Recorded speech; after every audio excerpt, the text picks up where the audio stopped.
Here is the situation. What we have experienced over the past, I would say, 48 hours is something different and probably hasn't happened for the last couple of years. Let me explain. This is always the time of the year where you have this infusion of hope and optimism. And it usually sticks around for a while. And I think for the first time in a long time, it hasn't been trying to convince yourself of that. It hasn't been, oh yeah, well, if this and this and this and this and this go exactly right, then maybe things can finally swing in the favor of having actual hope that is realistic. The last time that happened was when Russell Wilson was first acquired. And it took shortly 2 or 3 games in before all of that started to fade away. You know, you'd watch practice when Russell first got here, and it was under Nathaniel Hackett, and it was hard to get a read because they weren't hitting, and things were kind of in slow motion. And the preseason would come along, and nobody really plays, and your first real introduction was that first game against Seattle, which ironically is going to be the same thing here. And what you end up getting is you're beaten down after years and years and years of trying to convince yourself why things should work. But at least what you got in that first preseason game, if nothing else, was a glimpse of, well, maybe we got something here. And as far as debuts go, it's funny how just a few different factors can change perspectives. If Josh Reynolds comes down with that ball in the end zone that was perfectly placed, perhaps it goes from, yeah, he had a good debut, that all of a sudden turns into, no, Bo Nix had a really great debut. But you at least for me, and I was somebody who was pretty skeptical when the draft rolled around and they took him at number 12 overall. I thought that Brock Bowers would be the better move. He's at least the surer thing. No doubt about that. But when it comes to Nix, you just wanted to see the glimpses of what we were told. That was my goal heading into that first preseason game. I just wanted to know the reasons that Sean Payton drafted this guy.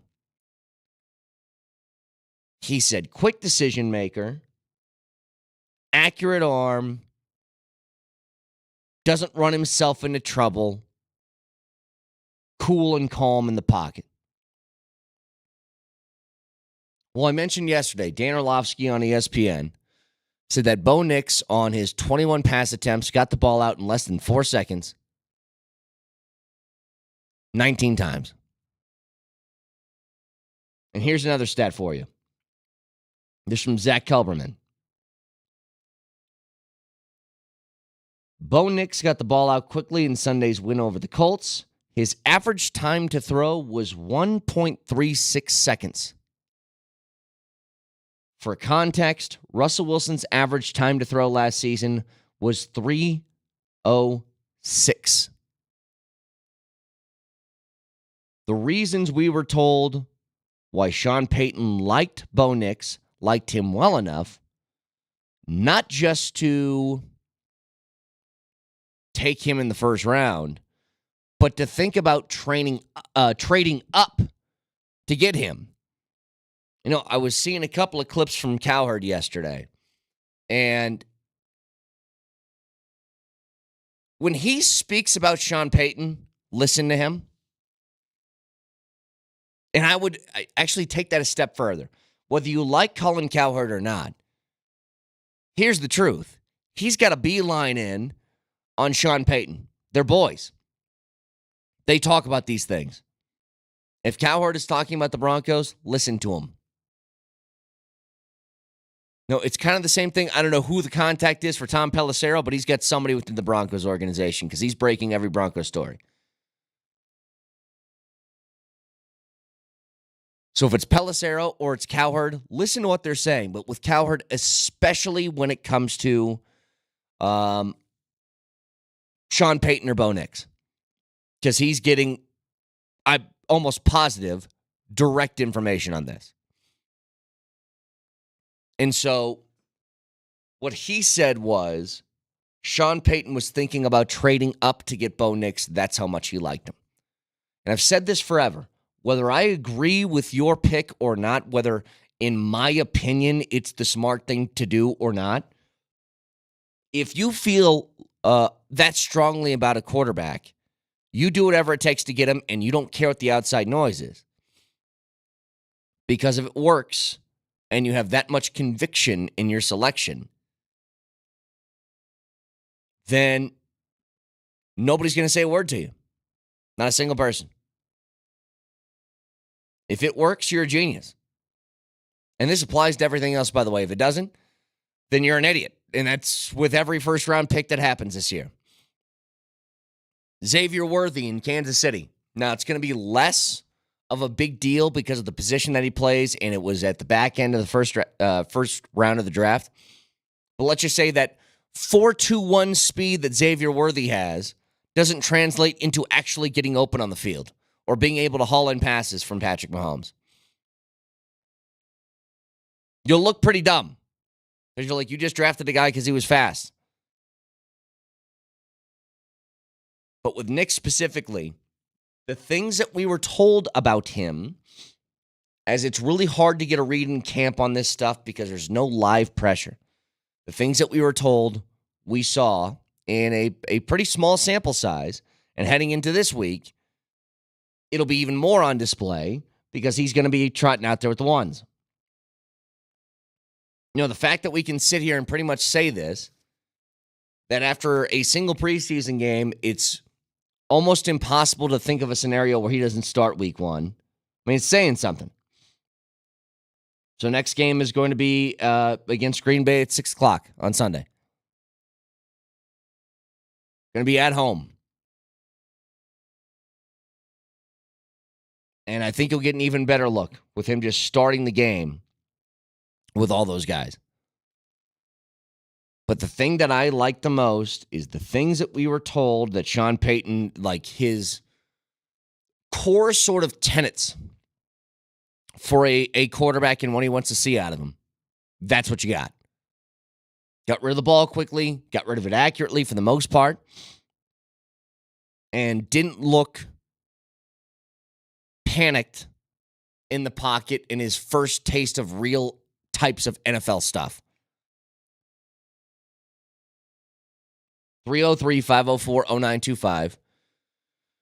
Shop Mazda text line. And the texter says, is it too early for us to get in our boats, our bow boats? Yeah, it's probably a little early for that. I'm just encouraged. That's all. How about this? It's been a while since I had a standard for the Broncos and they jumped it. And it's just a preseason game. It's just one. But I left that game saying, it was better than I thought it was going to be.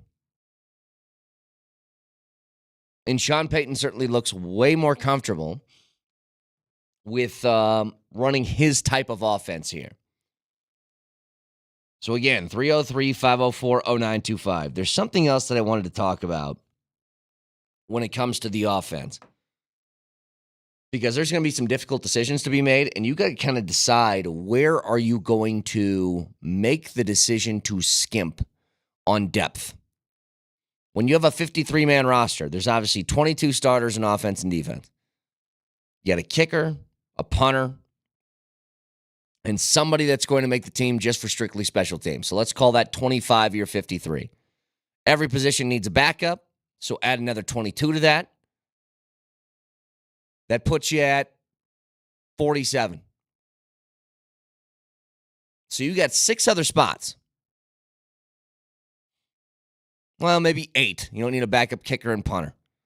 call it 8 other spots in this roster that you can decide to throw some more depth on, okay? How do you divvy those up? And typically what you do is you take an even split between offense and defense, and you say, if I'm going to carry this many backups or depth guys on the defensive side, I want that many on the offensive side, give or take like 1. But you can't stack depth all on one side of the football just in case injuries happen on the other side. And what I'm noticing on offense is a couple of things. The first thing is they seem to like all 3 of these quarterbacks for different reasons. They like Stidham, I think, right in the here and now because he seems like the safest option. Like we all know Nix is making the team. There's no question about that, and he's probably going to start week 1. Stidham's still got a year under his contract. He seems like the safer option. Zach Wilson, I think they like the long-term potential of him being a viable backup quarterback in the long term. I bet you that Zach Wilson feels like he's going to want another opportunity somewhere else. There's no guarantee that's going to happen. And maybe he could be on the same track as a previous quarterback in New York who played for the Jets, which is Geno Smith. Had a few years there as a starter, did not work out. He goes to Seattle. He's the backup quarterback. He's there for a long time as the backup. And then finally, he's given an opportunity and he capitalizes on it and becomes a starter for the next couple of years. Like maybe they want him on that same track. So you want to keep 3 quarterbacks, pretty rare in today's NFL because you put Zach Wilson on the practice squad, you cut him at the end of that 53. My guess is he's getting picked up somewhere else. So the second spot is running back. You got 4 viable guys there. Javonte, Jaleel, Samaje, Audric Estime. Are you going to carry 4 running backs going into this year? Or if you wanted to cut bait with one of them, keep Tyler Beatty on the practice squad in case of an injury, he could be your call-up guy if you wanted him to. Is that the option? I don't think they're cutting Estime. They like him a lot. And for good reason. He's a big dude who can do a whole bunch of different stuff. So the real question is, I think, do you want to cut Samaje or not? There's that 6 o'clock sneeze. Always comes. But Samaje is going to be the big one here because he is a very reliable backup running back who is also capable of doing a lot of stuff, but especially good on third down. Really good at pass protection, really good at catching the ball out of the backfield, despite the fact that he played patty cake with a football 10 yards, and then it ended up in the Colts' hands in the last preseason game. But then you have wide receiver. And you want to talk about viable options, there's a whole bunch of solid in there. I don't know if there's any great, but there's solid. Courtland Sutton, solid. Marvin Mims, hopefully, with a little bit more of little bit more experience now and a little bit more playing time, we'll see that potential come to fruition. They drafted Troy Franklin pretty early. They aren't cutting him. And then I think it's a whole bunch of questions afterwards. It's Tim Patrick. Does he look right after missing 2 years? It's Vele, who has stepped up in camp as a 7th-round pick this year. It's Josh Reynolds, who they signed to a decent amount of money this offseason. Do they want to cut bait on that already? It's Brandon Johnson. It's Jalen Virgil. It's Lil Jordan Humphrey. It's all these different guys. You can't keep 9 dudes on the roster at one position. So where are you going to go for the depth? Because you have to save that for corners. You have to save that for backup defensive linemen. All that stuff has to happen too. So 303-504-0925. Shunt Mazda text line if you guys want in. I want to get more into that when we come back. And just tell me, if there's a spot out of those 3 positions that you'd be most willing to part with maybe a talented player who could make the roster, but isn't going to. Where's that going to be? We'll get to it next.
All right, a few texts to start this off. First one, we're so desperate to heal in this market. I think we finally found the guy. At least my heart hopes so. That's DJ. Another text, settle down, Brett. One preseason game. Everyone thought Locke was the savior, too. Locke did feel a little bit different just because Locke was a very unapologetic gunslinger. Like, it was a different thing. Locke never looked great in camp. Locke had, I think, in his career, one really good game, which we hung a banner for, was the Houston game, his rookie season. The reason I think that Knicks is a little bit different is because there is first of all, he's a number 12 overall draft pick, and that brings different expectations. You know, you draft somebody in the second round, you have hopes for him, but think about it like this. Do you put Will Levis in the same sort of air as you would, who was a big quarterback drafted? C.J. Stroud. Bryce Young. Like, if Will Levis crashes and burns, is it the same as Bryce Young? No, it's not. Because he was a second-round pick.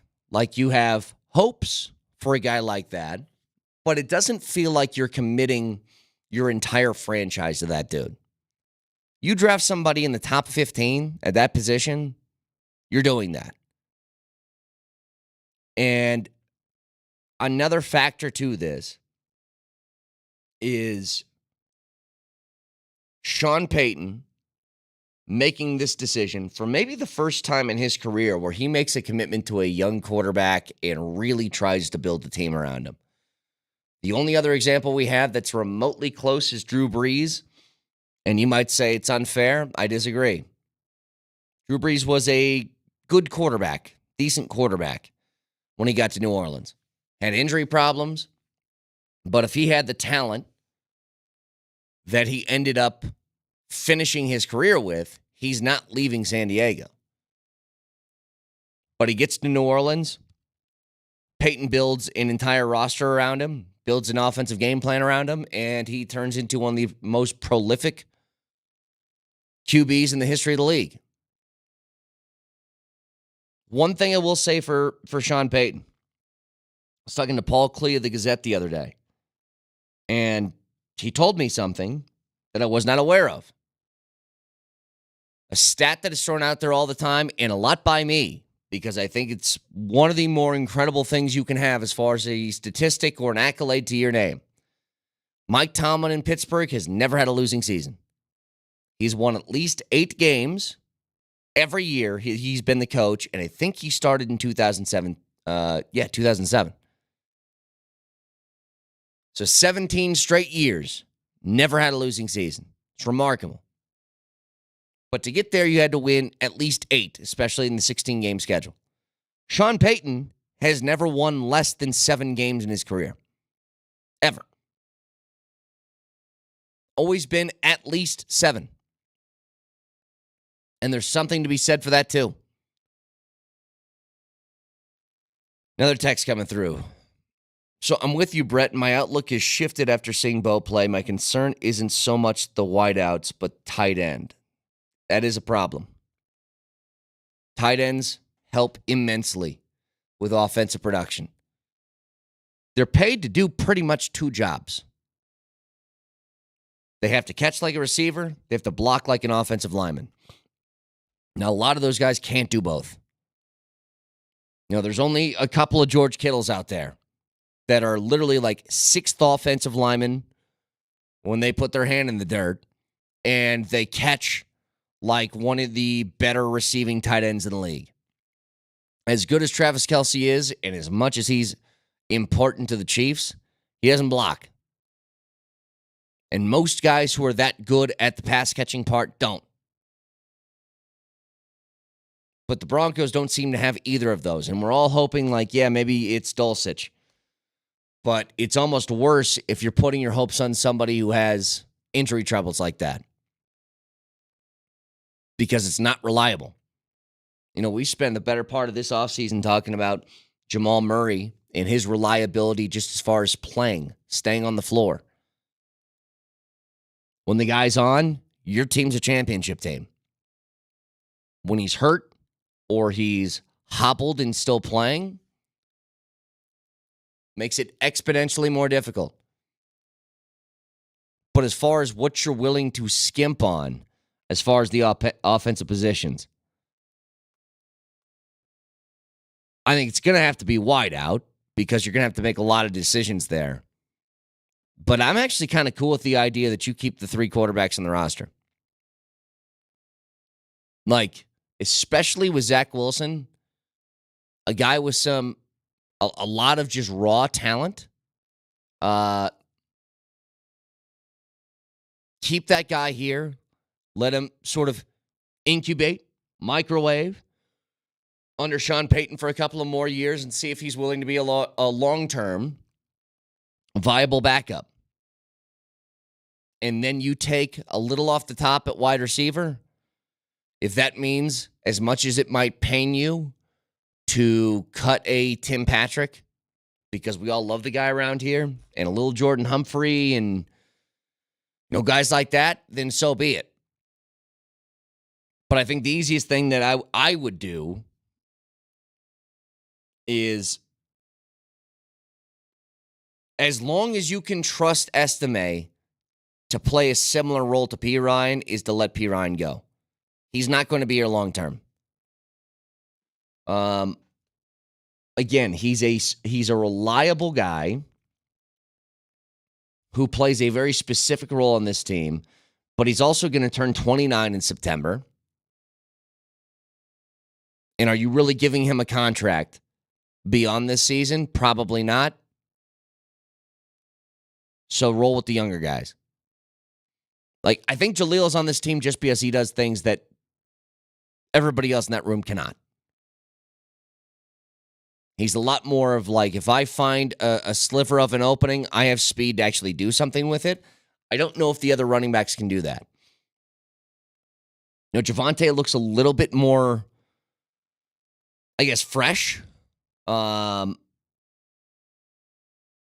year removed from that knee injury. He's probably feeling a lot healthier now. But as far as just open field speed, I don't know if he possesses the same thing that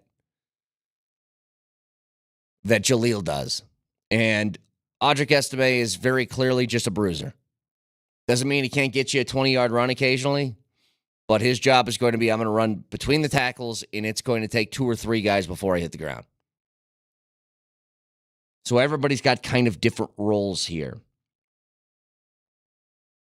303-504-0925.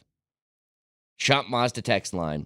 So, Jesse, I sent you something. It was Joel Klatt. He was on his podcast, and he was talking about the Big 12 and kind of going through a whole bunch of different teams that had chances of winning that conference.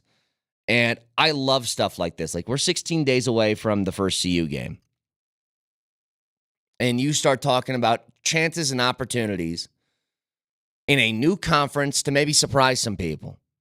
Now, I think it's a very uphill road that they would face to get to like an 8-9 win record or 8-9 win season. But it's certainly possible. It is. Joel Klatt took it a step further and said this on his podcast.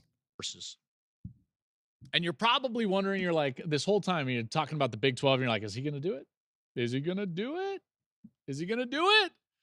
Damn right I'm going to do it. Colorado's a dark horse for this thing. Like, I would be insane to not put Colorado in there as a dark horse for the Big 12. They're really talented. They might have the best quarterback in the entire league, and their skill position players are insanely talented. This is a team that went from 1 win to 4, whereas really threw away a couple of other wins. Should have been a bowl team last year, and everyone's like, well, can they go to a bowl? Can they go to a bowl? What are you talking about? Like, this team, I think, is an 8 or 9 win team, which puts them in the conversation in a deep quality league for a potential bid to the Big 12 championship game. if they keep Shedeur Sanders upright and he can throw to some of these talented players on the outside like Travis Hunter, watch out. Colorado's going to win a lot of games. They've got a difficult stretch early. North Dakota State, they play early. Nebraska, they play early. If they win both of those games, then watch out, because guess what? It's going to be 2023 all over again. That hype train is going to be barreling down the rails, and I might be driving it. You never know. Shedeur is really good. And I'm telling you, they rebuilt their offensive line. They rebuilt their defensive line. I think Colorado's got a chance. Again, I've said this plenty of times before, but if you just play this out in a realistic manner, this schedule for them is easier than what they had a year ago. Their players are better. Their roster is better. That should uptick your win total from 4 to 5 or 6. Then you start looking about the play on the field. Even if nothing else improves, if you just keep Sanders upright from 52 sacks a year ago, which is an insane number, to something that's good, not even great, high 20s, low 30s, you're going to win 2 more games. That's 8. Okay, so that's how I get there. These are not just Buffs colored glasses that I'm looking through, although I have them. That's Joel Klatt in his podcast. Let me say this right now. I do not disagree with the thing that he said. And this should be the standard that you're setting for CU this year. Like, all of what he's talking about, improve the offensive line play. It should at least add a couple of more wins to the schedule, at minimum. Best quarterback in the draft, or one of the better quarterbacks in the country? Sure. Absolutely. Best all-around player in the country? Yep. This should be the standard that they have. But what is unknown right now is if it's all going to come together. When you have this much turnover, and it's a quick turnaround, and you got to get guys all on the same page in a short amount of time, it's not an easy task. Now, it's the strategy that they've gone with. Like, they've come out and basically told you, every year we're going to be doing the same thing. We're going to be ravaging the transfer portal, trying to find as many talented players as we can, and hoping that the talent on paper can supersede maybe some I know he hates this word, chemistry issues that might not happen earlier in the year. And just to give a definition, before anybody asks what I mean by that, here's what I mean by chemistry. When you have continuity within a football team, it makes things easier. When you know where somebody's going to be and you trust them, life's a hell of a lot easier than the opposite of that. Like, when you have the Mahomes and Kelsey stuff, do you think they need to work on things all that much? Or they're just kind of simpatico? Like, I know where he's going to be at this time. I mean, Travis Kelsey has said before, he will have plays in which he doesn't run the route that the play tells him to run because he knows there's going to be an open space, and him and Mahomes are just so much on the same page that they get it. That's what chemistry and continuity can do for you. Now, obviously, a lot more difficult in college football because there's no 10-year contracts in college, okay? You don't have a teammate for 8 straight years. But when things are new, especially at the beginning of the season, things are difficult. If you can work your way through it, if you can beat NDSU coming up in 16 days, and then follow that up with a win over Nebraska, and follow that up with a win in Fort Collins, and you're back to 3-0, that hype train's going to be all the way back again. Like, you're going to get College Game Day coming here. It's going to happen. The difference is, once you get into the grind of conference play against what is a pretty tough conference in the Big 12. You know, last year, is it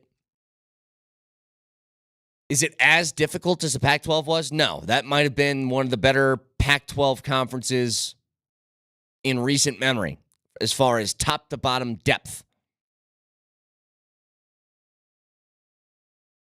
But the issue that I have and why I can't just get there, now I'm going to set the standard at about, I need at least 7. I need 7 wins because they have the talent to do that. But why I can't get to the point of where Joel Klatt is, where I'm saying, yes, they have a legitimate shot at winning the Big 12, I need to see the other things that are incredibly important start to come together. You know, they make the offensive coordinator change in the middle of last season. It goes to Pat Shurmur, and the offense got worse. That's just a fact. Now, a whole bunch of factors can go into it. Totally fine, totally fair. But the truth is that's what happened. You know, the defense, especially against some of the better offensive opponents, had tough time slowing teams down.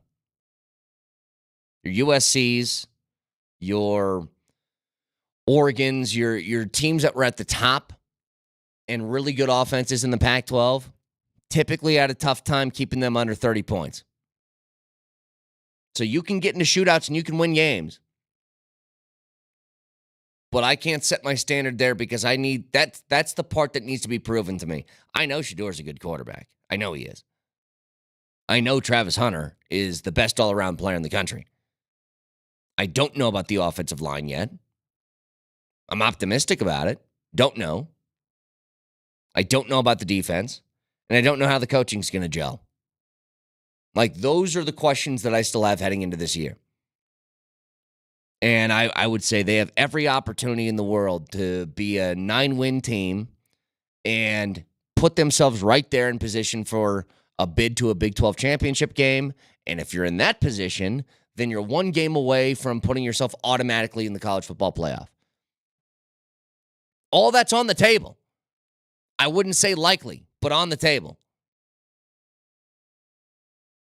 But that's where all the unknowns that maybe people like some of the guys in that press conference room the other day and myself were like, I'm just not sure about this, this, and this. Like, that stuff's got to be proven. 3-0 was fun.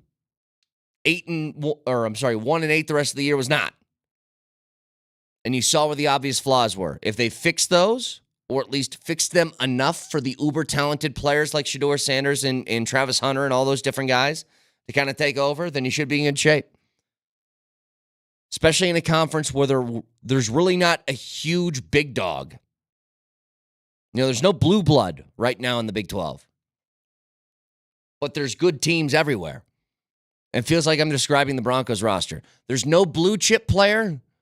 There's no elite player, but there's a lot of solid on here. Like, I think of the Pac-12 as the exact same thing. There's a lot of, like, Cortland Suttons and Zach Allens and Garrett Bowles and guys like that. Are they the best at their position? No, but they can get you. So 303-504-0925, Shop Mazda text line. Saw this news yesterday, and I'm just going to say, enough's enough. This has to end. Get to it next.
News came down yesterday.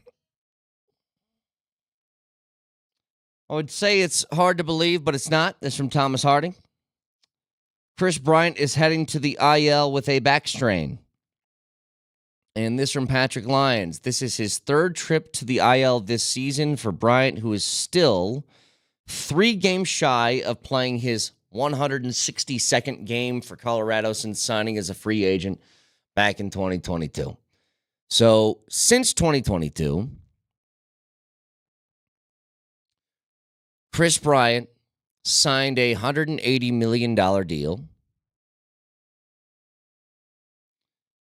and he is yet to play the equivalent of a full season in now 3 years in Colorado.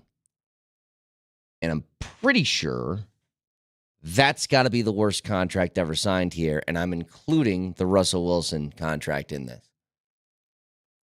Like, Russell, again, it's all kind of baked into the cake with him. Once you make the trade, I don't think there's any question about it that part of that was you aren't giving up all of those assets without some sort of guarantee from Russell Wilson that a long-term contract is going to be signed. But here's what Russell did. He played. He had moments in which he won football games for you. The team was better with Russell than it was without him. And for all the stuff that you want to say about Russell Wilson and all the stuff that didn't happen and the disappointment surrounding his time here in Denver, we never questioned, well, what if he was actually on the field? Because he always was.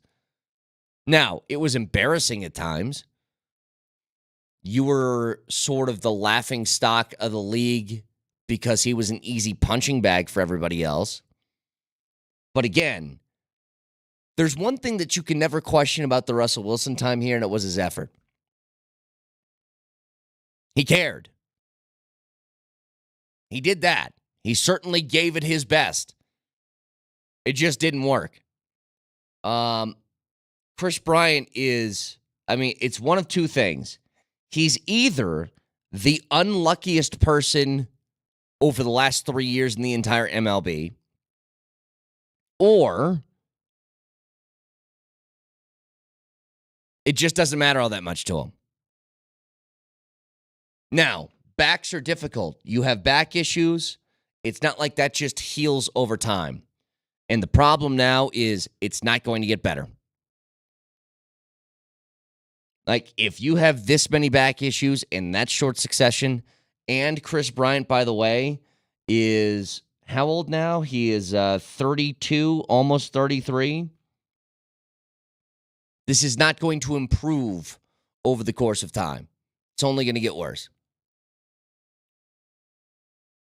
And I really think if you're the Rockies, you just need to cut bait.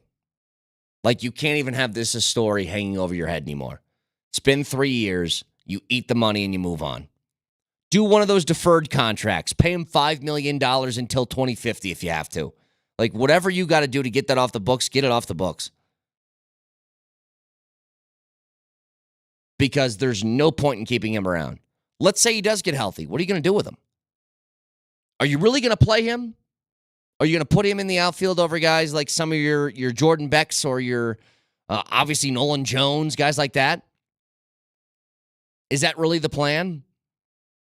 For what? The off chance that he plays 20 games in a row and then has to go back to the IL? You can't. Like, there's no getting through this anymore. You say, we really messed up. It's going to hurt, but we just need to accept it.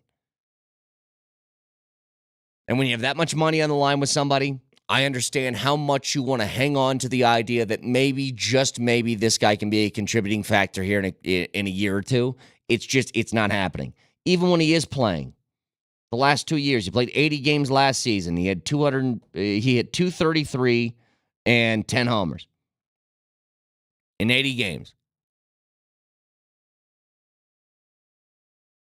This year, in 37 games played, he's hitting .218 with 2 home runs. Like, it's not even just about him being healthy and on the field now. It's how good is he even when he is healthy? Because that's the stuff about, again, to bring up Jamal. Jamal's been hurt a lot the last few years. But when Jamal plays and he's healthy, he's really good. Like, franchise-changingly championship-level good. That's why all the conversation surrounding Jamal right now, it has to start with the question of, answer this for me. If Jamal is healthy and on the floor for the Nuggets, are they a championship caliber team? And if your answer is not yes, then you're wrong. Chris Bryant, totally healthy, on the field for the Rockies. Are they a better baseball team than when he's not on the field? And the answer to that to me is, I don't know. And if they are better, it's marginal. And it's not worth $20-some million a year.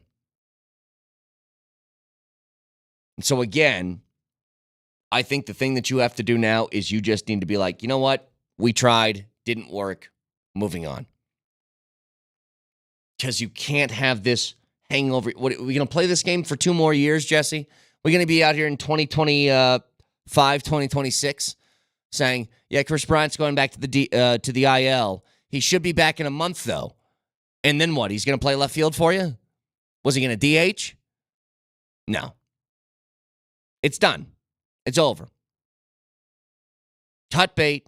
Move on. Defer money if you have to. Do not care. But you have actually viable young pieces that look to play the part in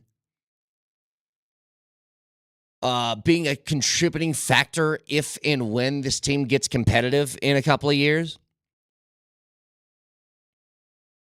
He's not going to be part of that rotation. He's not going to be part of that lineup. So 303-504-0925. Couple other things. I want to get to the top 25. The first AP top 25 college football poll is out this season. I want to talk about a few names on this list. The amount of Big 12 teams on here. You got Kansas at 22. You got Arizona at 21. Kansas State at 18. Oklahoma State at 17. And then above that is Utah at number 12.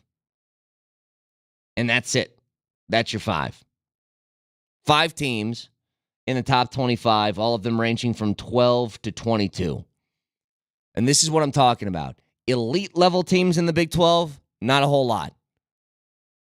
But solid teams, they're sprinkled in everywhere.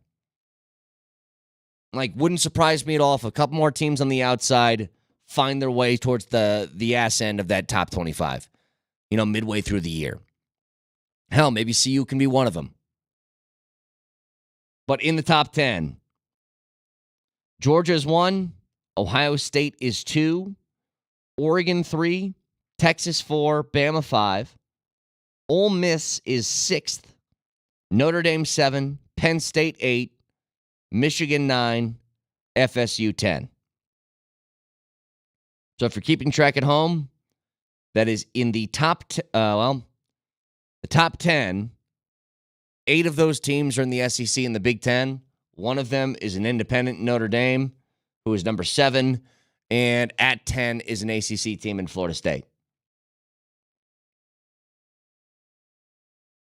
The Big Ten and the SEC are different sort of behemoths when it comes to college football. And I've mentioned this before, and we'll talk about this again today.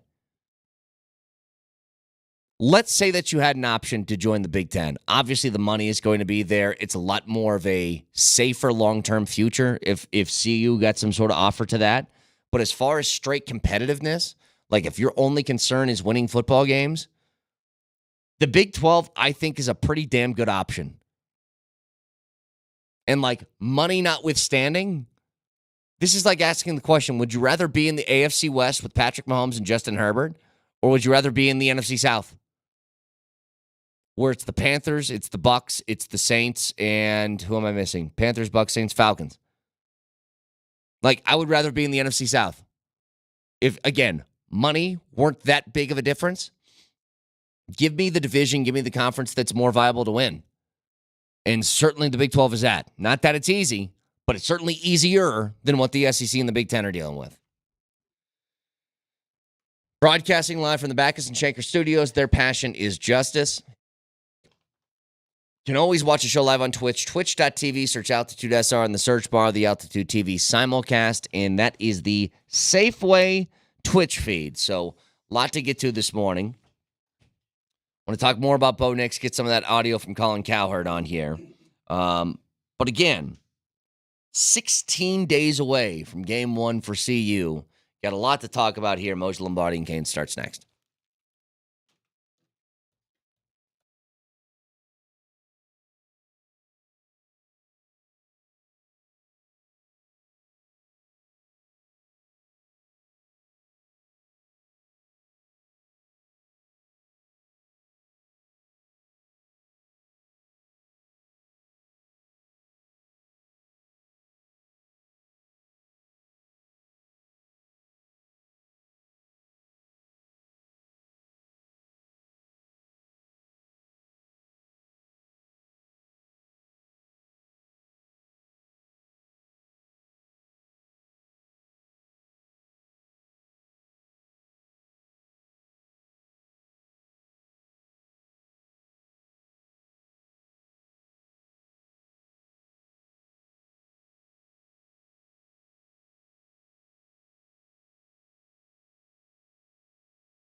I was thinking about this yesterday as we were discussing the recap of preseason game 1 with Bo Nix making his, quote, real football debut.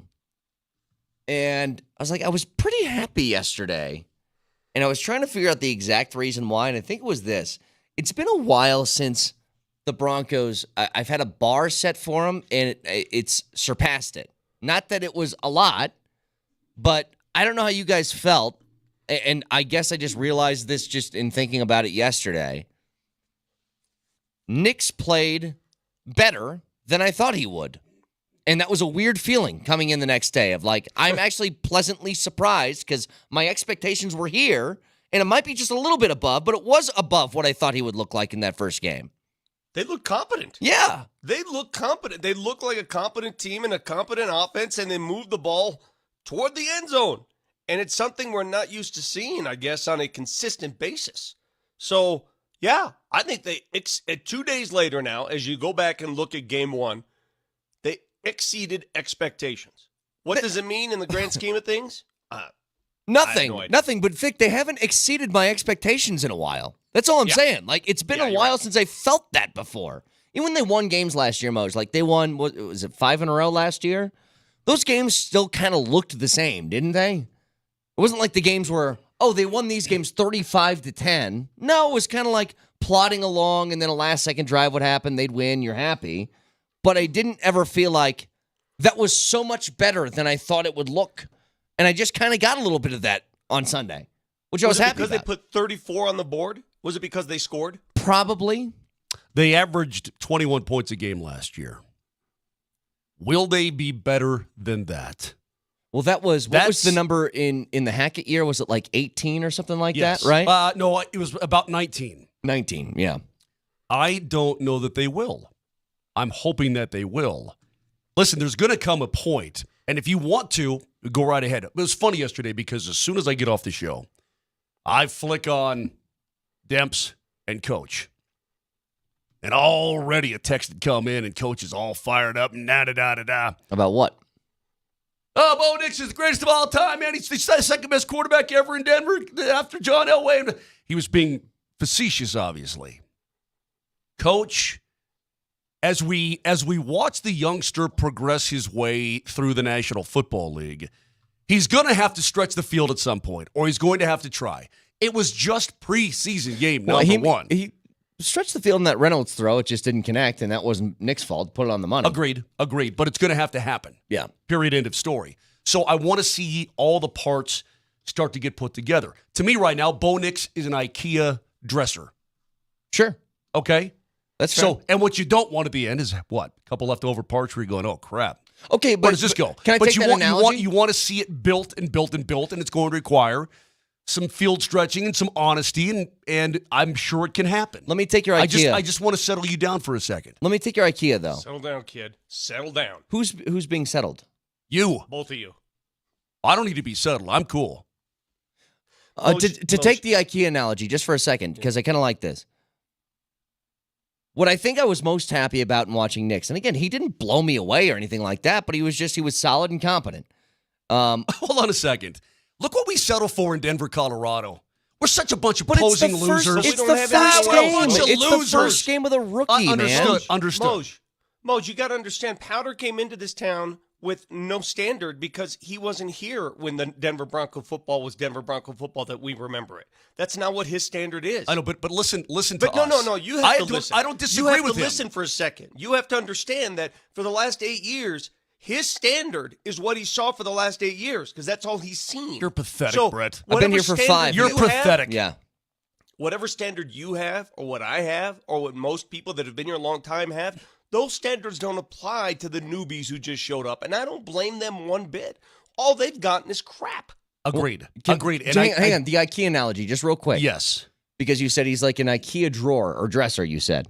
Or if I did my daughter's bed frame one time, and it had the drawers in the bottom. She wanted drawers in the actual frame itself. What a pain in the ass. Well, listen. I swear to God, I will never do it again. This is the good news, though, Moj.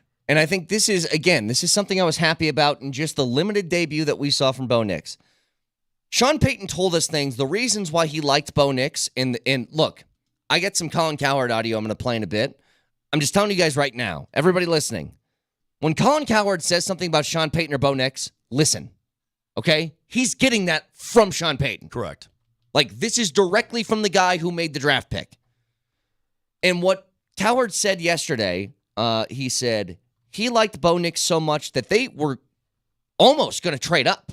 Like, they were going to trade up to make sure that they got him. And ended up they didn't have to. But the key analogy is this. Sean Payton said a whole bunch of things about Bo Nix. He's an accurate quarterback who processes information quickly and gets rid of the ball quickly. Well, I opened up that IKEA package, and you know what, Moj? All the parts are there. Now, I don't know if this thing works or not. I don't know if it's a piece of crap or not, but I got the parts because everything that I saw in that first preseason game is exactly what Sean Payton said Bo Nix was. Here's a stat for you. Bo Nix, average time to throw was 1.36 seconds in 21 attempts. That's really fast. For context, this from Zach Kelberman. For context, Russell Wilson's average time to throw last year was 3.06. It was half the time, more than half the time, to get rid of the ball. And that's the stuff that Sean Payton wanted from his quarterback that he did not get with Russell Wilson last year. That's all I'm saying. Like, the things that he told me he was looking for in a quarterback that he thinks are successful traits, yes, we saw those in the first game. Brett, I don't disagree. Vic, I don't disagree with what you're saying about the young quarterback. But it's just in my head. Look what we settle for, though, here in Denver, Colorado. Competency. Yep. We ain't talking about big plays. We ain't talking about dynamic. We're not talking about. This is all we have, Mark. I mean, you're being foolish this morning. This is all we have. This is the only gauge we have access to. I'm not going to shut off. I'm not going to do this for the next 20 days with you. I'm not doing this anymore. You won't have to do this for the next 20 days, I promise you. What I'm telling you is that if you're ever going to want to win it all, you think this kid can take you to the promised land, it's going to have to be more than just competent, okay? Thanks. Okay. Thanks, Confucius. I'm just saying, Vic, that this is where we are. I don't want to put any cart before any horse. That's all. But I completely agree with what you're saying. And I'm the one who said my favorite part about his game wasn't his quick release. It wasn't how he's reading the defense and picking the right spots, right, and finding what the defense is giving him already at a National Football League level. My favorite thing was eluding the rush. Yeah. I mean, you had a free rusher coming right at him, and he did the move, quick stutter step, got himself away, peeled to his left, fired, hit the target. Awesome. Love it. I think what Mosier is trying to say, and if I'm stealing words from your brain, please correct me, but when we've had Bronco chatter in Denver for the previous 20 years prior to the valley of death that we're in right now, the 8-year valley, the worst stretch of Broncos football in my history, not in the history of the franchise, because they started off bad, but in my history, it's the worst stretch ever. Imagine that when they were in their worst, Vic's parents hadn't even hooked up yet. Yeah. I wasn't watching Broncos football when they just started an AFL team, and they had Frank Filchuk as their coach. And went through the Easy was living on the side of a mountain in Italy and hadn't even gotten here yet. Yeah, that's how long ago. They didn't have any of that. The point I'm trying to make is, before this stretch, we always, and most of the time, there were times when quarterbacks came in and out and we questioned what they could do. But most of the time, that quarterback position was solid, good enough. I mean, we had 2 Hall of Famers. We had Jake Plummer, who's pretty damn good. Jay Cutler, who's pretty damn good. The quarterback position was accounted for, and it was never an issue. And what we've gone through for the last 8 years has our heads spinning to the point where we're like waking up in the middle of the night with night sweats. We don't know what to do or what to think. Yeah. I mean, for crying out loud, we have one of our co-hosts thought that Chad Kelly was a competent replacement to play this game in this city. That's how bad it was. One of our co-hosts who talks into a microphone in the morning actually thought the guy who dressed up as Toy Story could lead this team to the promised land. Think about that for a second. I'm not sure those words were ever uttered by the supposed co-host. I think what that guy was getting at was that anything is better than what we got. And if the kid's got an arm, throw him in there. And if you ask this co-host what the most exciting point of that one season was, it was Kelly getting in to take a kneel down at halftime and the crowd went insane. Which I was here for, ironically. Ironically, you were. Just randomly. So does that put things in perspective now for you? Does it? Yeah. Good. Well, the perspective's there. What I want to get into a little bit later is where you think the I guess skimping on the roster can happen. You got a whole bunch of solid guys at a whole bunch of positions, and you can't keep all these dudes. 53-man rosters. Those cuts come quicker than you think, and they're a lot more difficult than you think sometimes. I want to know where you want the depth at on this team, so we'll get to that in a little bit. Also, top 25 came out for college football. And out of curiosity, I'm sure you guys took a glance at it. Do you guys know how many Big 12 teams are in the top 25? I saw it. I think it's 5. Yeah, something like I believe that. It's 5. Five teams. I was thinking a handful when I was scamming through. Handful. 5 teams. They're all from 12 to 22. So it's Kansas at 22, Arizona at 21, Kansas State 18, Oklahoma State 17, and then Utah at 12. In the top 10, there are 8 SEC and Big 10 teams, and then there's Notre Dame and Florida State at 10, rounding that thing out. So there's a clear hierarchy. But what I want to get to in a little bit is I think this is... Remember when all this realignment was happening again, there were rumors like CU was going to leave, and the second that USC and UCLA bailed, you knew that it was going to be a free-for-all in the Pac-12 of teams jumping. It was just a matter of where they went. And the idea of going to the Big Ten, I guess, was a maybe a long shot possibility, but a possibility nonetheless. Yeah. For the money, obviously going to the Big Ten would be better. For the football, this is a pretty damn good situation that CU finds themselves in. Like they're in for what, at least right now, is a stable conference in college football that's not going to go anywhere, at least in the next 5 years. And they're in a conference that you're capable of winning eventually. If I told you that CU went to the Big Ten, how many years before you think CU forever would even be How about a this? quasi-contender How about there? not in my lifetime? How about You know what I that? mean? Like, Mm-hmm. you're going against Ohio State, Oregon, Michigan, Penn State, like all these really difficult teams in the Big Ten. It would be incredibly difficult. And the question is like, yeah, money's great, but do you want to play in the AFC West with Herbert and Mahomes, or would you rather be in the NFC South? Because if I had the choice, give me the NFC South. You know, in basketball, Vic, would you rather the Nuggets were in the Eastern Conference as opposed to the Western Conference? Make it a lot easier to compete for championships, wouldn't it? I've thought about this. At Washington, you're going to get paid. UCLA, you're going to get paid, right? And you were getting paid before anyway. USC, big, glamorous program. But boy, oh boy, is it going to be hard to walk into Iowa and get your head kicked in by a defense that's just going to maul you to death. Yeah. I mean, they don't know what they're getting into right now, I don't think. Because the kind of football that they're used to and walking over some patsies, that is Who not... you talking about here? Which team? Like Oregon? I'm talking about the Pac-12 teams that went to the Big Ten. Yeah. Right, in Oregon, yeah. Now, listen, I'm not saying that they can't pass their way to victory in the Big Ten and whatnot. But what I'm saying, it's going to be tough because those blue bloods at the top are you. All you did was be a blue blood, but you walked into a conference full of blue bloods and then some other teams that could sneak up and butt you right in the butt. Wisconsin can bite your butt. The Corn aren't going to be down forever, right?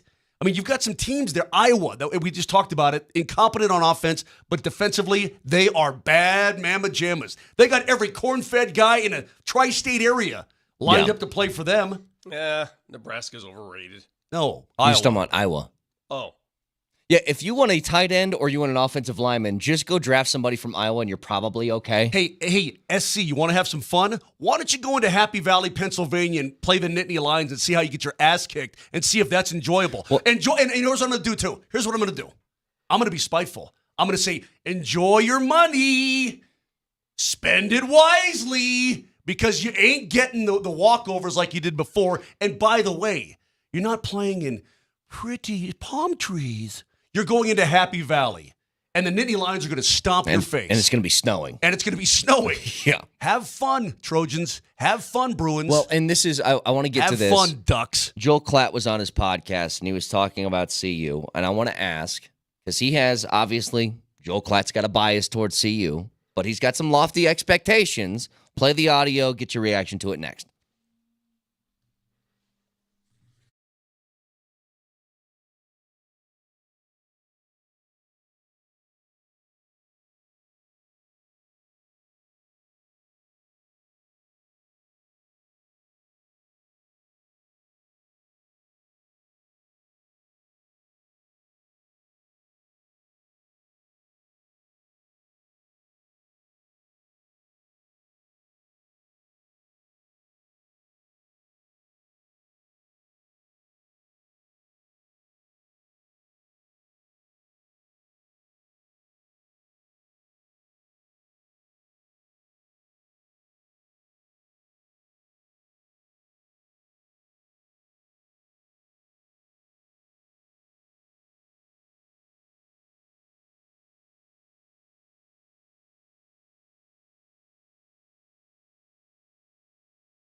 my mind.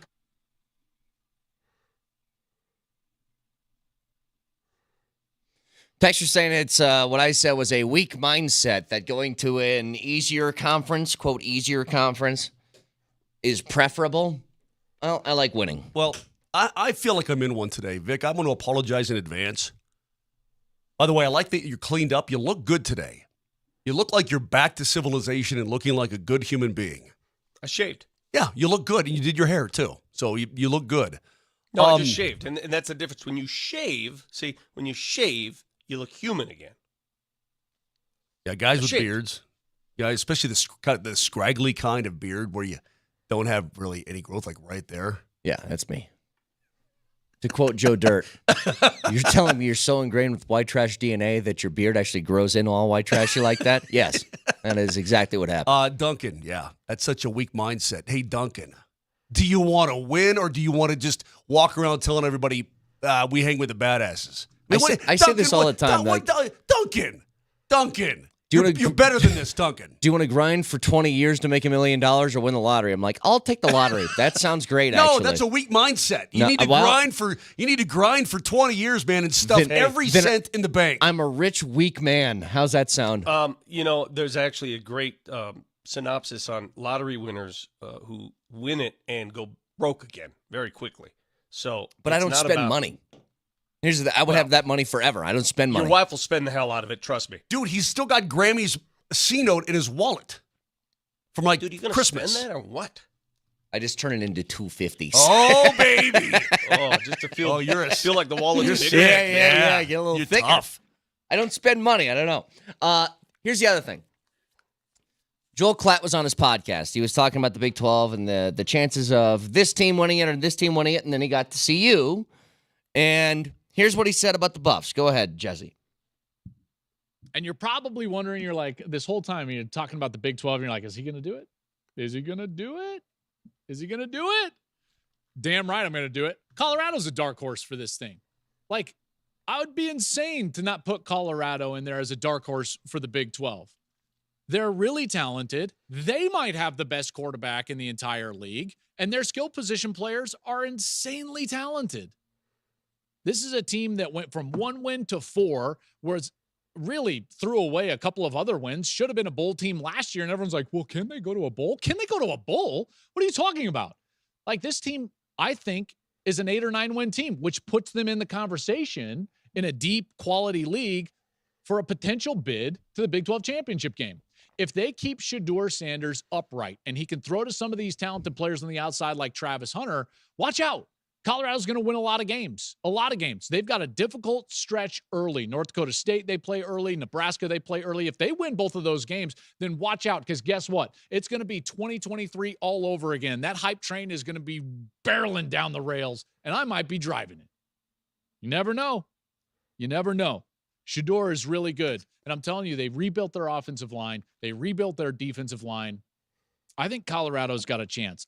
Again, I've said this plenty of times before, but if you just play this out in a realistic manner, this schedule for them is easier than what they had a year ago. Their players are better. Their roster is better. That should uptick your win total from 4 to 5 or 6. Then you start looking about the play on the field. Even if nothing else improves, if you just keep Sanders upright. All right, we can cut it there. 52 sacks a year ago. The point is though, I don't disagree with anything that he said. I think it's totally fair to have those expectations, and I think you probably should have those expectations for CU. Which is why I've said all along, and people, like, when I say this, they raise their eyebrows. If you don't get to a bowl game this year, it's an outright disaster. Yeah. A disaster, not a bad season. Listen to me. If you don't qualify for a bowl game this season in year 2 with your quarterback and the new personnel that came in and a new league, it's a disaster. Not a bad season, a disaster. Well, and I understand some of the texts coming through saying, I love Klatt, but his homerism with CU is ridiculous. What is ridiculous about what he said? He said 8 to 9 wins. What part of that is ridiculous if I give you one of, if not the best quarterback in the country, best all-around player in the country, They keep saying, and he said if the CU offensive line is truly improved, which was their biggest weakness last year, I think without a doubt that was their biggest weakness. What is unfair about anything that he just said? Now, it doesn't mean it's going to happen, but to have the expectations is totally fair to me. I agree. I think one of the reasons why it's so hard to make predictions is because teams in this portal era change year to year. And I mean change. What is it, like 61 new players up there now this year? Yeah. Just from last year. Yep. So because of the outright changing of the guard, literally, you don't know what to think of this team until they play. We don't know what to think. This is just like we didn't know what to think last year. Last year, they go into that TCU game, a TCU team that had played in the national title game the year before. They beat them in their barn, and we're thinking, oh, my God. And then, of course, things changed after the first month. We just don't know what this team is. That's why it's so what hard I'm saying. to assess. That's exactly what I've been saying. When you were in Italy, I said virtually the same thing. The variables. Sorry, Moj. I just looked on the screen. That's Malik Jackson. Did you see him? No. He looks like he weighs like 200 pounds. Oh yeah, So he they'll got lose thin. Gosh, Yeah, man. he got He's, thin. if you turn it Who's he to working for? NFL Network right NFL, now, he's yeah. joining Good Morning Football. He is skinny, like skinny. Huh. Anyway, go ahead, Moj. Sorry. Well, no, real quick. Is Good Morning Football sticking around? Yeah, they're just kicked off Yeah, their they just reinvented themselves. their new one. Yeah. Huh. Way to, Well, way to read the paper. I thought the whole thing was shutting down. It did for a few months, but now it's back Oh, for football okay. season. Wrong. Continue your point. Sorry. There are so many variables with the Colorado Buffaloes. Vic, this is why I say, in terms of their win total, I think it's much more difficult to predict what the Colorado Buffaloes are going to do than the Denver Broncos. That's my opinion. I think they could win 4 games. I think they could win 10. Again, if everything goes right, it could be a double-digit win team. If things go bad, it could be low singles. But It could be 3-4 wins. That's the variable in regards to where the Buffs are right now, and that's fair. By the way, that's fair to say. I can argue both sides of the coin, and I know Joel thinks they can win 8 or 9, and sure, they can. I also think they could lose 8 or 9. Mm-hmm. I mean, at Kansas, Absolutely. Yep. Kansas is ranked. Kansas is ranked. North Dakota State, say what you want about the FCS, they're the number 2 ranked FCS school in the coaches poll that just came out 2 days ago. Number 2. And you open against them. If they were a D1 team, they would be in the top half of the D1, I think. They would be somewhere around in that like 65 range. You're playing K-State that is no cup of tea. You're playing teams that the rest of the country looks at them and says, oh, it's K-State, until you play them. And you know that well, Brett, because you follow until you play them, right? Mhm. And then when you play them, you're like, oh, crap. And now This they've got Sunshine at hard. quarterback. They got Ronnie Bass. What's his name? Avery Johnson. Avery Johnson. There like a lot of teams in the Big 12 are one of these. You look at it on the schedule, you go, oh yeah, they should win that game. And then you watch the game, you're like, oh, this is a dogfight. Like these guys are very, very difficult to get through. Because they just all they do is they build their team. I'm gonna have the biggest offensive lineman and defensive lineman you've ever seen, and hopefully we make just a couple of plays that are enough to get by. Like that's how Iowa's been winning for years. I would, my expectations are far different than most when it comes to these teams. The expectations for me always start with just get to a bowl game. Like CSU, get to a bowl game. Mm-hmm. Air Force has almost exceeded that because they always get to bowl games. Air Force is always in a bowl season. Air Force, it's like finish to win the the season. Commanders in Chief, win the Commanders in Chief trophy, and then after that, everything else is different. And you know they've beaten CU, they've beaten CSU, they've beaten those teams. CSU has to beat Wyoming. They got to beat their rivals if they want to get to where they hope to get. Just beat Wyoming. Hey, Air Force has almost beaten the Fighting Irish on more than one occasion. I mean, they've gotten in some great games against Notre Dame. Vic, do you remember the time that Notre Dame came down to the Academy? It was like a Thursday night or something like that, and it was such a great time. It's got to be like 2000-ish. They've done it several times, so I don't know which one you're referring to. The game that I went to, and it was misty.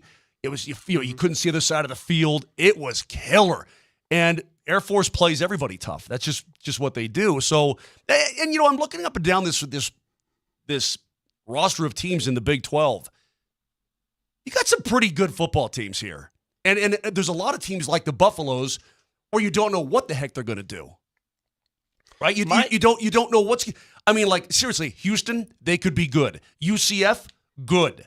Baylor, good. Cincinnati can be good. Who can't? Arizona State's going to stink. West Virginia's going to be good. Texas Tech, nah. Iowa State, we'll see. But Arizona's going to be really good. Arizona is going to be really good, not Arizona State. My contention with Prime and the Buffs, if you get to a bowl game, that is satisfactory for me. For me, 7 wins. I'm satisfied. 7 wins is a satisfactory season. Yeah. Anything above that, and you've impressed the hell out of me. You really have. I will take Anything an Alamo Bowl. below that, Yeah. anything below bowl eligibility, below 6 wins, it's a disaster. It just is. So I just think they are in a tough spot because we don't know what they have. Now, we're not up there. We're not up there every day. We don't watch their practices. I have no idea what to expect against North Dakota State, just like we didn't know what to expect last year against TCU. I know this. They're going to have a target everywhere they play. And they engineered that target themselves. You know what I'm saying? Yep. They engineered it themselves. Last year, until late in the season, they were sort of surprising teams. This year, ain't going to happen.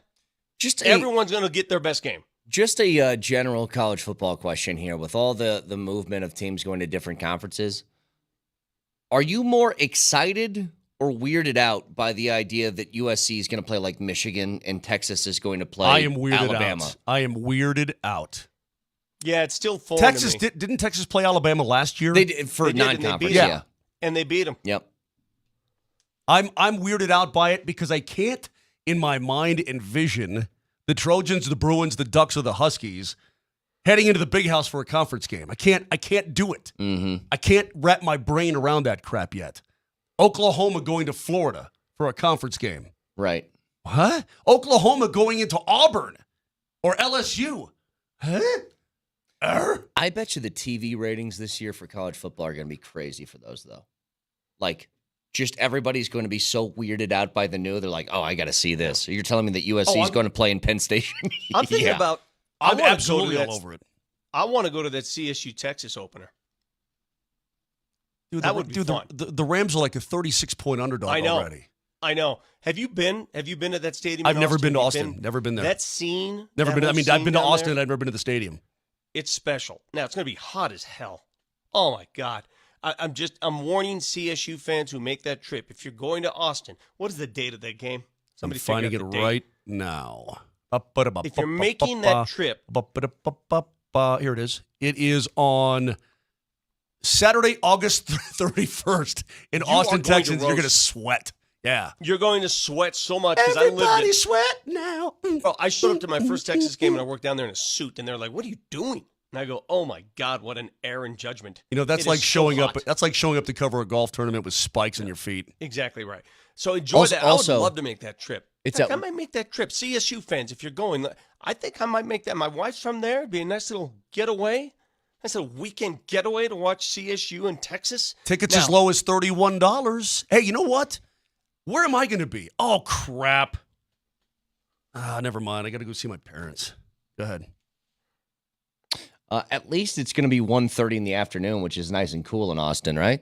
Holy crap, dude. People are going to be they're going to be cramping up. I'm telling you right now. Now, the Rams may not even have a puncher's chance in that game because of how deep Texas is. But I'm going to tell you right now, early on, CSU will scare Texas. Early on.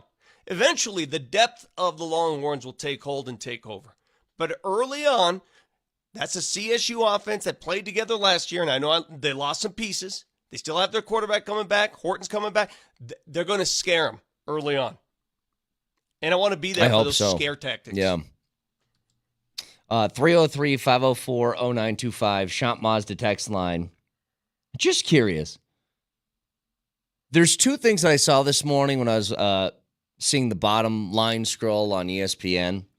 One of them is, do you guys know Hassan Reddick, who was traded to the Jets this offseason, is now requesting a trade from the team that traded for him this offseason because they still don't have a contract on, and that's got to be the most annoying thing in the world. So this guy they traded for, and he's a really good pass rusher, came over from Philly, I believe, right? Yes. They basically traded pass rushers. This is basically what they did. You trade for a guy in the offseason, and he doesn't step foot on the field for you once, not one time. And now he's like, I want out of here too. And I can't remember the last time I've seen a request a trade, you get traded, and you request a trade again before you actually step foot on the field. I can't remember a team dumb enough to trade for a guy and then not offer him a contract. When his whole reason for being traded was he wasn't getting a contract. That's correct. When you trade for that, if you trade for a quarterback, Russell Wilson's a perfect example. Yeah. It's already worked out before you do the trade. How much do you want? Are we willing to do it? Okay, we'll trade for you. Then we give you the deal. When the Broncos traded Bradley Chubb to Miami, he had a contract a day later. Correct. And so the fact that the Jets, you talk about a dumb franchise, the fact that the Jets traded for him and then sat on their hands in terms of a deal, don't go get him. If you don't want to pay him and you think he's overvaluing himself, which he probably is, then don't trade for him, you morons. Did you guys watch the season debut of Hard Knocks, Chicago Bears? I've still not watched it. I need to watch it. I watched it last night, and I think number 2's coming tonight. It's pretty good. I mean, maybe I should watch it. I'll watch it. I'll tell you what I'll do. I'll go back this afternoon. I'll watch episode 1, and then tonight I'll watch episode 2. Thanks for laying out your schedule. You will be duly impressed. I was with Caleb Williams. And I know he caught a lot of heat for things he did, painting his nails and all that stuff. I mean, I like the kid. So he comes off as likable because at his press conference and the combine stuff, he did not. I love him. Okay. If you watch the episode and see the work he puts in and see how critical he is of himself, and the element that I like the most out of him, humility. Humility. Now, a lot of these athletes, they put on these shows, they go above and beyond because that's just the way they're made up. But at their core, there has to be a sense of humility, a sense of, I have to work for this. It's not just owed to me. And he has that. And I think he's easy to root for, and I'm going to be rooting for Caleb Williams. From what I hear. And I hate USC. Okay. From what I hear, he's the guy. People who are around that Bears team are saying that he looks phenomenal. Now, well, you know what he can do most? In preseason game number 1, he didn't armors like Patrick Mahomes. He can do that. Like he Correct. lowers the launch angle. Correct. Preseason game 1, he didn't play. Preseason game 2, just a little bit, but he looked good. The people are saying that this guy's the real deal. He is a number 1 overall pick in the NFL draft. Hey, back to our Bo Nix thing real quick. Mm-hmm. Vic, the first time, here's what I'm getting at. And I know that Patrick Mahomes is the best in the game. I know that he's a generational type of player. But again, on this very station, Aqib Talib comes on and says, what'd you see, Vic, what'd you ask him? What'd you see out of Patrick Mahomes? I said, what did you see out of Patrick Mahomes in that season finale? And he said, I saw enough, not that they're not going to re-sign Alex Smith. Well, no, he said like this. I saw enough to know that Alex Smith is going to be a free agent. That's what he said. Because when the kid, Brett, it was, I'm not even kidding you, and I know this sounds hyperbolic, but it was kind of awe-inspiring to watch him throw the football in the first time we ever saw him in an NFL uniform. Rolling to his right and firing it down the field on the money on a go route down the sideline. You're like, oh my God. I mean, you saw what? Something just hit me. Give me the time of that CSU Texas game 1:30. on August 31st. 1:30 Denver time. So 2:30 Central. 1:30 Denver time. Oh my. This could be something.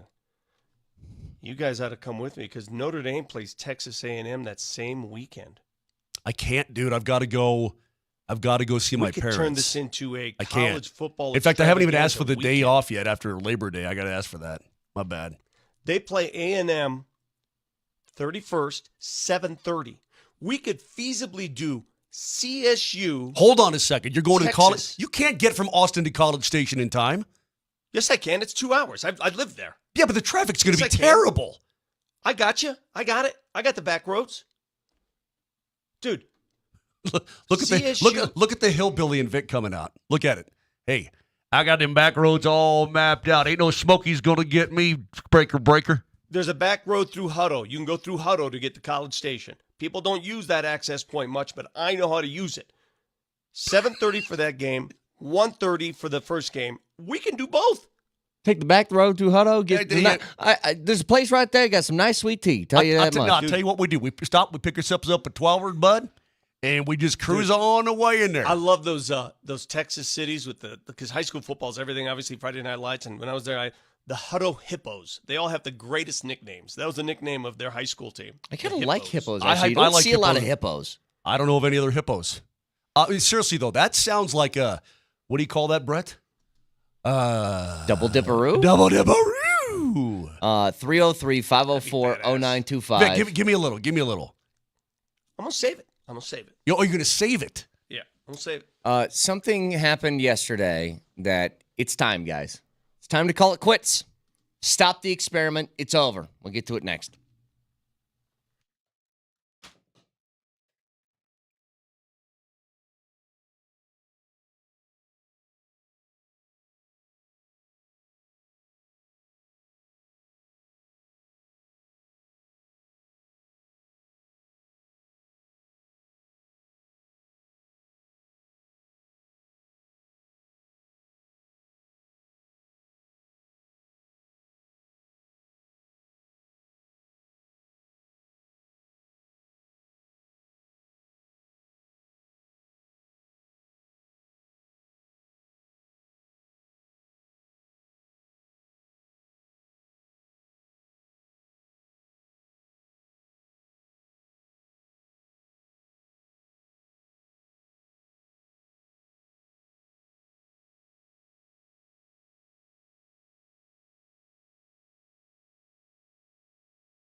If you guys missed it yesterday, here's some news for you.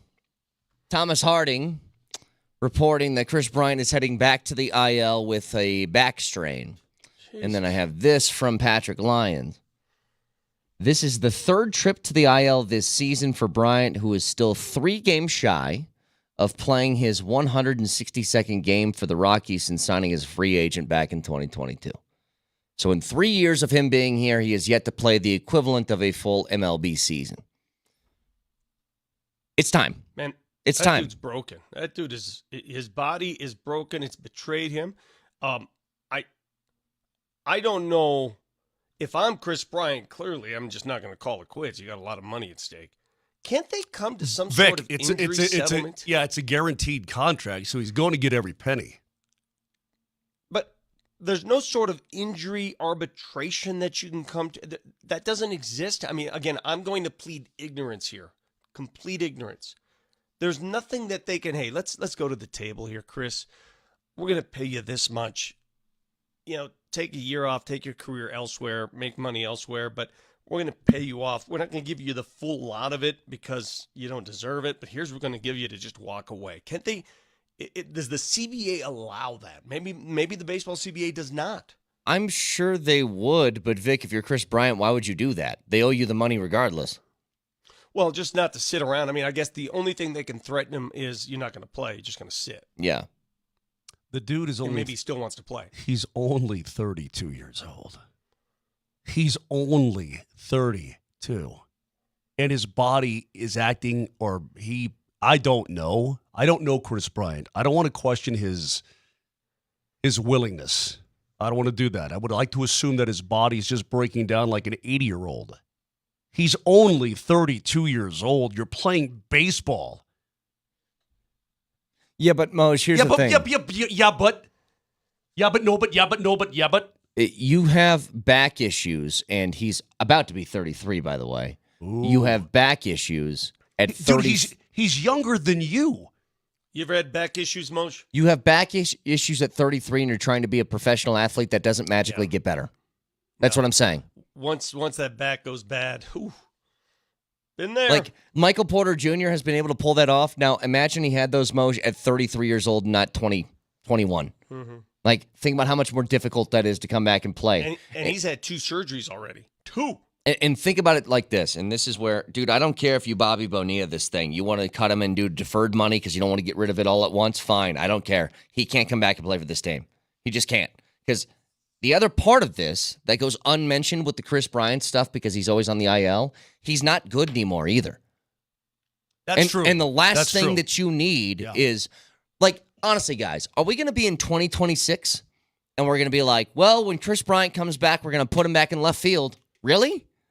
Is that the game that we're going to start playing? He's hitting 218. Yeah. You know That's what I mean? a great point.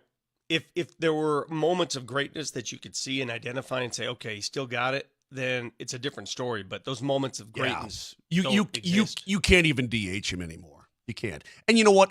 I know that I've been harsh to him and probably a bit flippant. I don't want to be flippant, Vic. I don't want to bust on a guy for having a bad back. But my God, what a disaster this is. I mean, you talk about the 2 worst contracts in sports. They exist right here in Denver, Colorado. One, the guy plays for another team now in Russ. And the other one, guy is busted up. His back has betrayed him at the age of actually it was the age of 30. Really, his back betrayed him. And here we are, 3 years later. Bryant's is worse. Because here's the thing. Russell played. And say what you want about Russell Wilson. It wasn't a lack of effort as to why he didn't succeed here. It obviously didn't work and was still a disaster. But what's worse, you know, people give Jamal a lot of grief because he hasn't stayed healthy over the last few years, and I think it's totally fair. Like, if you're going to be one of the best players on a team, you get a max contract. The expectation is we need you on the floor for a majority of games, and we need you to be healthy at the most critical of moments. But the difference with Jamal is this, Moj. If Jamal is healthy, you're championship caliber. Like, he elevates you from a team that's pretty good to a team that can win all. Like, the entire season, beat everybody else in the league, you hoist the trophy at the end of the year. When he's healthy, he's capable of putting your team in that position. Chris Bryant does not make a difference in that, one way or the other. Like, he's hurt all the time. And when he plays, he's not that effective anymore. And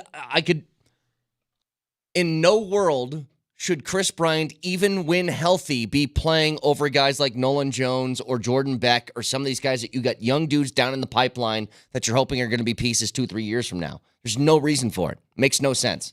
Like, in no way does it make sense to have him on the roster anymore. And I'm sure he's a good guy. All I've heard about Chris Bryant, he's super nice, super personable, all that stuff. Has nothing to do with him as a person. Strictly baseball-wise, there is no reason to keep him on this roster. But from the Rockies' perspective, Vic, it's like you're taking $100 million, you're putting it in a 50-gallon barrel. You made a bad investment. And you're lighting it all on fire and watching it burn. You made a bad investment, dude. It's crazy.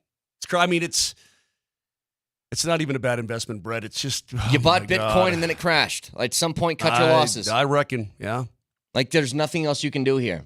And again, I feel bad for him. Like, I would hate to have a bad back. Everybody I know that has a bad back, they said it's like torture. It stinks. But there is no reason for him to be wearing a Rockies uniform anymore. Can't do it. Can't keep playing this game.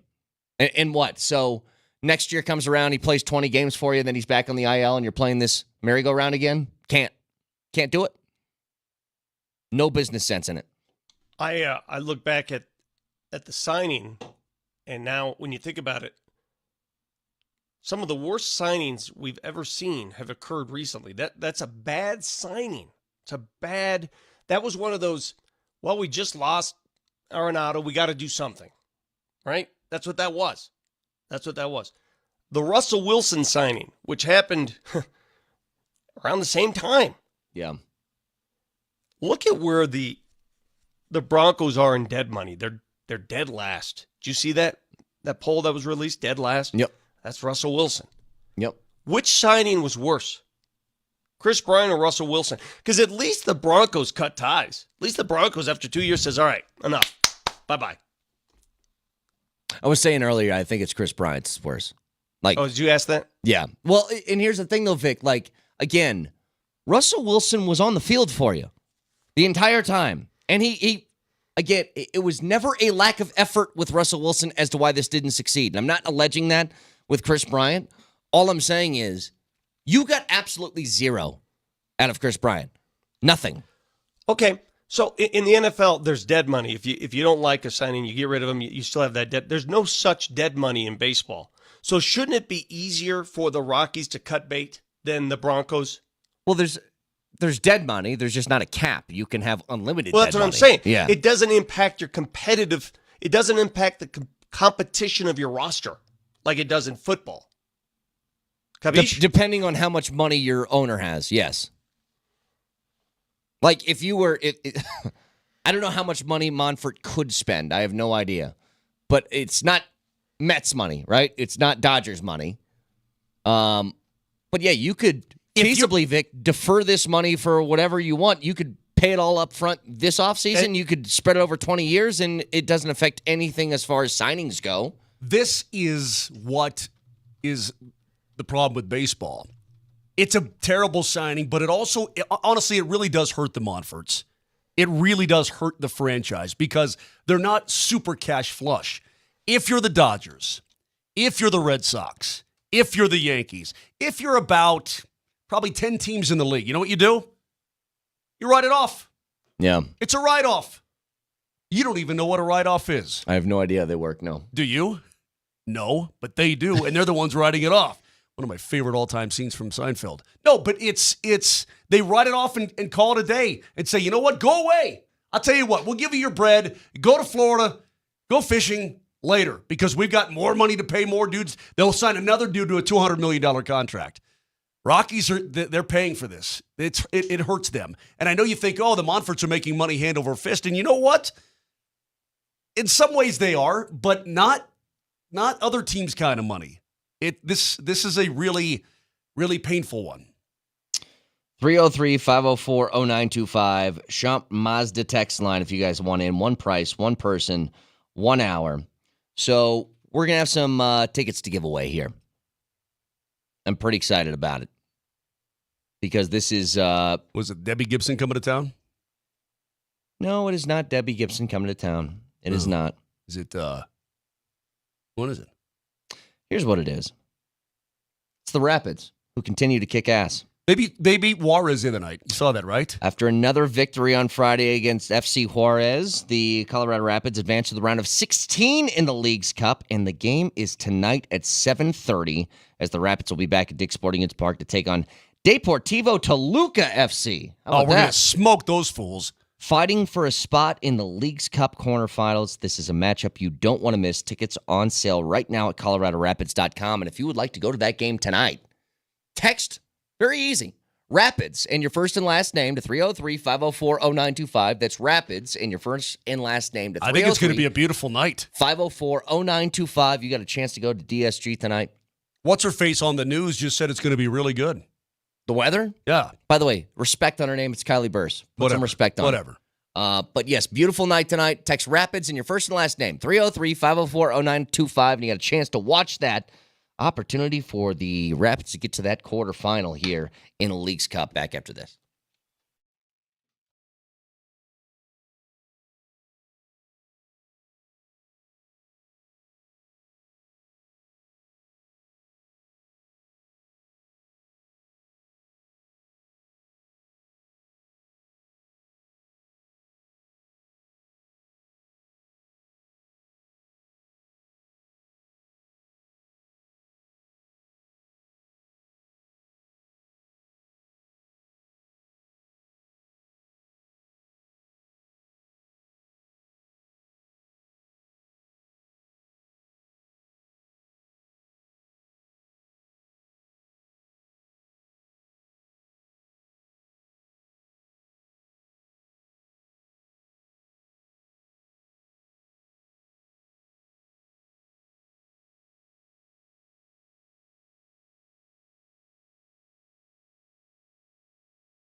Hey, did you guys see, by the way, over the weekend, that first preseason week, that Olympic gold medalist Gable Stevenson, the wrestler, suited up and played D tackle for the Bills? Crazy. You're Ain't that kidding. nuts? How'd it go? It was his first football game he's ever played. Was a preseason NFL game. The first And? time he ever stepped foot on the field. I honestly, Moj, have no idea. I watched one highlight. He looked like he was pushing guys around pretty good. Got pressure on the quarterback on this play that I've seen. Can I see it? Yeah. Let me see. He's number 61. He's right here. Yeah, he's Working pushing his some way dudes- back, He's yeah. pushing some dudes around. Yeah. Well, you know what? He's a big guy. Yeah. I mean, But here's on that particular play. I don't want to get too silly here. He got out leveraged on that particular play, which pushed him big time to his left. And obviously Worked he came working back like a bowling ball, which is good. But he kind of got out leveraged there. As long as they can teach him technique, you can't teach that kind of size and strength. Hey, did you hear, speaking of Olympians and football players, did you hear yesterday during an interview, and I can't remember who did the interview, but Tyreek Hill claiming that he could beat Noah Lyles in a race, and he wants to race him. And I would love to see them race a 40. Now, if it were 100, Lyles would kill him. Sorry, Tyreek. Love you. so how much? All right, hang on. I got to do the translation here. So yards to meters. Okay, so it's basically like a 90-yard dash then. 91-yard dash. Yeah, and I think Lyles would win because you saw what he did in the Olympics. But it brings on a different point, and here's the point I'm trying to make. At some point in their lives, guys like Tyreek Hill and Noah Lyles, great athletes, the great ones, they made a choice. Like, they could have gone down a path and chose a certain sport and said, I'm going to go with this sport. But the choice was made for various reasons. For whatever reasons. Maybe they love that sport.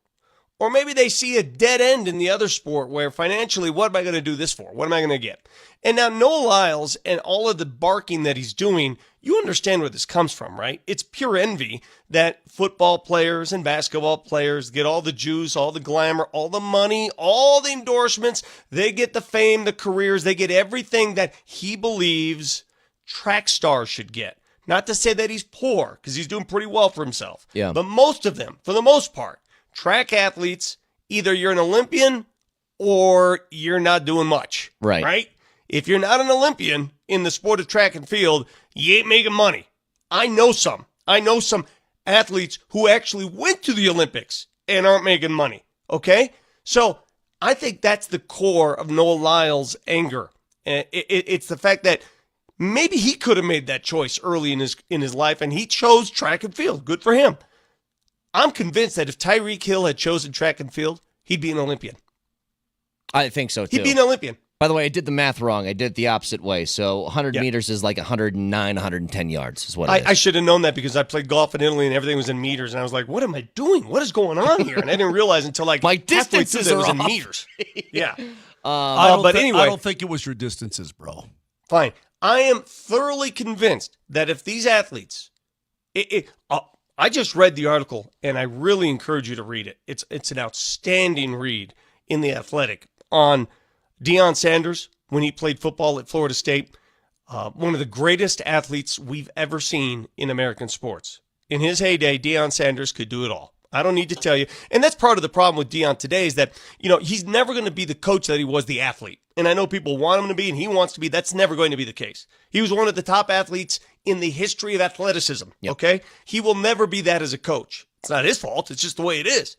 So his athleticism, I'm reading this article, he qualified. Listen to this. When he was in college, he qualified for the Olympic trials and opted not to go. Really? That's how fast I he didn't was. know that. Yes, he qualified for the Olympic trials. Said, nah, I'm not interested.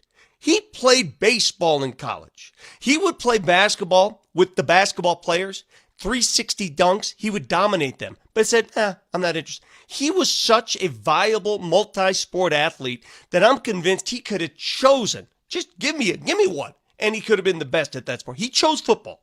So is this crazy? And baseball. Is this crazy for me to say, Vic? If I gave Tyreek Hill 3 months to really prepare for it, that I think he would make it a really close race between him and Noah Lyles?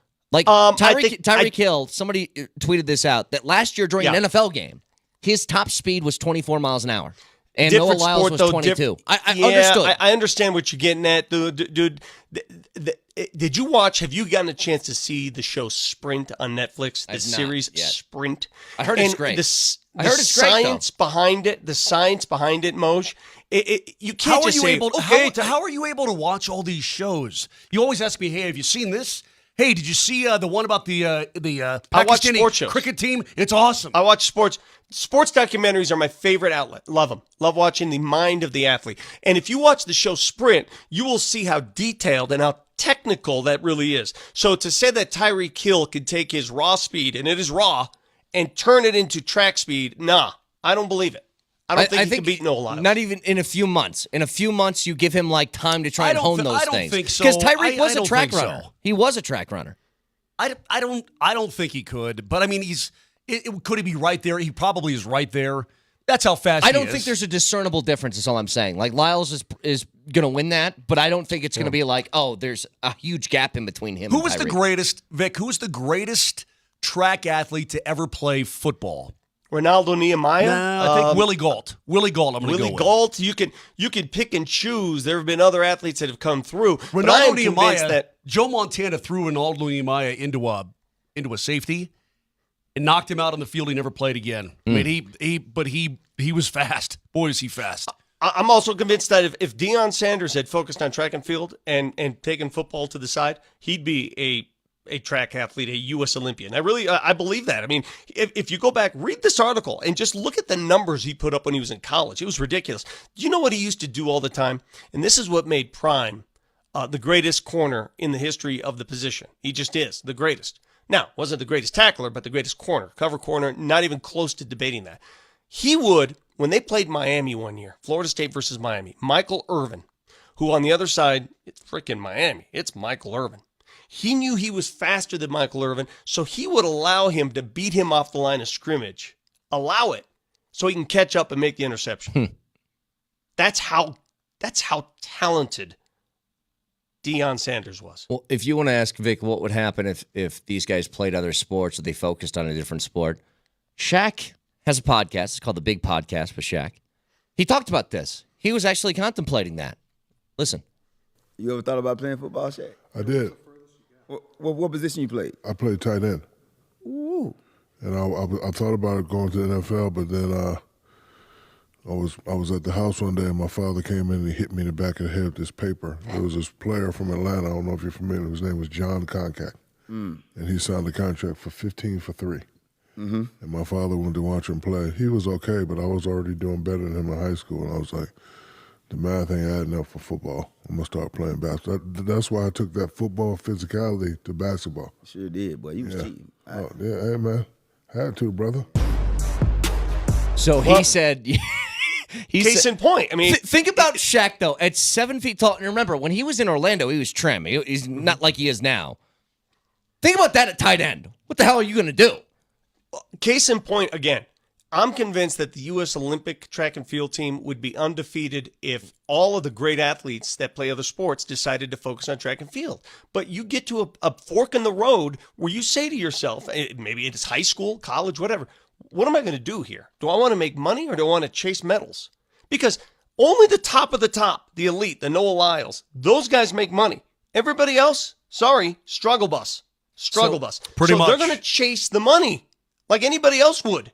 So I know somebody, actually talked to her a couple of years ago when the Winter Olympics were going on. So she was an alternate for the U.S. bobsled team.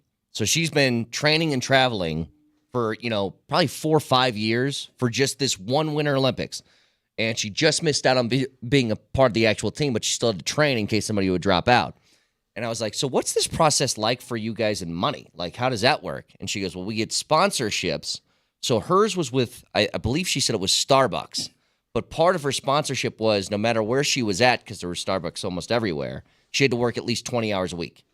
So she would be behind the bar working. It's like NIL almost. Yeah, but they would give her more than, an hourly wage. Sure. But part of that was you have to work at this place for at least 20 hours a week, and then we'll subsidize, your lodging, your food, like all this different stuff. But that's how it worked for people who aren't like So it's like a job. and Olympians. Yeah. So it's like us. We're working, and they subsidize our food and lodging. But the difference is you work at Starbucks and then you spend the rest of the day training to be an Olympic bobsledder and then you go home and sleep. Like That's what it interesting. is. I didn't know how that worked. That's pretty interesting. Yeah. I just think it's, at the end of the day, man, the athlete makes that choice. And if you had to make a choice between, like if you're Prime, if you're Bo Jackson, and you're choosing between football and baseball, heck, even Michael Jordan, basketball and baseball, they're looking at football and saying, I'm getting my bell rung every day. I can go play outfield and make twice the money, guaranteed. Sure. Guaranteed. And then If say you're your a back football hurts. player. Yeah. If you're a football player, because I've seen plenty of football players. I've talked to Bronco players who attend Nuggets games all the time, and they're asking me questions about the contracts. And they're like, wait a minute.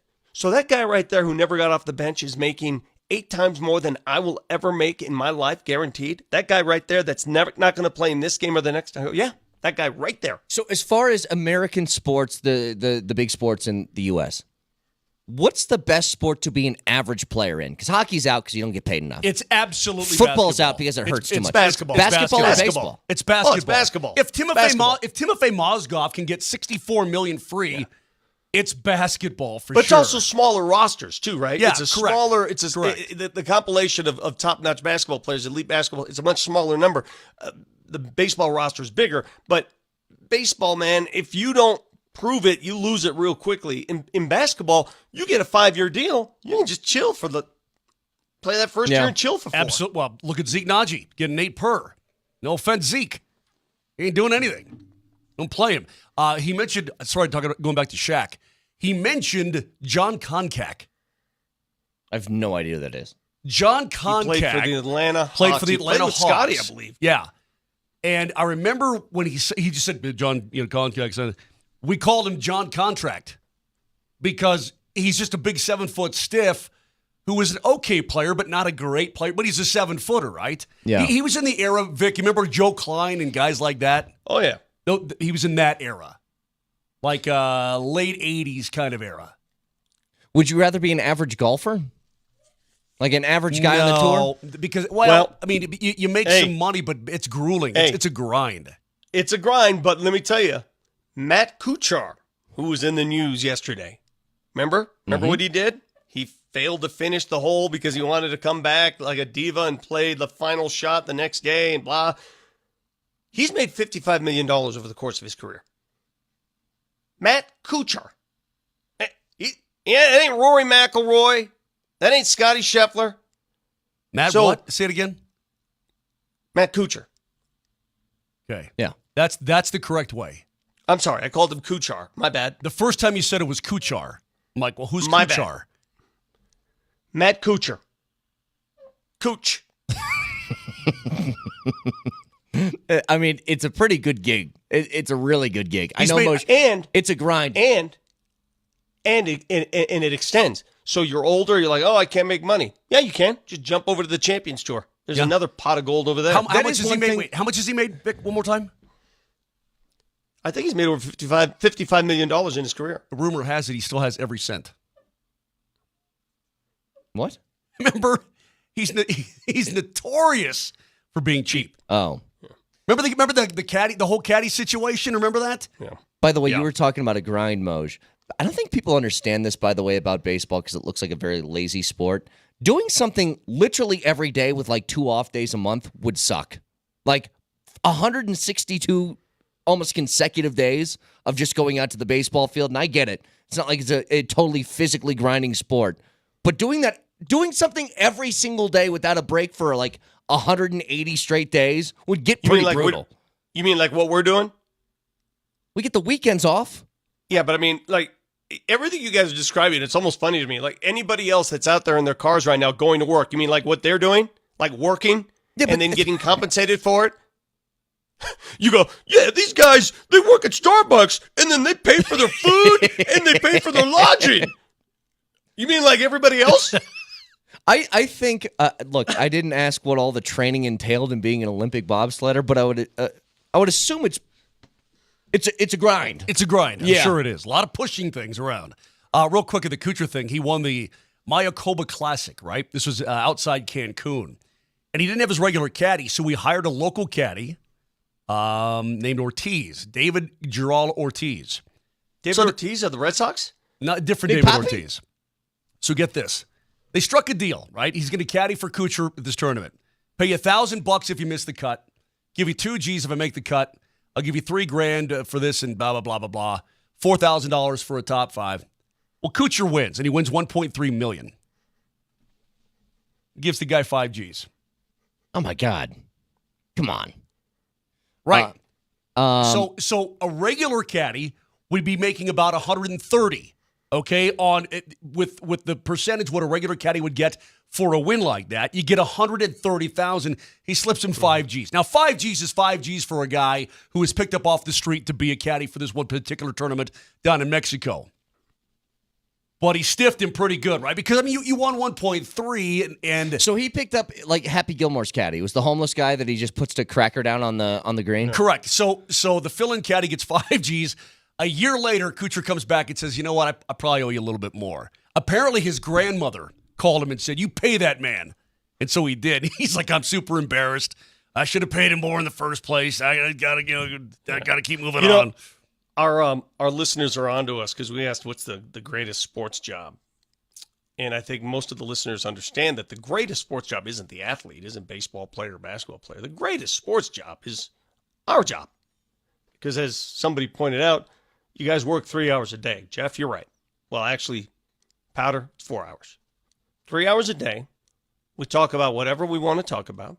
We criticize others. We laugh at others at their expense. What really do we contribute to society outside of that? Well, I do know one thing. When the world was coming to an end, I was listed as a, what was it called again? The people who could go to work during COVID. What was that called? We had to go to work. Remember that? Essential. Remember that? Essential. I was an You were essential yeah. employee. Yeah. So you guys eat that. Were you called Eat that, essential? Jeff. Jeff, are you an essential employee? Were you called essential with your job that actually matters in this world? I didn't think so. I am, though. Last thing, though, during the hockey season, I'll sometimes work, 12 hours a day. More than that, whatever it is. It depends. It comes and goes. Plus, you miss every birthday. You miss every Thanksgiving. You miss every New Year. I'm just saying, there are certain... I love my job, but there are certain... But what I'm trying to say is... It's a violin motion. I'm going to tell you something that all of you, and you're totally right. We are privileged, and I don't go a single day without understanding how privileged I am to do what I do. But I want you to know something. Something my dad told me when I was a kid, and I asked him how much money he made at the railroad, and he gave me an answer, and it's something that stuck with me. I get paid not for what I do. I get paid for what I know. Eat that, Mosier. Great. 303-504-0925. Back after this. What?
You don't know who this is. For those on Twitch, could you please inform Brett Kane what shirt I'm wearing today, please? Who is that? Led Zeppelin. No, it's not.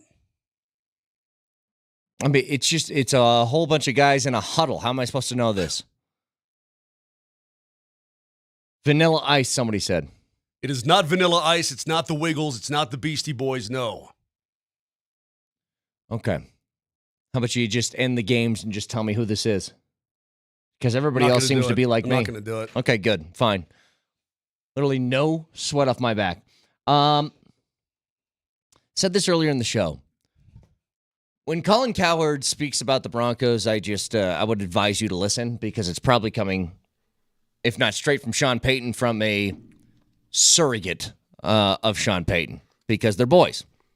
They're friends. He said many times, oh, me and Sean were texting the other day about something. Said this about the debut of Bo Nix, and let's go ahead and hear it. Jesse, you ready yet or not really? You give me the 1 second. Okay, 1 second.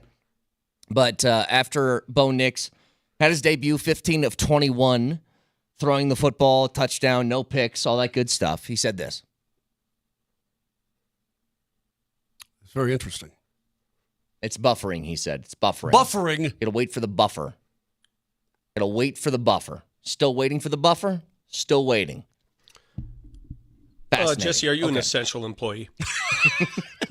Where's your camera, by the way? You didn't even turn your camera on today. It's because I'm doing all kinds of stuff back here Oh, for okay. other things. Jesse Oh, likes to okay. lurk in the shadows. No talkie, more button pushing. Keep pushing them buttons. All right. Just let me Yeah. know when this thing's ready. Do you notice that Jesse just does his job? Nelly, Martio, they wanted to be seen. That's true. Yeah. Narcissistic. I will say narcissistic. Okay. Oh, now it's ready. All right. Let's go ahead, Jesse. Watched a lot of his starts. I remember as a freshman, him at Auburn, I think beating Justin Herbert in Oregon. And he had like 61 college starts, so we kind of know what we have. And here's what is really, I mean, the NFL is by far and away the biggest domestic sport. Like, it's not close. It's the English Premier League in London. It's not close. So this is why the NFL is king. If Bo Nix hits, all the Denver problems wash away immediately. It's like the Houston Texans. They were the biggest laughing stock in the league. And now they're the model how to turn a franchise around because they got the quarterback right and they got the coach right. And they just happened to come in the same year. I mean, think about the Russell Wilson Denver deal. Just think about what this franchise did. Gave up a ton of draft capital, good picks. They paid a fortune. They whiffed on their head coaching hire, like badly whiffed. They were in cap hell in a division with Patrick Mahomes. Like, that's not a good spot to be in. So they hire Sean Payton, and they right the ship. They get Russell Wilson to be the best version of what he can be. They kind of right the offense as much as they can. And if Bo Nix hits, they're the Texans. All the stuff disappears. You've got a quarterback you're not paying anything to. It'll clean up your cap. You'll be winning games, and everybody will forget about it. That's not – the NFL gives you microwavable stars. Heat them up a little bit, ready to roll. So here's the deal. I don't know if they're just the Texans if Bo Nix hits. The Texans had a few other things that were going in their favor. But on the surface, let's say that Bo Nix has a C.J. Stroud-like emergence in his rookie year. Do you think they just become immediately that level of a team? Because the Texans had some pretty good pieces around him. And I guess the question is, would a guy like that actually elevate some of these guys that we're calling solid into guys that you consider more franchise core type pieces? Let me look around here. Is Tank Dell pretty good? Yeah. How about Dalton Schultz? Yeah, he is. At tight end? Yeah. Pretty good, right? How about Robert Woods? Sure. Decent, right? Nico Collins. Nico Collins? And now guess who they have down there? Stephon Diggs. Yep, that too. Okay. Joe Mixon And running Joe the Mixon. football. Yeah. Who is the client of? Super agent Peter Schaefer. Exactly. They've got dudes around CJ, and then CJ comes in, and he's a total bad mamma jamma. He's an instant star. Well, no offense to Colin Cowherd, but no guff, Chet. If you hit on a first-round quarterback, you're going to be better? Well, no blank, Sherlock. I mean, what? It's easy to say this a year later. A year ago, were the proclamations the same about what Houston was doing? 1 year ago, were people saying this about Houston? Oh, they got the coach, they got the quarterback. Watch it, Vic. It was a 3-win football team. What I'm saying is, it's much easier in hindsight to label as a home run hire, as a home run draft pick. Home runs are easy to see in your rearview mirror. Can you see them before they happen? But here's the difference that I want to get to here. Situationally, it's so much different than Houston. Okay, Houston was capable of doing that because the quarterback played really well, yes. And it looked like they had some budding pieces that just needed the right QB to make them no flourish. offense to Davis Mills, but he's not anybody's All-American. But here's the other thing. They played Nick, though. They played in the AFC South. That's not Mahomes. That's not Justin Herbert. And even if you get this level of Bo Nix plays to the level of CJ Stroud, they aren't winning 13 games. It's not going to happen here. And so I just don't think it's that immediate. When we talk about the wide receiver room, this is one of the questions I want to get to today. They have depth at some positions that you'd like to keep, and you just don't have enough roster spots for it. They got probably 7 to 8 guys at wide receiver that you'd feel pretty comfortable if they made the roster. They got 4 running backs you'd feel comfortable if they made the roster. I'm pretty sure, and maybe I'm wrong here, but I'm pretty sure they want to keep all 3 of these QBs. But if you do that, there's only so many roster spots to give. Well, and you can't stack all those on one side of the football. Yeah, but I don't know how. I've got to figure out, when we talked to Leggy on Thursday, how the new quarterback situation on the practice squad looks and what you can and cannot do, because you can bring that guy up every Sunday because they don't want you not playing with 3 quarterbacks. So they have a flexible rule now. But I mean, would they all 3 be on the active roster constantly, taking up a spot? I don't know how it works. Hey, you guys worried about Troy Franklin? Yes, He hasn't exactly shined. I am. Yes.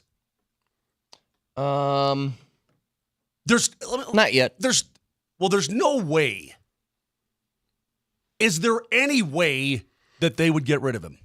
I mean, waive him or try to practice squad him. He's a whatever. 4th round pick. Right. I don't think so. If anything, you practice squad him. I don't think you cut him. See, but if you do that, he's capable of getting picked up somewhere else. They can't do that either. Well, okay, right now, would you keep Bo Nix's college teammate? Yes. And safety valve, or Devon Vele? I think there's 3. Franklin or Vele right now. You have to make the decision. Franklin. I think there's 3 guys. You're out of your mind. There's 3 guys on this roster that I think are safe at wide receiver that are not going to be cut. It's Sutton, it's Mims, and it's Franklin. Everybody else, I think, is up for debate. Now, some guys more likely to make the team than others, but I think there's a debate for all the other guys. I agree with you. Josh Reynolds is making a decent amount of money this offseason, but if he doesn't pick it up and guys like Vele play well and continue to play well during camp, then he might get cut. Josh Reynolds has to catch that ball in the end zone. He does. Tim Patrick, I don't know where he's at right now injury-wise. I know he got the start, but haven't seen a whole lot from him. Vele is somebody who's emerging, but is he somebody you could stash in a practice squad? Maybe. Little Jordan Humphrey, he's been consistent when he's played. Everybody else, I think, is up for debate outside the 3 that I mentioned. I think it's going to be very different. This cut at wide receiver, assuming they have to cut a running back, which I don't think that they do, but let's assume that they do. Those are the 2 hardest cuts on the team, and by a mile. I was thinking about something about the Broncos and what set this team back. There have been many, many moves that have set the team and the franchise back. But this 1-2 combination, this is like a Mike Tyson. It's like a Mike Tyson uppercut followed by the Mike Tyson knockout hook. Okay? This is what this is. Think about this for a second. In 1 year, they signed a quarterback who they promised a ton of money to, who wasn't close to the quarterback that they envisioned, that anybody envisioned, and they had to pay him off to leave. Mm-hmm. Okay? That same year that they brought him in, they got a head coach who lasted 1 year, not even a year. What was the worst hire, Hackett or Wilson? Hackett. And to have them both happen in the same year. Because I think I can make an argument that if Hackett wasn't the hire, maybe the Russell Wilson stuff turns out differently. Because it was But so Hackett did bad in things- year one. It was I so agree. bad. I agree. Russell did not look like Russell Wilson that we remember watching in Seattle, but he still looked like an NFL quarterback. Hackett did some things during the course of the season that left the entire country going, what the hell is this? Yeah. Remember? Dude, it happened the first week of the season. The first week when they had 40 seconds left on the clock and they ran it all the way down for a 64-yarder in Seattle. Like, that first decision. And think about what transpired afterwards. A few weeks later, what happened? They hired Jerry Rosberg to be in charge of time management, who then took over as head coach for the last couple of weeks of the year. Like, I don't think you could have found, not to go all full Sean Payton on this, a worse hire at head coach than Nathaniel Hackett for that situation. So you got that hire, which is a horrible hire, obviously. It didn't work out. And then you got the Russell Wilson issue, which didn't work out. And you got those things happening at the exact same time. Right. Oh, my God. Like, I mean, double the keg powder. You know, it's the, like the two worst decisions that you could, that I think this is correct. I'm not the Broncos historian, but the worst coaching hire in Broncos history. Josh McDaniels may have a word. He lasted 15 games, though, dude. I know 15. he did. He did last more time. Yeah. So I'll say potentially the worst coaching hire in franchise history, and the worst quarterback trade signing in franchise history coincided with the two most important positions, I believe, on a football team. Yes. At the same time. And to make matters worse, not only did it hurt you then, it hurts you moving forward because to replace both of those spots, you had to give up draft picks. Yeah. It's almost like you have appendicitis. So you call an ambulance, right? Take you to the hospital. Then the ambulance crashes into a ditch on your way. Mm-hmm. That's exactly what happened. Your appendix bursts. You're poisoned. It's a bad day. Except now it's been a bad couple of years for the Denver Broncos overall. I don't know what Russ is going to do in Pittsburgh. I don't wish for him to be bad. I just don't have a whole lot of faith in him. What I do know is that it looks like he's going to get the real shot to be the number one because it appears that Justin Fields is sort of playing his way out of contention. That's what it appears like in Pittsburgh. Weren't you I don't the guy? know. Didn't I debate with you about the future of Justin Fields? Yes.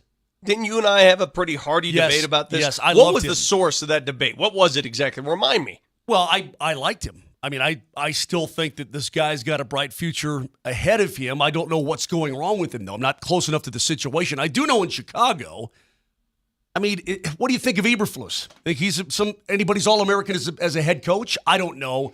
I like Justin Fields coming out of college. I wanted the Broncos to draft him. Clearly, they made the right choice in Pat Surtain. But that being said, Vic, the Russ thing, we can even say that it was a disaster from the get-go, that he just can't play the game. We remember all the whispers out of Seattle that he just couldn't play the game the way he used to play the game, right? They give him the money, they bring him here, they give him the money. It was probably doomed from the get-go. Hey, we did get something out of Nathaniel Hackett that we will never get out of Sean Payton. What's that? He called our show. That is true. That is true. Yep. And I got Nate to call the show. And he's a former dancer. We didn't know that He called either. the show. We talked to him on the show. And I know we'll never get that out of Sean Payton, and we sure the hell won't get that out of Prime, the two big-name coaches in town. Mm-hmm. And that's fine. But we got something out of Nate Hackett. And look what it got him. A ticket out of town. 303-504-0925. Dude, that's not a great endorsement for your own program, dude. You want to lose your job? You Come on our show. You want to lose your gig? Spend 20 minutes on this program. I can spin it the opposite way. Do you want to get paid to not work? Come on our show. We'll make that happen real quick. Did we ever have Chris Bryant on? No. Oh, okay. So maybe that theory doesn't work. Man, who else have we had on this show? We had Alex Singleton. Alex Singleton, he's still employed. He's kicking butt. There you go. 303-504-0925. Shop Mazda text line. You can listen to us anywhere in the Altitude Sports Radio app. It's powered by the Will Hite Law Firm. Injury lawyers. Go to willhitewins.com. That's willhitewins.com.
Hey, Hey, you ever had because now we live in the world of Amazon and deliveries and packages. You ever had a package stolen from your porch? I don't think I've had that yet. No. No, I mostly get the garage stuff now, and I don't know that I like my garage being opened by a stranger, even if they are delivering something to me. But I'd take that over having my stuff ripped off. But you Why? let them open your garage? Yeah, they have. No, that's not gonna happen. You don't get in my garage. So somebody delivers your package to you, and Amazon. They put it in the garage. and that you let them open your garage with, I'm assuming, a garage code. No, they have. It's like I don't know how it works. AI. I don't know. They have access to my. I have. It's a long story, but I have the app. And they get to open your garage when they want to if they have a package? Yeah, that's not happening. No. Yeah, they You do. know, I'm not even sure that I like that, but yes, they do. It's just the amount of. I'd love to know how much per year is stolen from porches and patios from people's front. Look it up. That's going to be a black market that will. Why are you asking that? Well, a friend of mine had some stuff stolen, a lot of it, and just unfortunate. I have you can seen put cameras up; it doesn't matter. I have seen the videos. There's a guy who's like a real engineering geek. Hold on. This is from Forbes. It is recently, take a guess, Vic. How much money do you think it'd be? Like just a wild stab in the dark. What would you? Billions. It's recently estimated that porch pirates had bagged around $8 billion in merchandise last year. Oh my God. 160 million packages every year. Who pays the price for that? I don't know. And, Am I and Fanatic is right. the only? Hold on a second. Am I the only one that has Amazon putting packages inside my garages on my? People are saying this is the wildest thing I've ever heard. I don't know. They asked me I one ain't day. giving anybody my That's my insane. code to my garage. Like That's insane. just randos. I have the MyQ, Here's the but code to my garage. The MyQ thing, and Amazon uses it to put stuff in my garage. Not Yeah, all the that's- time. it's Not all the insane. time. That's Captain Insano. Well, I don't know. Then why am I doing it? Great question. You're giving a stranger who you don't know access to the inside of your house. Does that sound crazy when I say it out loud to you? Yes. Yeah. It sounds insane. Yes, it does. What if it was the milkman? You leave it on the porch. And if it gets stolen, I don't know what happens, but then you go and you say, hey, Amazon, it's not here. I need another one. Why did Vic even bring this up? Why? Some stuff was stolen, and I'm just curious what you do about it. Well, you don't do anything about it. You No, go crap. You don't. You call the cop. Cops okay. won't do anything. There's obviously people who've had stuff stolen off their front porch. Is there Well, like, can Fanatics you said it call best. Amazon and say, hey, this was delivered, but it's not here? Fanatic said it best on the Twitch. I'm using my Amazon Ring camera to see somebody steal my Amazon package. Should I call Amazon? Yeah. Something like that. If somebody's on your porch taking your stuff, can you blast them? What's the law? They're on your property. Well, yeah, but if somebody's, it's the same kind of thing. If somebody's leaving a leaflet at your door, right? On the hey, we're in town, we're painting, and they But put they it are on your door stealing handle. your property. Yeah, I know, but you don't know that, and you can't just blast them. I mean, you know what I mean? Even though they're on your property. Go on now, get out of here, go. But if you have, like, I'm looking at a photo of the porch pirate here, right? And you have these photos. What good does that do? That does you no good. Right. I mean, what good does that camera do, really? Tell you this right now, I got a neighbor. He's got a lot of equipment in his car. He's got a big truck for work. He had that broken into once, and he told me in no explicit terms that is not going to happen again. So,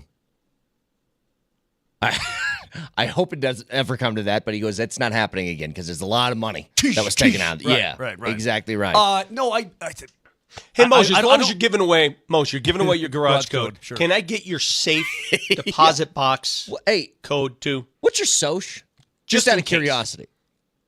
Moshe's going to be that guy who's going to get that call. I need your social. I need your PIN security code. I need all of it because we need to make sure that your passport's ready to go next time you travel. Just a PSA to everybody listening out there right now who's on social media, because there's always these trends that come around. Hey, your adult film name is the street you grew up on and your first pet. Or, hey, it's a basketball shot to save your life. The month of your birthday is going to be the player that's taking the shot, and the day is going to be. You've seen these though, right? You know what I'm talking about? You're dumb. You're giving away all the information that people need to your bank account. You understand that, right? All of the security questions that get asked. Mm-hmm. What street did you grow up on? What was the name of your first pet? You don't think that people are phishing? Of course. Stop responding to those. Yeah, of course they You're are. giving away the information to get your money stolen. Absolutely. In case people didn't know, don't do that. Couple things. Number one, I would never blast anybody. So I was making a joke, so stop it. Number two, there's a guy, as I talked about, I've seen the video, he's a real engineering type of guy, like a super smart guy. I don't know what he does, but he kept having packages stolen, so he created a fake package and put it on his porch, and he's evolved it over time. So what it does, and at the very end, he put one more element in it. He had cameras in it, right? And then when you opened it, it talks to you, and then it sprays glitter everywhere. I like It's that like a lot. it's a glitter bomb. That one's So good. it gets all over your car or all over your house or whatever. Then he also included fart spray. Also great. So and have you guys ever seen this guy? Jesse, have you ever seen this guy? No? He's a really smart guy, and he goes through the process of how he made the fake Amazon packages so that when people opened it up, Mark Rober, is that's what I'm seeing on the Twitch? Yeah, that's probably him. Therein lies this whole notion. Therein And go see those videos, though. It's pretty cool. And he's got the people on camera. Like the phone sends the video back to him so he can record it all. I mean, he's a really smart dude. I would never know how to do this. Right. But he builds this machine, and the glitter just goes. So he's a former NASA engineer is what they're saying. So there you go. Smart dude. But it's pretty So my funny. wife- It's pretty cool. My wife, the packages. 99% of the packages we get are in my wife's name. She's a package shopper. That's just the way it is. Yeah. I don't like to package shop. I like to try my stuff on, especially if it's shoes. And this is the hole in the entire Amazon package movement this is the hole. Threat of theft. Like if I buy my item at the store, no one's going to come up to me and just grab it out of my hands. Well, they could. They could. But therein lies this is an issue. So maybe we're speaking too soon for the death of the shopping mall and the death of the store. There is value there. I enjoy going to the store. I enjoy it. When I went shopping in Italy, I enjoyed it. I could probably ask you this question after the show, but I want to ask it on the show. I saw you got some cool stuff in Naples. Yes, great stuff. Pretty inexpensive. I'm going to tell you, the cost of those suits that were high quality, 1/4 of what you would pay for here on the streets of Naples. Dude, when I was in London, the bear says, you know what? We're walking by the store. She's like, you need a couple suits. They were super high quality, and they were super inexpensive. And I'm like, well, why am I even going to my local haberdasher and getting get my wallet taken from me when I can? It's probably cheaper to fly to friggin' Naples and buy my suits and friggin' fly back. Not only is it cheaper, I bought a €35 suitcase on the streets of Naples to put the new clothes I purchased. Brett, it's insane I'm off not tomorrow. to. I'm off the rest of the week. I'm going to Naples. Let me take it a step further. What? And they will sit you there, tailor you head to toe, perfect fit. Why didn't I do that when I was there? I told you to come with me. So- This has no meaning to you because you've never worn You a suit don't in your life. You don't like clothes. You don't like clothes. Yeah. I don't want you to even open your mouth. How on this topic. expensive are their hats there?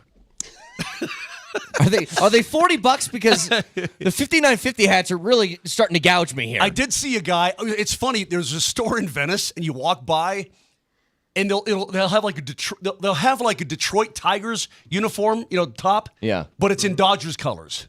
Moj. It's pretty funny. And then I saw a dude with a fake Aaron Judge shirt, a Yankee shirt. I thought it was hysterical. Fake. Moj, all these fake stores out there, there's fake stores inside of the authentic stores. All they sell that is American made and American, every foreign country wants to romanticize with America, so they sell American goods made in America or this.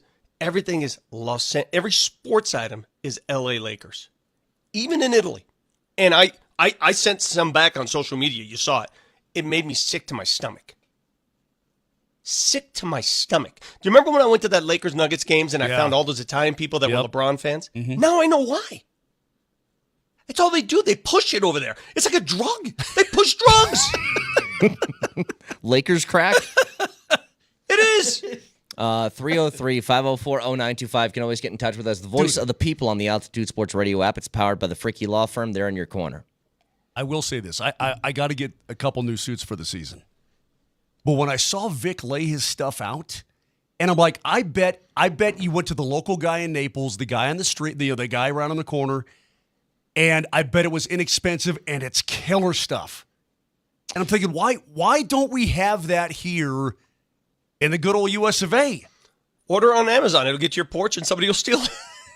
After another victory on Friday night against FC Juarez, the Rapids have advanced the round of 16 in the League's Cup 2024. And tonight at 7:30, the Rapids will be back at Dick's Sporting Goods Park to take on Deportivo Toluca FC to fight for a spot in the League's Cup quarterfinals. This is a matchup you won't want to miss. Tickets on sale now at coloradorapids.com. And again, a chance for you guys to win a pair of tickets on us. Go out to Dick's Sporting Goods Park tonight on our dime. Say it like Bert. Tonight. 303-504-0925. Text Rapids in your first and last name, and you are automatically entered for a chance to go to that game tonight. That is Rapids in your first and last name to 303-504-0925.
I got to inform you of something as we continue on here with Mosier, Lombardi, and Kane. Great to have you with us on this Tuesday at 9:02. We're back at Broncos camp tomorrow. Should be fun. My buddy Kevin texted me. Lost a lot of respect for Kane. For what? For not knowing who was on my shirt today. Nobody knows who's on This your is shirt. Van Halen, and it's the cover of the album Women and Children First. There you go. So now everybody knows. Great. There you go. And my buddy Kev lost a lot of respect for you, Brett, and that's a pretty big deal. You know what? I'll live. Okay. No, you don't want to live without respect from Kev. I'll live. I love Kev. that. I had some tweets I delivered just disagreeing with the way Deion Sanders handled that press conference, and that's fine. I'm still pulling for CU, and I still admire the man. But my favorite tweet is, Vic lost a lot of respect for you and your brethren in the media. Oh, really? If there is something, Oh, my God, you did? like, honestly, I think there is not a negative thing that you could say to me that I would care about less than I've lost respect for you. Like, outside of my father or mother saying that for me, or my wife, there's like nobody else on the planet that are like, I lost respect for you. I'm like, oh, great. Do you really need the respect of your parents at this point? I mean, no, but it would hurt emotionally. It would hurt emotionally. If they said it and they meant it, that would hurt. Anybody else, I'm like, you know what? I guess I'm just going to have to live with that information now. You don't respect me as much as you used to. Okay. Your memory is crap anyway. You wouldn't even remember it a week later. You'd have no clue. Like, even, and I think of course, I want your guys' respect. But if Moshe said, Brett, like, I did something, and Moshe came to me in a serious tone, was like, I'm just letting you know, I lost a lot of respect for you when you did that. I think I'd still be like, yeah, it's okay. Okay, how about this one? How about this one? How about this one? At the end of a preachy, text or tweet, be better. Yeah, that one doesn't bother me. Like, That's a parent to a child. That's what that is. That's a parent to it. You've probably used it on your kid a time or two, Vic, right? Hey, do better, be better. Like, texters have said that before. You guys didn't do the blah, blah, blah, blah, blah, be better. And I'm like, nah, I think I'm doing okay. Okay, so this is the right amount of better that I want to be. I played in the golf tournament yesterday with the dudes from Revitalized Health. Great guys, right? Joe and James and John, great dudes. Did they have respect for me, or did they lose some too? No. Because I didn't know Van Halen. I think they probably have no respect for you. Oh, they After your didn't third have OB, it. did they say be better? No, but we didn't play very well. I played like crap. They didn't play very, just it wasn't a great day for us. So on a couple of occasions, I rolled some extra balls and foot wedged it out and all that. We're not going to win anything anyway, so it really wasn't like we're cheating the system because we couldn't win anyway, right? We had zero. I mean, It does sound like cheating, but that's fine. yeah, but we were even par in a scramble, dude. I mean, we're not winning jack. Okay. Okay. So anyway, I don't know. Would you lose respect for me if you were playing and did that? No, because I've seen you do it before. Firsthand. I've seen you hit multiple mulligans, and I knew that me saying be better wouldn't work. All right. I've lost respect for you, Moj, because you just hit your fourth mulligan on one hole. That wouldn't work because it's not going to stop you from doing it. But hold on a second. So I'm trying to remember back. You're telling me that in your whole Coach Prime situation, you getting back from Italy and the discussions you had with various people. Yeah. And they say, I've lost some respect. They lost respect for you because you called it like it is? Is that it? In fact, I would have more respect for you. Well, I mean, they don't see it as calling it like it is. I mean, I'm then what do they see it as? What Well, I mean, what was the explanation? Like to pit this as the media versus Prime, and we're entitled, and we're spoiled, and we're soft, and yeah, okay, fine, whatever. I mean, where were all those words when, for the last year, I've been glazing the guy? Go back and look. I know. Go back and look when he arrived and I took that walk. Remember I walked? I said there's no way that CU would ever hire Deion, and I walked home 13 miles. Yes. Where was that? Where were all the allegations then that I hate him and that were unfair? Where were they then? How many people Where were in they when I went up sports- for 4 games? When I sat next to him? Where were they then? So I had to make one critical comment and now, oh my God.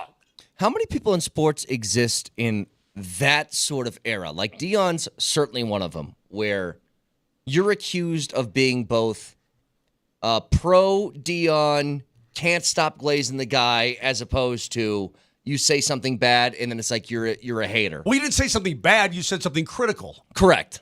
and then people freak out. Let me go back to this real quick. This is a very good point that you made, Vic. All you CU honks out there, we want them to do well. And by the way, we've already labeled the CU honks as, and I'm going to say this very slowly, so I want you to understand, you're the worst people out there today. You're the worst. You're the worst. You're the worst.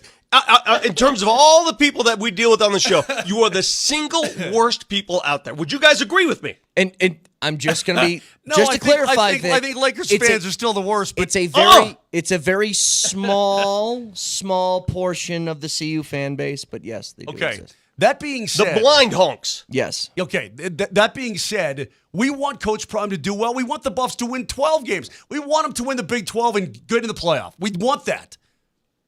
Vic Lombardi, the day Prime was hired, Vic Lombardi was so excited he said, there's no way they're ever going to get him. That would be awesome. If they do, I will walk home from this show. He literally walked 13 miles home that day. I'm not even kidding. Walked 13 miles. I understand the value he brings to the university. We've made that abundantly clear. Didn't Marty last about half the way with you, then he took off? Something like that? Listen, it doesn't change my opinion. It doesn't change my opinion that was a crap show that he put together last Friday. It doesn't change. Well, he has the right to call out. Sure, he has the right. And I have the right to say that was an abomination. Yeah. It was embarrassing. It's not the way at all that you would want, I think, your program to be perceived. And I've said this forever. There's a... You know why? No, I'm sorry to interrupt. You know why? Because you're never going to win this war. That's why. It's a war you're never going to win. You're not going to win that war. Why waste your time trying to win that war? Put your head down and go to work. Win some damn games. Yeah. And by the way, we all know this. If Deion did that and they won 10 games last year, this isn't a problem. At least not as much of a problem. Like, there's plenty of moments in which Nick Saban has gotten really snippy with media members when he was at Alabama, but he was winning 13 games a year, so nobody cared. I've said it forever. The reason why the Deion stuff, I think, for some anyway, has taken a more pointed angle is when you get a lot of that bark stuff and you don't get a lot of the bite, because the bite was there the first 3 weeks. And if you notice, was there anybody saying anything about Deion other than, oh my God, this is the most incredible thing we've ever witnessed, and who could have guessed this, and blah, blah, blah, the first 3 weeks of the season? Not a single remember person. him. I remember going up to Boulder when he did Game Day and the Fox pregame, Fox Noon Bark-Off, whatever we call it. He was doing both shows. And I remember saying this, and I tweeted it. I said, this guy is a master marketer. He's a marketing genius. Look at him just play the media like a fiddle. He's amazing. I remember that. And I gave him credit for that. By God, I will criticize when I think he does things poorly. Mm-hmm. Therein lies the difference. But you should. Like, that is a totally fair standard to hold. When you do things good, you get praised. When you do things bad, you get criticized. It's amazing to me, and I should, after all these years in this business, I probably shouldn't be amazed. But I think it's okay, even if you're a big fan, it's okay to have some intellectual honesty and understand where people are coming from. Are there times when people will be critical of the Colorado Avalanche and say things that are correct? Absolutely, right? Hey, look, I call the games. I love calling Avalanche games. And sometimes people are right. Sometimes they're correct about things that have been screwed up or whatever. Nobody's perfect. Yeah. It's okay if Vic is on Coach Prime for what he said or the way he handled it, and he's got a good claim to back it up. That's fine. Just be intellectually honest and try to see things outside your tiny little myopic view. That's all I'm asking. And I'm not. Here's the deal. Here's why I don't understand. Do you think that no one is capable of criticism? That no one is beholden to it? That he's above that because of what he did as an athlete and a player and a man and a father? We're all subject to it. All of us. We're all human. We're all the same. I'm not idol worshiping like some of you CU blind shots are. I'm not doing that. I ain't going to idol worship anybody. Anybody. Ain't going to work that way. Anybody? If Jokic, we love Jokic. If Jokic turned and played for the Lakers tomorrow, he's dead to me. Absolutely. We said this. He's dead to me. 100 times over. Yep. I don't idol worship. I don't do this. I don't play this game. If you want to play that game, fine, play it. Play it. I'll laugh at you while you play it. Can I ask you guys a question, by the way? It's very feasible that this could happen again, that CU opens up the year. They beat North Dakota State. They beat Nebraska. They beat CSU. Could happen. Start 3-0. Are you going to be a little bit more hesitant than you were last year? As far as like the excitement level and all that stuff? Because I want to see how they do it. Okay. I mean, listen, we were all excited last year. Those first 3 games, listen, they took the college football. It was the epicenter of college football. I mean, think about that. Yep. Boulder, Colorado was the epicenter of the college game. It was awesome. And then it all came tumbling down. I think they're deeper this year. And that's why I think that it won't go that route this year. Right. Once they lost Travis Hunter, and then they had some questions on the line, offensive and defensive lines, it all came tumbling down quickly. I don't think they're as soft inside this year. And, when somebody brought up a very simple question, how's your offensive line? Remember, he wouldn't answer the question. Remember that? Oh, yeah. What was the question Sure. about that? What was the question? It was bolstering the offensive line. What does Right. bolster mean? Well, is the chemistry better? What does chemistry mean? That's what it was. He got flippant with people. I mean, he knows what Coach Prime knows what bolster means. Coach Prime knows what chemistry means. Coach Prime was a 2-sport star athlete. I mean, he knows what the question is about. It's just that the whole thing sort of got started in a bad way and then spun off. The chemistry thing is, I think, actually a really interesting part of not just the CU, but what college football is now. Because we had Peter Schaefer on last week, and he brought something up, and Vic, he was actually pretty optimistic about the Broncos. He said a big reason why he thinks they'll be better is continuity. Like, they have the same head coach, the same defensive coordinator, the same offensive coordinator, the same GM, the same, a lot of this stuff is the same, at least at the top. And a lot of the roster is the same. The quarterback isn't, but a lot of the roster is the same. And he goes, continuity is going to be a good thing for them. And when it comes to college football, and especially CU, who turns over 50 to 60 guys every single year on the roster, does it take a second? Like, does it take a minute to try and get that together? And is that something that could hold them back? Well, but can the talent outweigh the lack of chemistry in the early going? Well, I want to get to that in just a second. Stick around.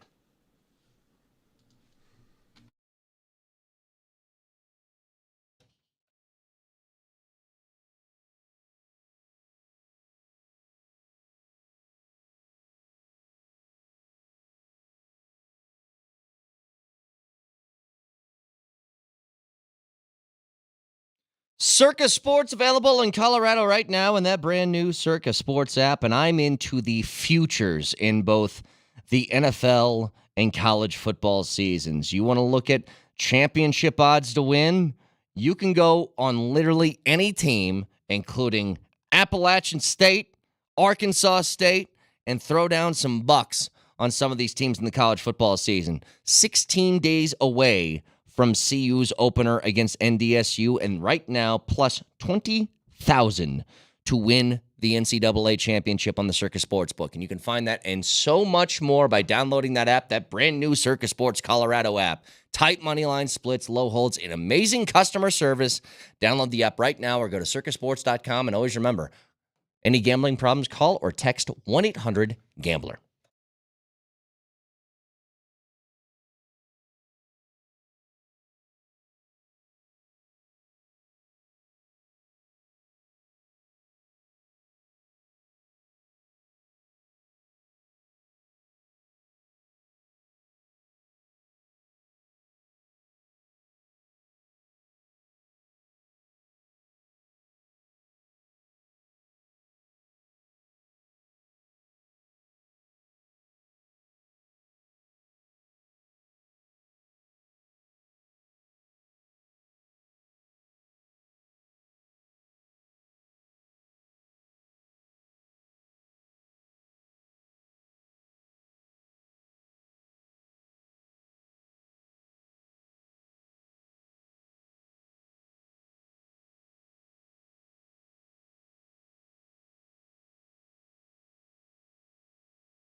I'm not having this conversation with you while Dio's playing, so shut up.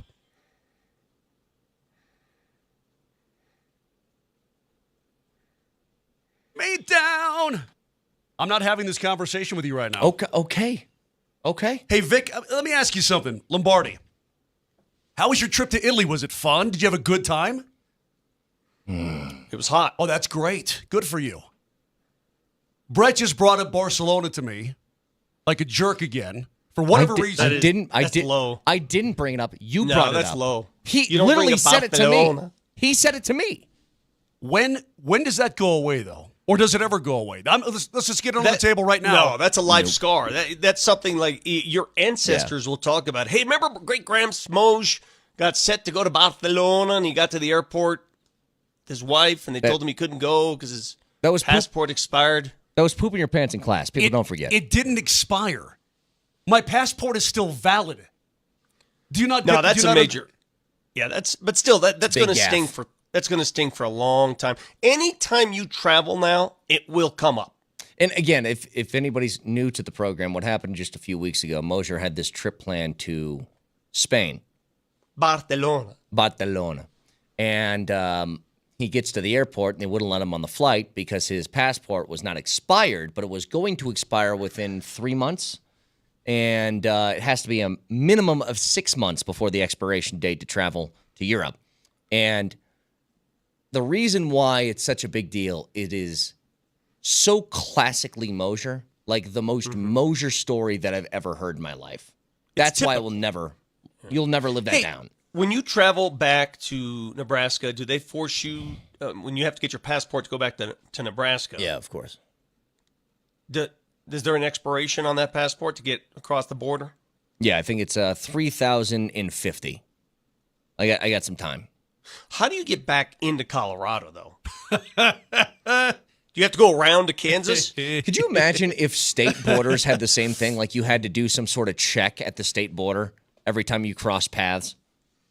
Like if I wanted to go from Wyoming to Colorado, there's a literally like a border patrol setup where it's like, do you have your papers? Vic, how many times did you get pulled over in Ogallala? How many? 3 times. Okay. So basically, Vic would be, so Nebraska eventually would ban him, right? They'd be like, By the way, I can't come I through. financed 2 of the new recreation centers in the Yes, you greater did. Ogallala town. Yes, you did. And they appreciate it. They actually have your pictures up on one of the park benches. So have you ever been to Ogallala, by the way? I've been through it. Oh, yeah, okay. Well, when you go to Lake McConaughey, you got to do your shopping in Ogallala, essentially. Or no, that's right. Remember that big storm that happened around Christmas? I was stuck in Ogallala. Yes. That's right. That's a song, Vic. You're good at writing songs now. Can you write a song about being stuck in a winter storm in Ogallala? Boy, that must have been neat. Dude, I'm not kidding. I told you guys this story, but it was like a blizzard, and they shut down the interstate right there. They said nobody's getting past this in any direction. Highways, interstate shut down. And everybody's scrambling to find hotel rooms. I don't know if you've ever been to Ogallala. There's not that many. We were the last ones in to this like Days Inn or Motel 6 or whatever it was. I looked outside my hotel window. Remember, it's like negative 10 degrees outside. And people are sleeping in their cars at 3 o'clock in the morning. And I'm like, good Lord.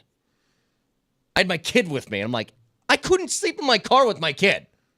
In that weather, no chance that would happen. Plan better. Yeah, you're right.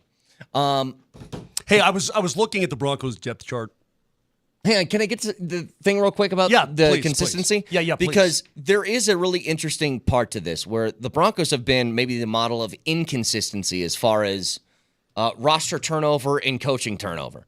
And they finally have, I don't know if you guys know this, back-to-back years in which both coordinators and head coach are the same. Seems like it's a miracle. Very weird thing. Feels like a miracle. But they have a brand new quarterback, so that throws a wrench in at least a little bit of stuff. But look, you still have your Cortland Suttons and Javonte Williams, and 4 out of 5 starting offensive linemen are there. Like, consistency is there. How do you think college coaches deal with this now? Like, the whole kind of thing is you build chemistry with somebody. I remember I watched this interview with Travis Kelce, and he said he will intentionally not run the route that is called in the play because him and Patrick Mahomes are so simpatico and on the same page, he will run to the open spot that he knows is going to be there, and Mahomes knows he's going to be there. Correct. You can't build that when you're turning over 60 guys on a roster every single year. Not only that, that's incredibly difficult to defend. Yes. Which is why when they have that thinking out of the same brain type of thing, it's what makes them special. It's why they win. It's why Kelsey is who he is. It's partly why Mahomes is who he is. It's because you've got something that just can't it can't be taught. It just happens. So how much does that hold back a team like CU? Like, how much of an impediment is that to their success that they're trying to figure this out on the fly? There's no preseason games in college football. There's nothing. Like, the first game is the first opportunity you get to test all that stuff out. Yeah, that's a tough one against a team that, again, if you missed it, North Dakota State ranked number 2 by coaches in FCS. And you're probably thinking, FCS. Oh, really? Go back and look at what the FCS has done against some of the middle teams of D1. Go back and look. Did you look at the whole top 25? Did you see the FCS top 25? I mean, I did. Yeah. Did you see who's number 10? Say Sac State. Sac State. Yeah. Sac State 2 years ago. Don't hit me. Sac State came up to Fort Collins and waxed the Rams 2 years ago. Waxed them. Yeah. I mean, so yeah, you can't. If you're the Colorado Buffaloes, by the way, we've seen Montana State come in here and win. Now, the Buffaloes have a lot of talent. But again, when you're trying to figure out where the guy you're lined up next to is what he's going to do in real game action, yeah, no preseason games. It's all practice. But when you have a real opponent across the other way, then what? Then what happens? Well, and I think that's what was so remarkable last year, that first game. And I know TCU wasn't the same team they were the year previous that went to the national title, but still, they were a decent enough team. That you walked in that game on the road and did that, like had that offensive performance in your first real, like, okay, put the ball down and let's go. Now, as the year progressed, tape, I bet, got out on CU, and they were able to exploit some disadvantages that they had on offense, which was mainly the offensive line and the lack of a running game. But that's the stuff that's tasked, and this is, if I were to put CU's importance this year on a single person, or at least most importance, could I say it's Pat Shurmur? Could I say it's him? Because I will say this. Last year, I forget the guy's name. Who was the guy? Was it the Ball State head coach that took over as the OC? Sean Lewis. Sean Lewis. Fired him midway through the year last year. Pat Shurmur takes over. And the offense was not better after that. Now, there's a lot of reasons for it. Travis Hunter was injured for a bit, coming back from the injury. Had a few other injuries, offensive line not playing well. We get it. But it's going to be tasked with him to make this all work. If the CU offense cannot be pretty damn prolific, they're going to have a lot of struggles here this year. Because I don't think you can count on the defense to win games. I cannot tell you, though, how much that loss to Stanford, how much blowing that game against Stanford changed everything in the season. They never won again the entire year. They become a bowl team if they win that game. You know, they're 5. Vic, they're 5-2. And I predict they find a way to scratch out another win against somebody. And even though you played UCLA and you played Oregon State and Arizona and whatnot, you got blown out by Wazoo. The motivation and the carrot is there that, hey, man, we just have to win a game. We're going to a bowl in our first year. Going from 1-11 to a bowl game. Pretty good. Yeah. And then maybe we're having a different conversation. I see what you're talking about, though, with the continuity aspect. And it's just tough. I get it, but it's also one of those variables. And I have to think, assuming Coach Prime stays after his sons are gone and so on, I have to think that the roster turnover will start to get less and less as he recruits his own guys. Think? I think it can't be half the roster or more every year. It can't. You can't live that way. You have to do that to get a program back. But it doesn't have to be that way, and I don't think it can be that way if you want to sustain. But I think Dion is so entrenched in the talent acquisition business that this is just going to happen every single year. Like, he is going to look at prized recruits that hit the transfer portal, and he's going to say, I want that.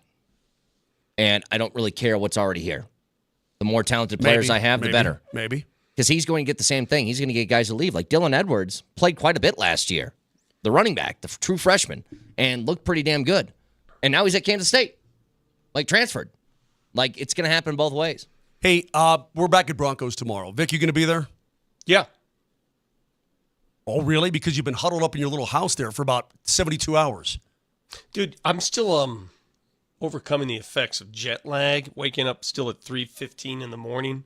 When does that go away? How many days For me, does it that takes take to for go me away? it takes like 4 days. I'm not kidding. Going to Europe, no problem. Absolutely no problem. It's anybody who's ever going to go to Europe.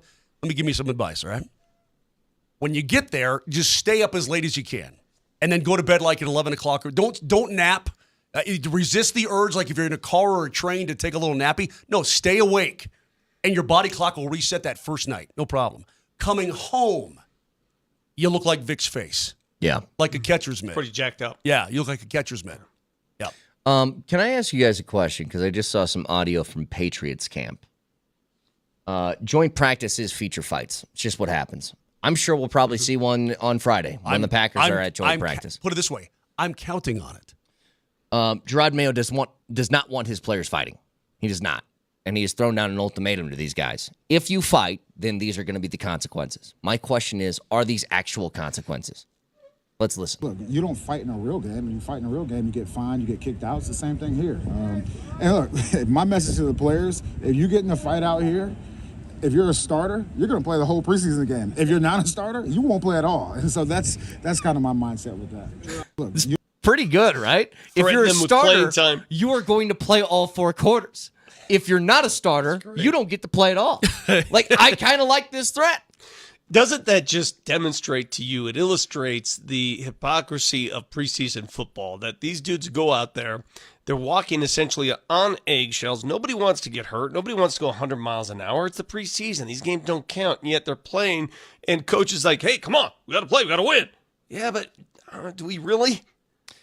Do we really have to go full bore here? Well, Sean Payton has indicated that winning the preseason is important to him. I mean, he wants to establish some positive mental aspect getting ready for the regular season. Here's my question. But if Brett, Tom Brady's still that quarterback and he throws a punch at somebody, is he playing 4 quarters in that preseason game? 100%. Yeah, sure he is. Of course not. Teasing. I expect some pushing and shoving to go on. I do. I mean, I don't know if we're talking full-on fight, but I don't know. You get the heat of the moment against a guy in a different colored uniform. That always happens. Always. I miss a little heat. I yearn for the days. Do you remember when we were at Broncos camp and Cortland Sutton got into it with Emmanuel Sanders so loudly, so demonstrably? We heard the entire exchange, and we were like uncomfortable watching it. We were right. Do you remember that? No, we were right there. Emmanuel put one right in his jaw. Yeah. With no helmet on. Yeah. We were right there, dude, and it was very, very awkward. Very awkward. I guess they worked it out, but I think we can all agree. Yearn for that. If you've been to a joint practice before, I don't think there's any debate about this. Joint practices are the most fun part of any of the offseason, or at least training camp of the NFL, right? I will take a joint practice over a preseason game. I will. Joint practices are the best because there's going to be something that goes down. I still remember when the Cowboys were in town a couple years ago, and it was just like, what was there, 4 fights in that one practice? Mm-hmm. Well, you other. saw where Kyle Shanahan has canceled. He has canceled the joint practices against the Saints because he's got too many guys banged up, and he knows what's going to go down. He's like, we can't afford it anymore, so we have to cancel these practices because he knows the guys, they get after it. It's what they do. They're pro football players. 303-504-0925. Yes, Moshe. But we're back at Broncos camp, and I'm just looking at I'm trying to feel out the depth chart, unofficial and official and all this stuff.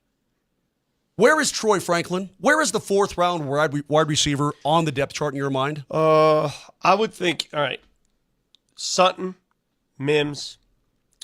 Who was the third guy we were referring Josh to Reynolds earlier? Reynolds? Not necessarily. Well, it was guaranteed to make the team, and I think Franklin's in that camp. But if I were doing the depth chart right now, as far as best wide receivers, I would say Reynolds, Patrick, probably afterwards. I heard Andy and Nate talking about this. He's not ahead. Who is he ahead of based on merit?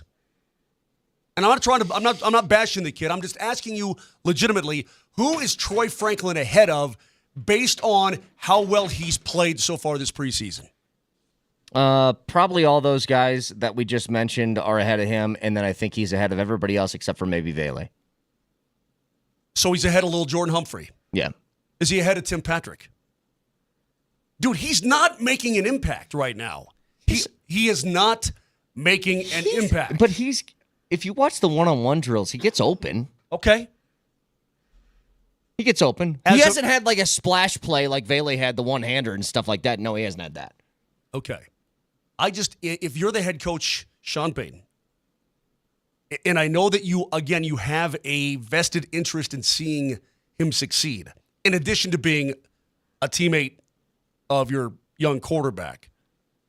I don't know, man. I wouldn't chase around Troy Franklin with kid gloves. They're coaching him hard for a reason. They want him to succeed, and they want him to get it, and they want him to be good. But my question is, based on merit, does he deserve to have will he deserve to have an active spot on Sundays? Merit and potential are two different things.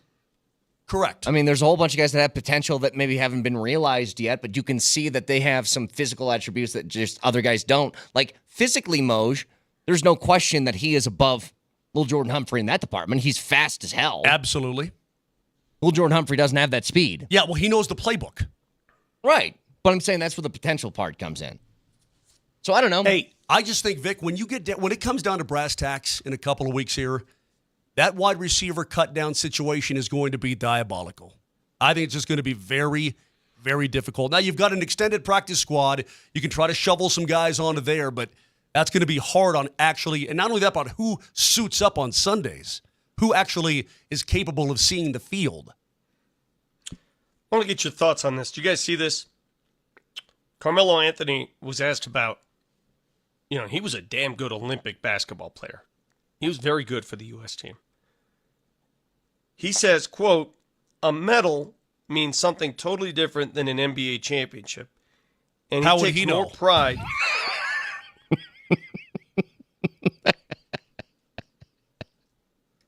Admit it, Vic. That was pretty good.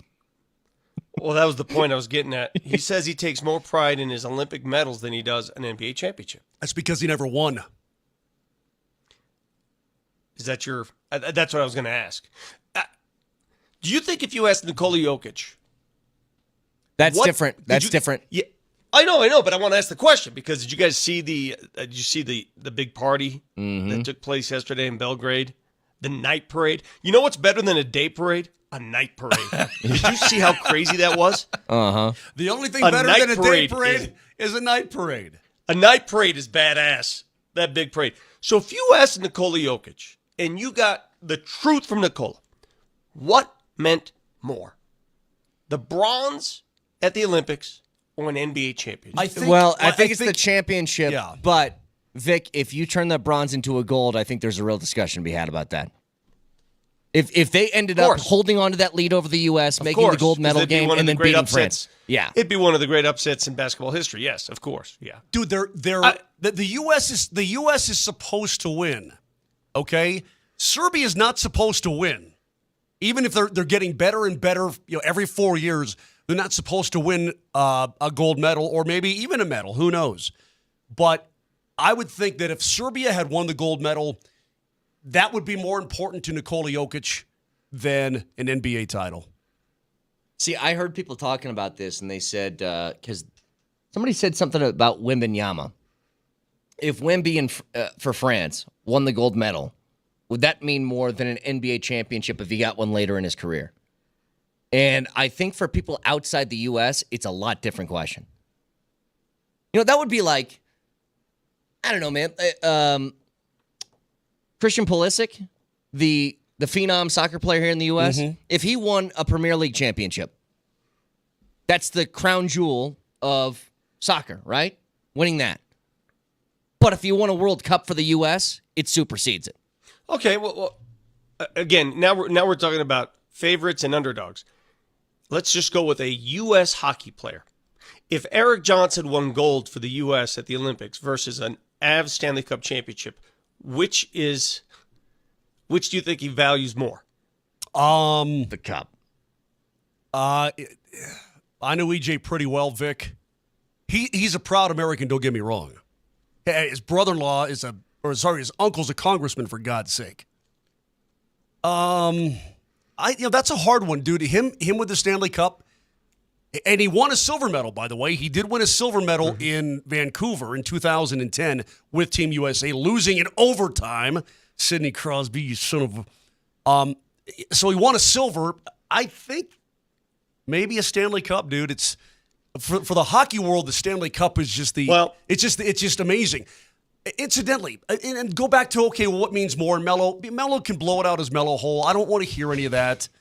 He never won a championship. Good for him. I mean, he's probably a proud American. That's awesome. Okay, but did you see, Vic? You saw the crowd in Serbia, right? In Belgrade, you saw the crowd. Oh, that night parade crowd was dude.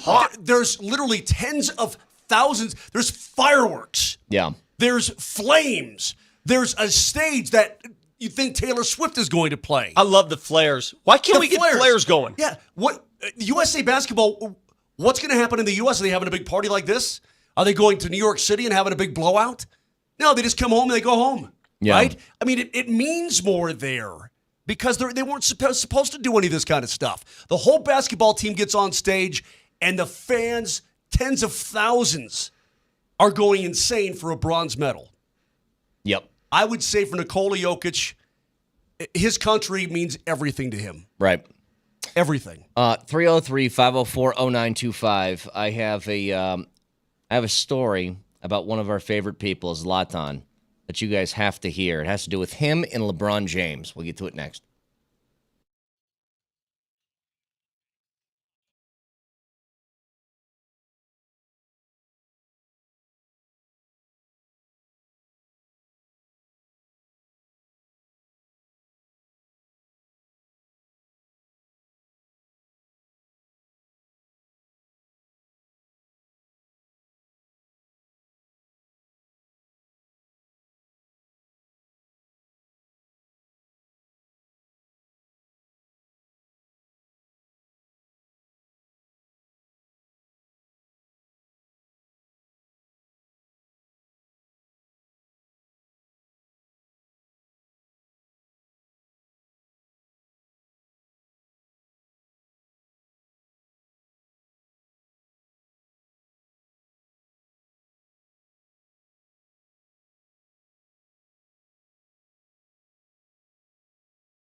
Remember, guys, tonight, after another victory on Friday against FC Juarez, the Rapids advanced to the round of 16 in the League's Cup, and tonight at 8 o'clock, Rapids back at Dick's Sporting Goods Park to take on Deportivo Toluca FC to fight for a spot in the League's Cup quarterfinals.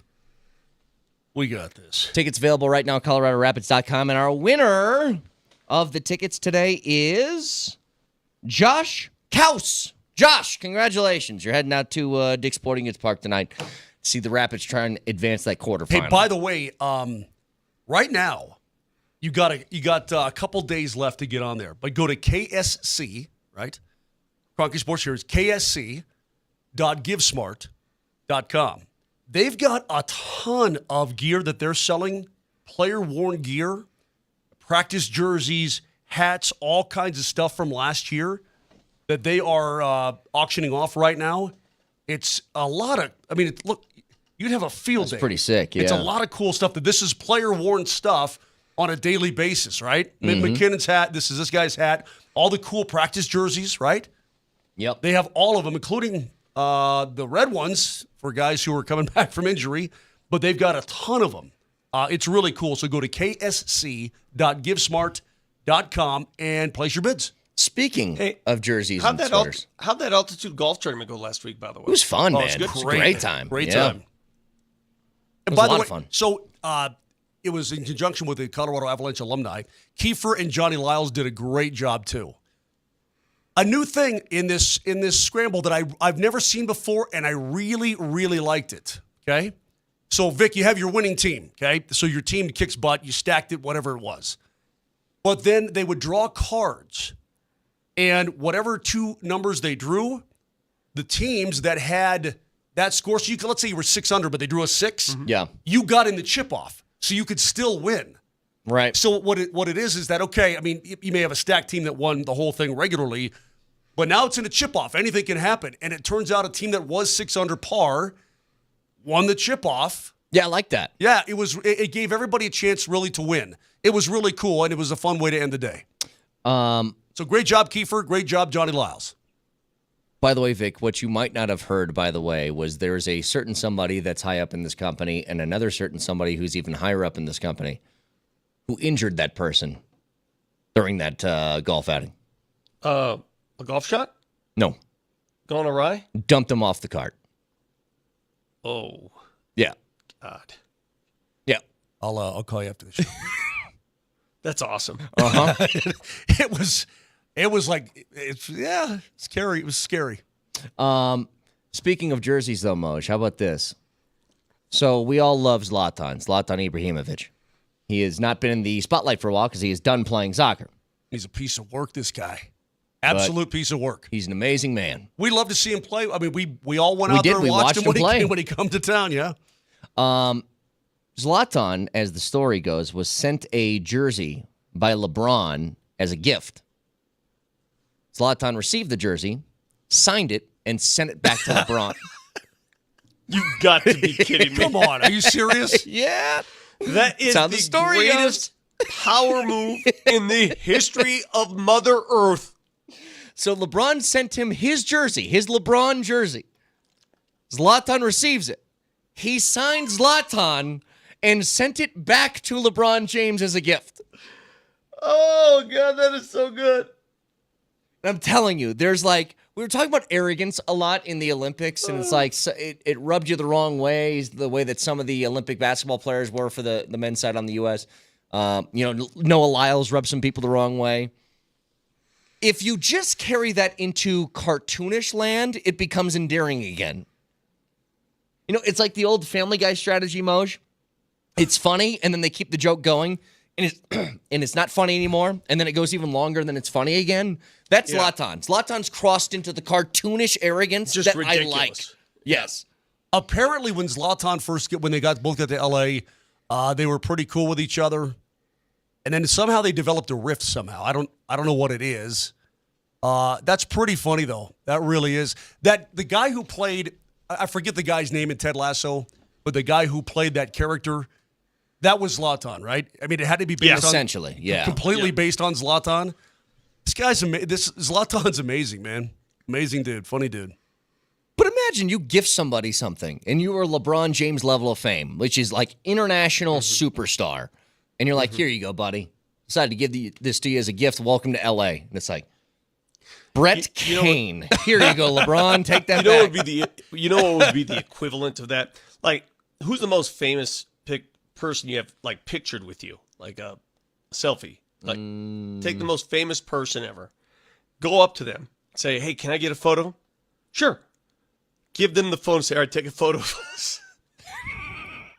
Well, that happened. Oh, dude, listen to this. That actually happened. I've got a guy, Eddie Van Halen, before he passed, with his son Wolfgang. They were told us this story. They were at a Tool concert, right? And dude walks up to Eddie and says, "Hey, can I take a picture?" And he's like, "Sure." He said, so he gives him the phone to take a picture of him and his buddy. Yeah, he had no idea who Eddie Van Halen was at all, right? And so Wolfgang says, when this guy finds out, when this guy finds out who he had to take, he's gonna freak. It's a better story actually than having the selfie. It's a better story. Yeah, I think so. I had Eddie take a picture of us. Who took that photo of you and so-and-so? Eddie? So, Vic, listen to this. I was fortunate enough, thank you to all the kind people at Sanctuary this weekend. My dad and my brother are in town. They played out there. Had a great time. So we walk into the clubhouse. Who hooked you up, Charlie?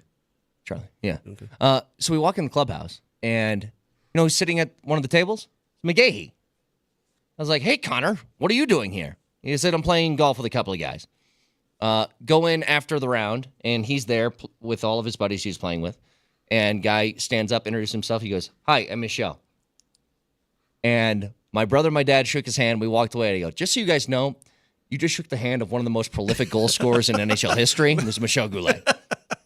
And they had no idea. And I was like, no, look it up. And my brother, Nolan, goes, oh, yeah, he's 32nd all time. Yeah. Well, he's in the Hall of Fame. I mean, he's a Hall of Famer. You just shook the hand of a nice guy. Yeah, Michel He's Goulet. disgustingly nice. He's got to be one of the nicest Hall of Famers in anything of all time, right? But it's one of those things that's funny. And just, by the way, they thought they were meeting a random guy and we're Right. walking away. I was like, nope, that was up until last year, the single season record holder for goals in a year for the Avs franchise. How big are his hands, too? Dude, I'm not kidding. Him and his son. His son was there too. Yeah. Nick was his name, Yeah, I think. Nick's great guy. I like to do the firm handshake thing. They were crushing my knuckles, dude. And I was like, nice to meet you. Okay. Still got it. You still Yep. got it. Yes, they do. That's great, man. That's awesome. 303-504-0925. Yes, Mo. Bryson says, hey, just ask Marty. He got a picture with Riker. Yeah, that's funny, That was- too. oh, my Vic, God. so we're sitting there, and one of the things they were giving away at the charity tournament last week was autographed pictures from some of the Avs guys that were there, some of the alumni, and one of them was Rycroft. Rycroft gives it to me, and he goes, send this to Marty. Poor Marty. Oh, that's awesome. What do you think Marty's doing right now? What do you think Marty's doing at I texted them- 9:53 in the a.m., I 10:53 in I Chicago? texted them a couple times a week. For all of you people out there who love Martin Leskowitz, I said, did you talk to your buddies? Like, nobody around here gets any of our humor at all. He goes, it would go completely over their heads. They have no clue. I said, what are you doing? Hang on, Vic. Here's the text I got last week. I'm working in an office now. Try to bend over and I'll show you joke. Very mixed results. One laugh, one wow, two others were completely silent. I'm so glad that we Oh, don't my work God. in a normal office environment. I'm so glad because our commercial breaks are the joy of why we work here. Yeah, but no, but the bend over and I'll show you that's been on the program a million times, right? I mean, all of our listeners, everybody on Twitch, everybody watching on They'll Altitude jump to the TV, joke before we Yeah, can. you guys get to it before we do, right? And so you try to pull that off in an office. I said, "What are you doing?" He's like, "I'm clicking a mouse and typing on a keyboard, and then begging for 4 o'clock to roll around so I can cry myself on the way home." My last me up. exchange with Marty was a couple weeks ago, and he got into cycling when he did Lookout with me a couple times, and I told him get the clamp in pedals where you clamp in. He sent me a text. Goes, I finally got clamp in pedals. I was at the bike shop. I clamped in, and I fell straight to the ground. Couldn't get up. He said I was so embarrassed in front of everybody in the bike shop. He fell over. Yeah, so good.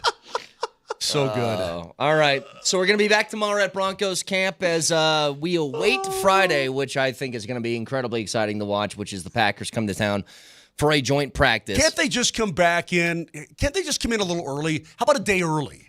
Yeah, give me why not Thursday and Friday? Why not both? I need to see the Packers at Dove Valley. This is going to be great.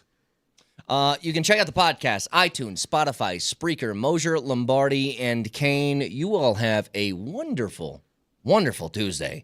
We'll talk to you tomorrow. We love you all very much. Goodbye. Are we done? Yeah, we're done. Oh, my goodness.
Welcome into the program, Christopher Dempsey, Mike Sanford, KJ.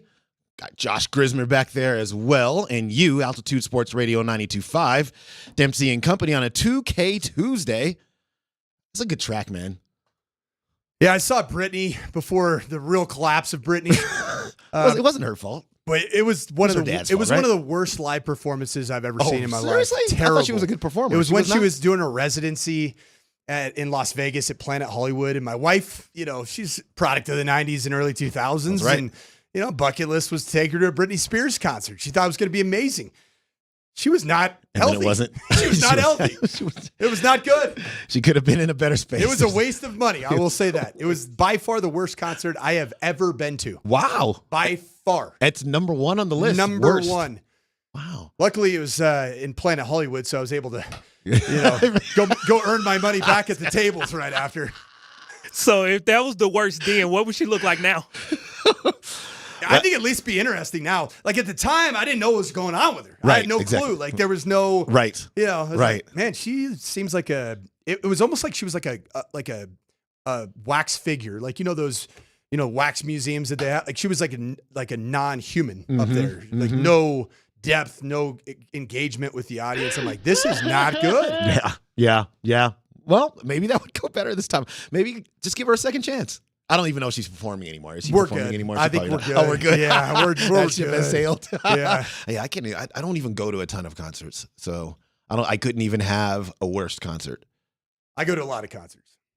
Like a year, like you go to. Yeah, I take my daughter now. She's 14, so Yeah. we've started the whole concert thing Oh, together. did you just not go to Olivia Rodrigo? Yeah, As bad as Britney Spears was live, yeah. was how good Olivia Rodrigo was live. She sings a lot of Talented. sad, mad songs, right? She's got a little punk rock edge to her. I was into it. Yeah. She's got a ridiculous voice live too. Britney, on the other hand, not a great voice. No. Vocally, I don't think she would have gotten through the first round of American Idol. Let's just call it like it is.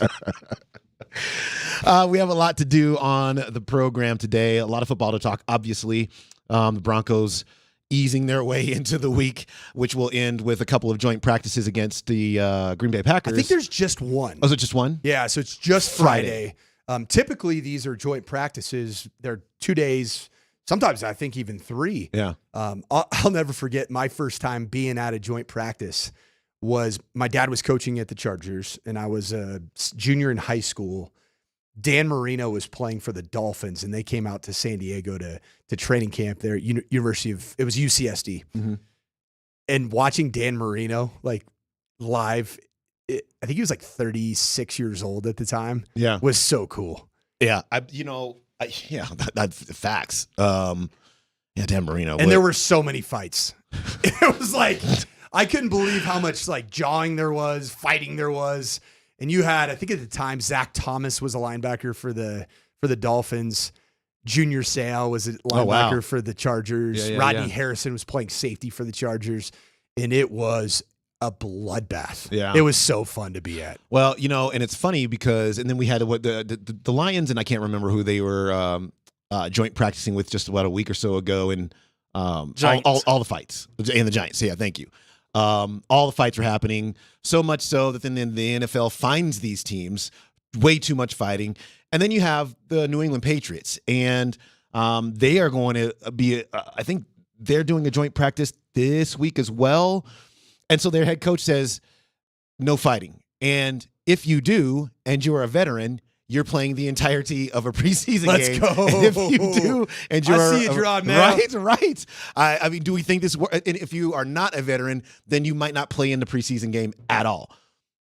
I happen to think that might work.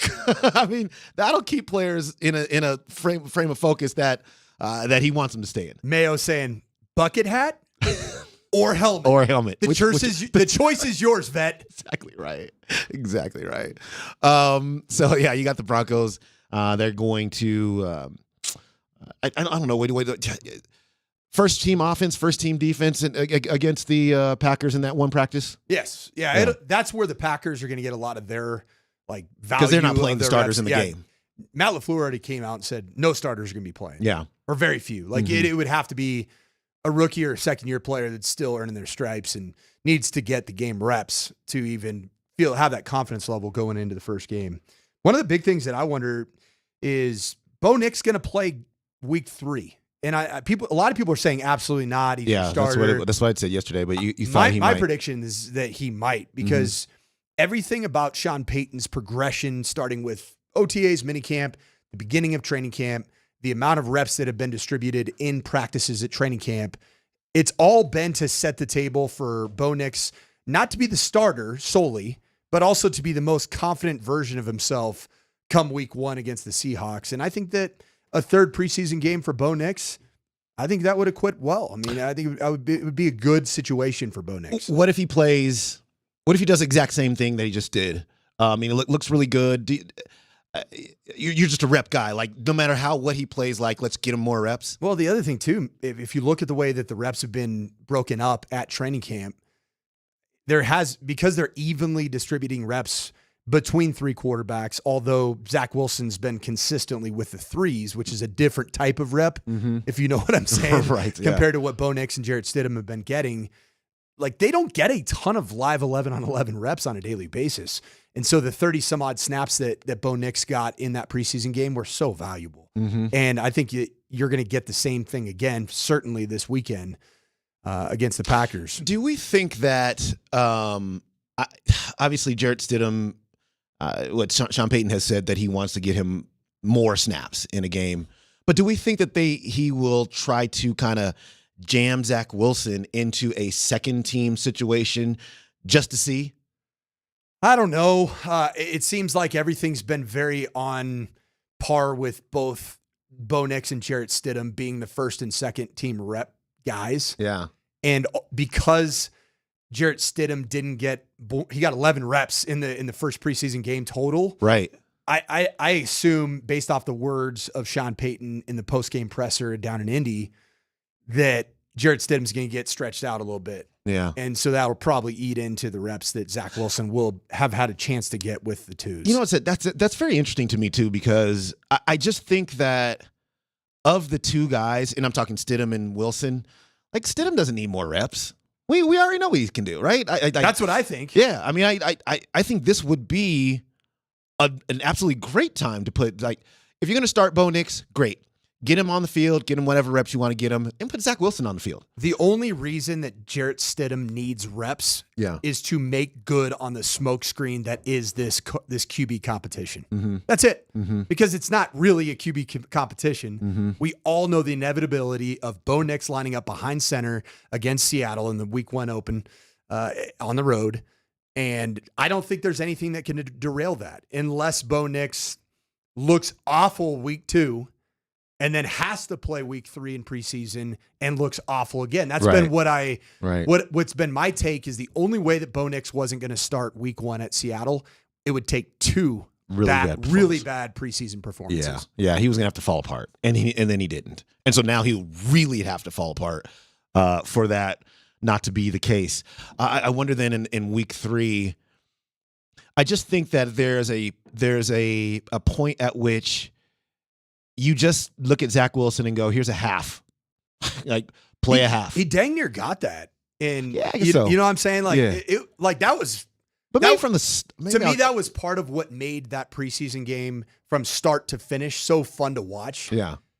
I have a little bit of a tinfoil hat theory that a little bit more preparation went into the offense and defensive game planning for the Colts than probably is standard across the league. Right. The reason because he wants to win these games. He's been on record as saying he wants to win them. It's a young team. It's a rebuild. You want confidence. You want these players to feel being in that game uniform against other opponents that are wearing NFL uniforms to have success. Now you equate Sundays being in that game uniform with success. So I think it's smart on Sean Payton's behalf.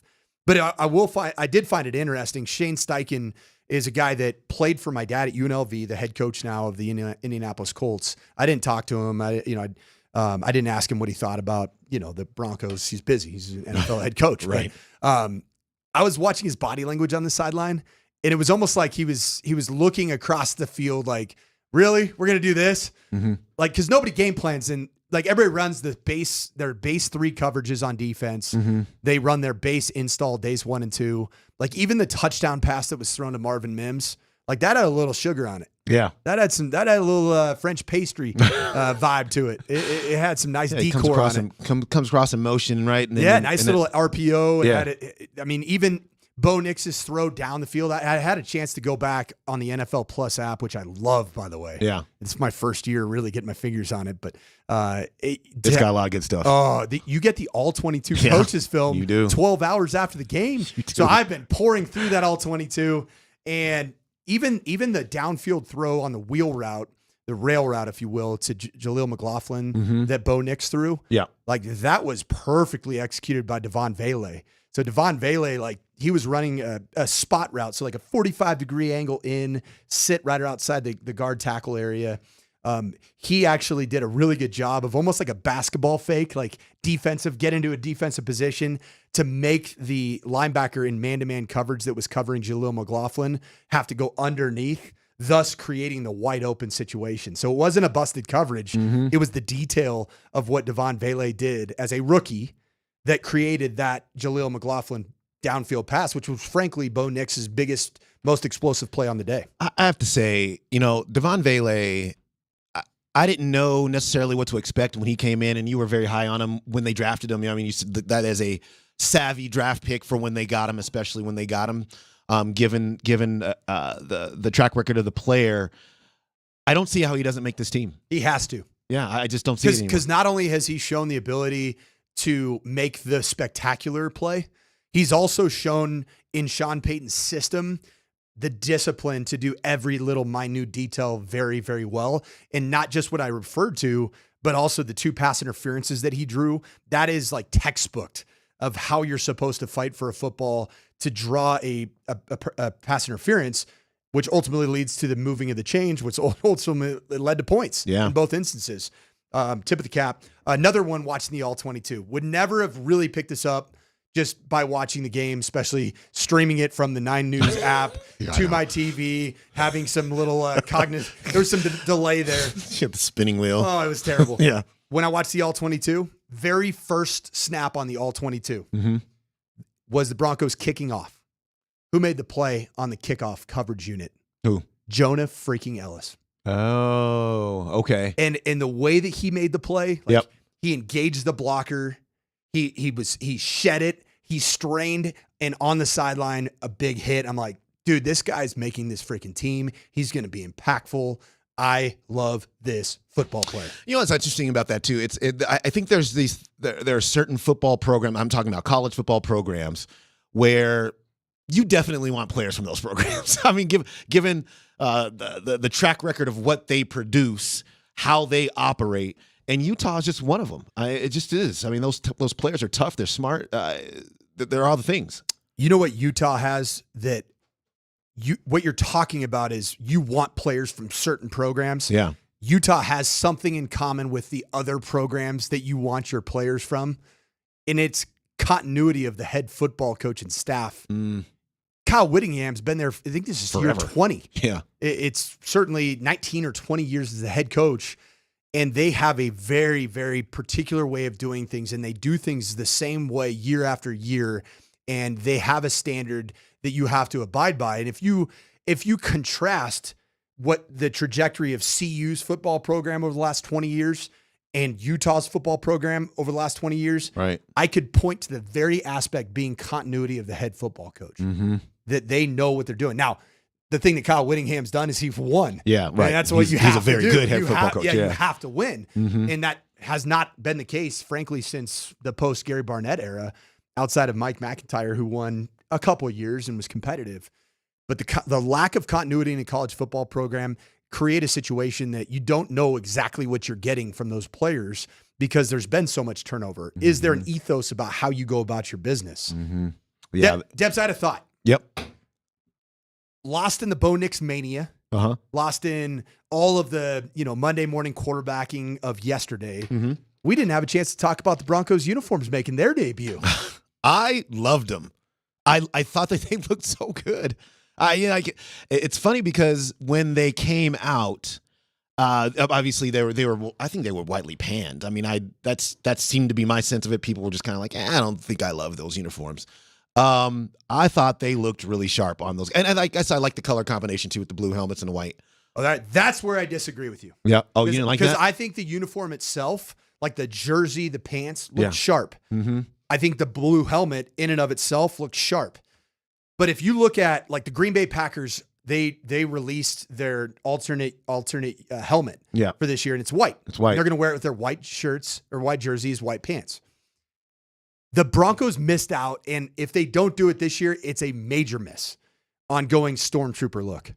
Straight Stormtroopers. Every team should do that. Because that white helmet is so sweet. Yeah. The snow caps. Are they doing that again this year, the snow caps? Well, they have a white helmet, I believe, as part of as part of the so they have combinations. They have two regular helmets with the same, same essential design, and it's the navy blue and the white. Yep. And then they have the throwback. I think it's royal blue, right? Yeah. They're doing like the true John Elway era throwback with the D. With the D. The D. And I think if they can go Stormtrooper, I am so all in on those jerseys. Yeah. They would immediately jump to my top 10 list of the NFL. Mm-hmm. Immediately. I really liked it, man. I don't know what people thought about it. Why don't you just text your, it's a interesting question. Just text in what you thought they looked like. 303-504-0925. I was surprised at how good they looked out there on the football field, and we'll see. I mean, they have already released every single combination that they are going to wear for every game this season. I didn't see the Stormtrooper in those. Yeah, I didn't pictures. see it either. Yeah, I didn't see it either. You better figure it out. I know. Just do it. Who is my guy? The president makes a lot of these decisions. Or Damani Leach. Damani Leach. Yeah. Hey, Damani, I know you're listening right now. Stormtrooper. Stormtroopers for me, and for all of our Star Wars nerds out there. They're all on the Twitch line. They on are. the Safeway Twitch line. Hey, Star Jen, Wars nerds, I love you. Jen had a concert question for you. Have you ever seen one at the Sphere? I have not, but Nate Kreckman has seen about 11 already. At the Sphere already? He goes to every Dead and Company show, I swear. I know he's been to at least 2. Yeah. I mean, the Sphere just got there. But I am going to my first concert this weekend at Folsom Field. I've never seen a concert at Folsom Field. Oh, that's going to be fun. Tyler Childers. Yeah. Nice Kentucky boy from Eastern Kentucky. Uh-huh. Playing a little singer-songwriter, folksy At vibes. Folsom Field, huh? Folsom Field, baby. That's cool. Oh yeah, we're starting to get some of these.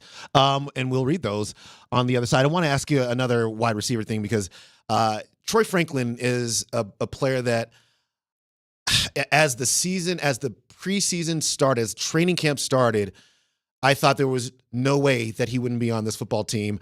I am starting to get a little scared for Troy Franklin. We'll talk about that next.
2K Tuesday here on Dempsey and Company. Christopher Dempsey, Mike Sanford, KJ, Josh Grismer.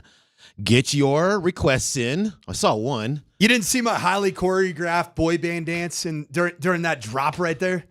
I was bringing it, man. No, I didn't see it. We're coming to you live from the Backus and Schenker studios, Serious Lawyers for the Seriously Injured. Talking through. Oh, look at this. We have some text messages on what you guys thought of the Broncos uniforms. We got one that said look great. It's Jason. Brian said the new jerseys are awful, just awful. I think they look pretty good. That's just me. I do think they look pretty good.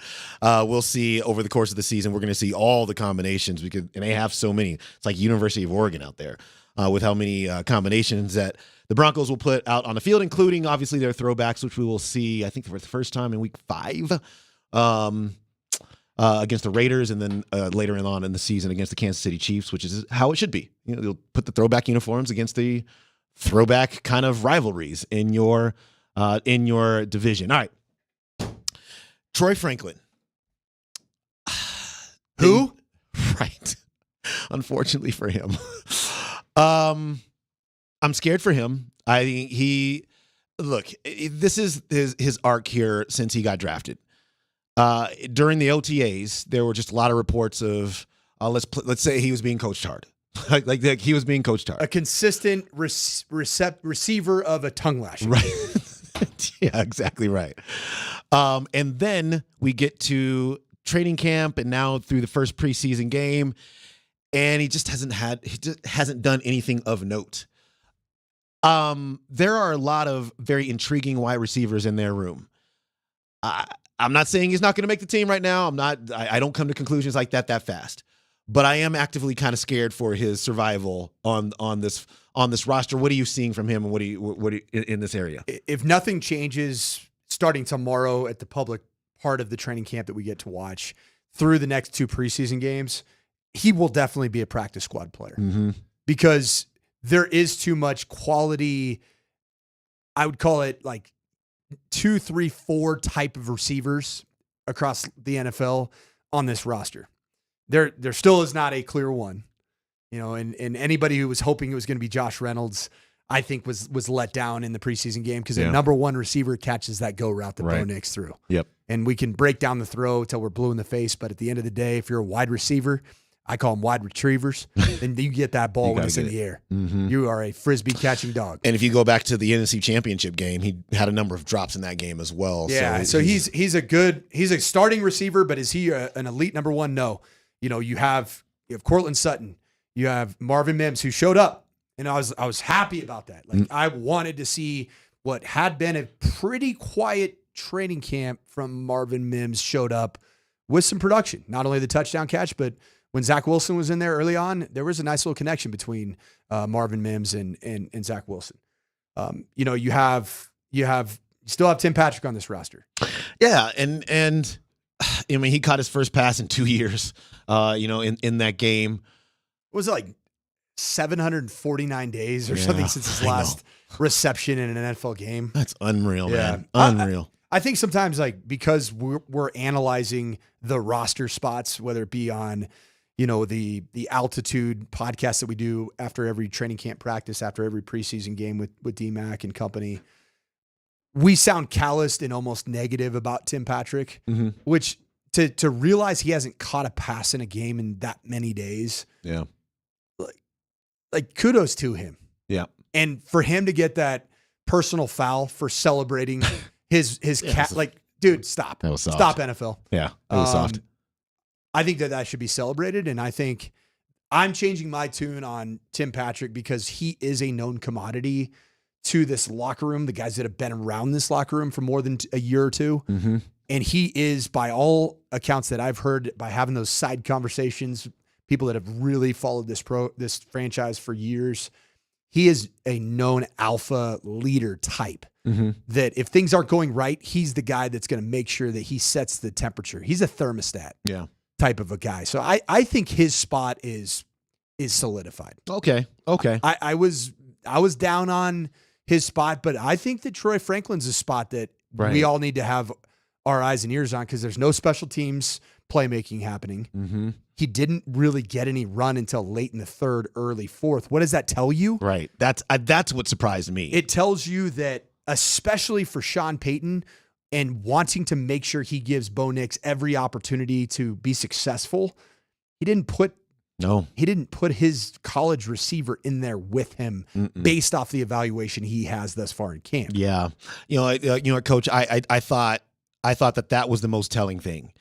Because, Sean Payton is nothing. He's pretty transparent if you're paying attention, right? If you're watching and seeing when players are out there, like he's telling you his thought process.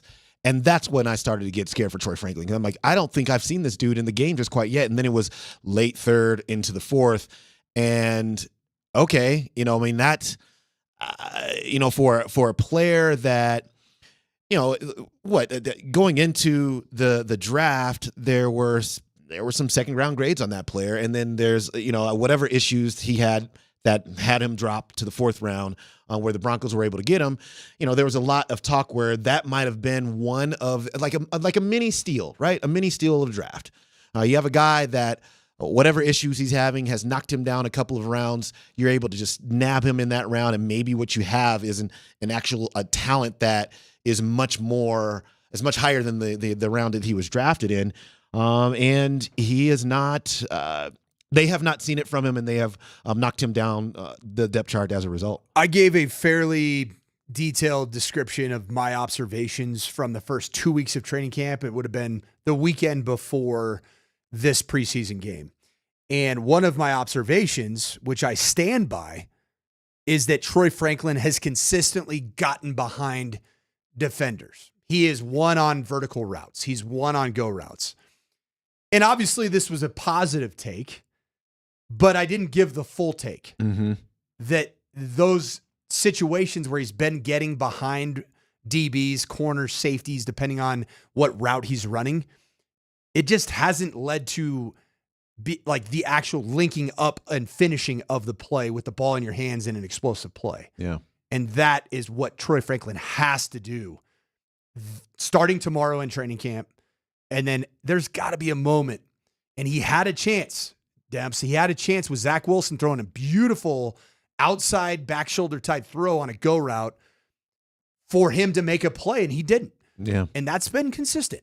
And got turned around a little bit, right? Yeah, he didn't adjust. Locate he didn't adjust to it very well. He got his hands on it, maybe at least one hand on it, but he's got to come down with those, because the full skill set and the reliability piece thus far hasn't shown up.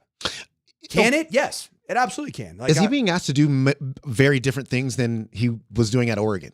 Yes. And that's the adjustment here that it doesn't look like he's making. Well, I mean, yeah, not yet anyway. Oregon ran a really good offensive scheme, but a very college offense spread scheme where, there's a lot of times where you're the right outside receiver. Yeah. And every run play you're running either a bubble, so you're blocking for a bubble, or you're running a smoke screen, which is that one step, hug the line of scrimmage, and it's basically an RPO for the quarterback to throw out if they overload the numbers in the box to stop the run. So he was doing a lot of that, ran a lot of go routes, ran a lot of slant routes. The NFL, you can't survive on slants, goes, bubbles, and stops, which are now routes. Like you have to have a catalog of routes that you bring to the table. And I would say thus far, it hasn't really shown up outside of one-on-ones. I think that Troy Franklin has had good days in one-on-ones, corners versus receivers, but not dominant. Yeah. Yeah. It'll be interesting to see what he says. I see this news going by that J.J. McCarthy has been announced that he has torn his meniscus and is going to undergo a procedure on that. So that's obviously going to hamper his ability to be the starter for the Minnesota Vikings. Probably won't do that now. Will definitely be Sam Darnold. Probably was going to be Sam Darnold anyway, right? I didn't think so based off you didn't think so? I think this is a huge development. I watched that first Vikings game in its entirety. J.J. McCarthy, now you want to talk about answering the question of, do you have the catalog of throws in that arm. Yeah. Dude, that dude was spinning the ball. He threw an early interception. It was terrible, but he showed that same response mechanism that I love from Bo Nix so far every step of the way. He showed that response mechanism to come back and just absolutely throw, go routes, post routes, drove some outbreaking routes at 18 to 22 yards. To me, he was one of these rookie quarterbacks that I was really excited to see. And I think he was going to be the day one starter. Mm-hmm. Well, that's tough. That's tough news for the Vikings. Yeah, and it's like 4 weeks, 6 weeks, something like that. Just depends on the extent of that meniscus. Meniscus. Have you had issues with it? I've had meniscus surgery myself. It's just a nagging deal. It's like, it's not debilitating like an ACL. It's not even an MCL takes a fairly long, course. You have to let it run its course for months. The meniscus just kind of stays with you. Yeah. And J.J. McCarthy is a mobile quarterback. He has the ability to extend plays. So that's a part of his game. I wonder if they're going to repair it or if they're just going to mine was torn so cleanly, or it was torn so they could not repair it. So basically we just scoped it and shaved away the they cut ends. the fringes. Yeah, exactly right. And so because of that, I was able to kind of bounce back faster. But if they actually repair the thing, then you can't even put weight on it for a while. So that it can heal. So we'll see. That is a pretty big development there for the Minnesota Vikings. Yeah, no, it's a fact. It's no bueno for JJ McCarthy, and he'll be back and he'll be fine eventually. But Skull, no, that's what they say. Skull. Is that what they say? Yeah, it's a Vikings thing. Oh, Skull. I That have no fell idea. flat. Yeah, it was, yeah. I'm the wrong audience because I didn't know. With your son coming to work with you today, I thought the dad joke was going to really hit today. Man, fell on deaf ears. I'm just happy we made it here on time. I'd say my hit percentage on dad jokes is probably in the 30% range. My kids no. Yeah. Don't worry. It's a long season. You know what though? Shoot or shoot. I'm gonna keep firing. I know. I definitely know. All right. So what we're gonna do? We're gonna have the Rapids head coach Chris Armas. Let's go. Yeah, coming up next. The Rapids are in action tonight in the League's Cup. See if you can. I want to see based off the Espanol lesson that I gave you yesterday. Can you pronounce with great elite Espanol pronunciation? Can you say who they're playing tonight? I completely at Dick's Sporting Goods Park? Forgot who they're. But Deportivo Toluca. Yeah, there we go. Toluca. Deportivo FC. That's right. Desde Liga MX. MX. That's right. The Rapids have been really, really good this season, and the MLS is in this big break where the League's Cup is being played. If they win tonight, they'll be in the round of 16 after this. So let's take a break, and when we come back, we'll speak with said head coach, Chris Armas.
Dempsey and Company brings you Rapids head coach Chris Armas. I promised in my press conference that we were attacking blocker. Presented by Intermountain Health. Visit intermountainhealthcare.org on the home of the Colorado Rapids. Altitude Sports Radio 92.5. Bassett defending. Villalpando sends it into the 18. Maxu heads it up in the air. It's going to come down off the chest, looking for a shot. Still Juarez, still on the ball. Sliding intervention, skied over the bar. That might be it. That might be it. That's 100 minutes. Zach Steffen's going to have a goal kick. But that might be it. That's it. That's the final whistle. The Colorado Rapids are advancing to the final 16 of Leagues Cup, where they will host Deportivo Toluca next week right here at Dick's Sporting Goods Park. They are. There's a little bit of a echo in there. Not sure why. That's gone now. We're back. We are back. Back at Dempsey and Company. that was kind of 90s, 2000s music right there. It was. We said to text in your request, and we didn't know that we were just going to just do that ourselves. All right. Let's get out to the Ramos Law Hotline. Car accident, you need Ramos Law, medical doctor and attorney, ramoslaw.com. This is where we find Rapids coach Chris Armas. The Rapids will play Deportivo Toluca FC tonight at 8 p.m. at Dick's Sporting Goods Park. Coach, welcome in. It's been a long time. How have you been? Yeah, good. Thanks for having me. It's been a long time, but yeah, it's good to talk to you guys again. Yeah, absolutely. All right, let's just start with the game tonight. Give us a preview of what you guys are facing in this Deportivo side. Yeah, look, it's another tough challenge with a Liga MX team, and they pose just different challenges for MLS teams and for us. They're really good in possession, so they try to play through you. And when you try to get more tight and compact, and they start hitting big diagonal balls that challenge you in the aerial duels and open you up individually. A lot of technical quality with the Mexican and South American players that are on the roster. Really savvy and in tight games they can gain an edge. Really intelligent. So on top of that, I think they're tactically well coached. So it's a great matchup. It's a great challenge. And I think we can maybe hurt them in transition and by being, sticking to who we are. So, yeah, love the matchup. Coach, going back to your absolute classic against Juarez at the DSG Park, that game, just to watch it, was end line to end line, touch line to touch line, and frankly had all the dramatics of a CONCACAF game that you could ever ask for. What did that game mean from the standpoint of surviving in a very tightly contested match against a very physical and technical side in Juarez? And how much confidence does that give you even for the MLS postseason coming up in several months? Listen, I know what's in our locker room, and I love our guys. They fight. They go down a goal. We got punched in the face. We come back again. I always say the only players I don't like are the ones I can't find. You know what I'm saying? Like guys that are hiding out there that don't want the ball. And this Rapids team is different. We had 15 shots, I think, on the night, gave up 20. We had 6 big chances. They had 4. Like we showed up on the night. And these games could go either way for sure. They're in the balance. But our guys, they really believe they can get it done. And listen, we are beatable, but we can win. So, listen, we stick to who we are. We love playing at home. Our fans keep showing up, and we want to keep putting it out there. We want to put ourselves out there and go for it. Coach, with that style of play that you just talked about, just being on the front foot, playing aggressively, playing a high line, Zach Steffen, it just seems like he just comes up in critical moments, namely against Juarez. And in your last 5-6 matches, how good was Zach Steffen against Juarez? Listen, guys, Zach got criticized about a month and a half ago, 2 months ago, externally. People attacked him, like Zach Steffen not doing this, not doing that. And I've said it on every outlet. Zach's been tremendous for us from day one in our preseason in Mexico. The way he plays, the way he shows up, his training, his professionalism, he's a real guy in that locker room. Big experiences that are now people externally are seeing it even more. And I know you guys have seen the good stuff. So I'm not surprised at it. I'm just happy that we have an ace in our goal that shows up in big moments, is never afraid, that can make big saves. He did it in the penalty shootout. He has stop and breakaways now, and he's managing games and for us. So, look, he's having a rock in goal is so important, especially in these types of moments in single elimination. The Chris Armas Show is sponsored by Intermountain Health. Visit intermountainhealth.healthcare.org. Intermountain Health, helping people live the healthiest lives possible. That's intermountainhealthcare.org. All right. Speaking of players that are playing really, really well, Jordy Mihailovic just walks right back in, scores. He's got 9 goals in his last 6 appearances in all the competitions for the club. Like, could you just talk about the mettle that he brings to the pitch each and every time out? Yeah, look, what he brings.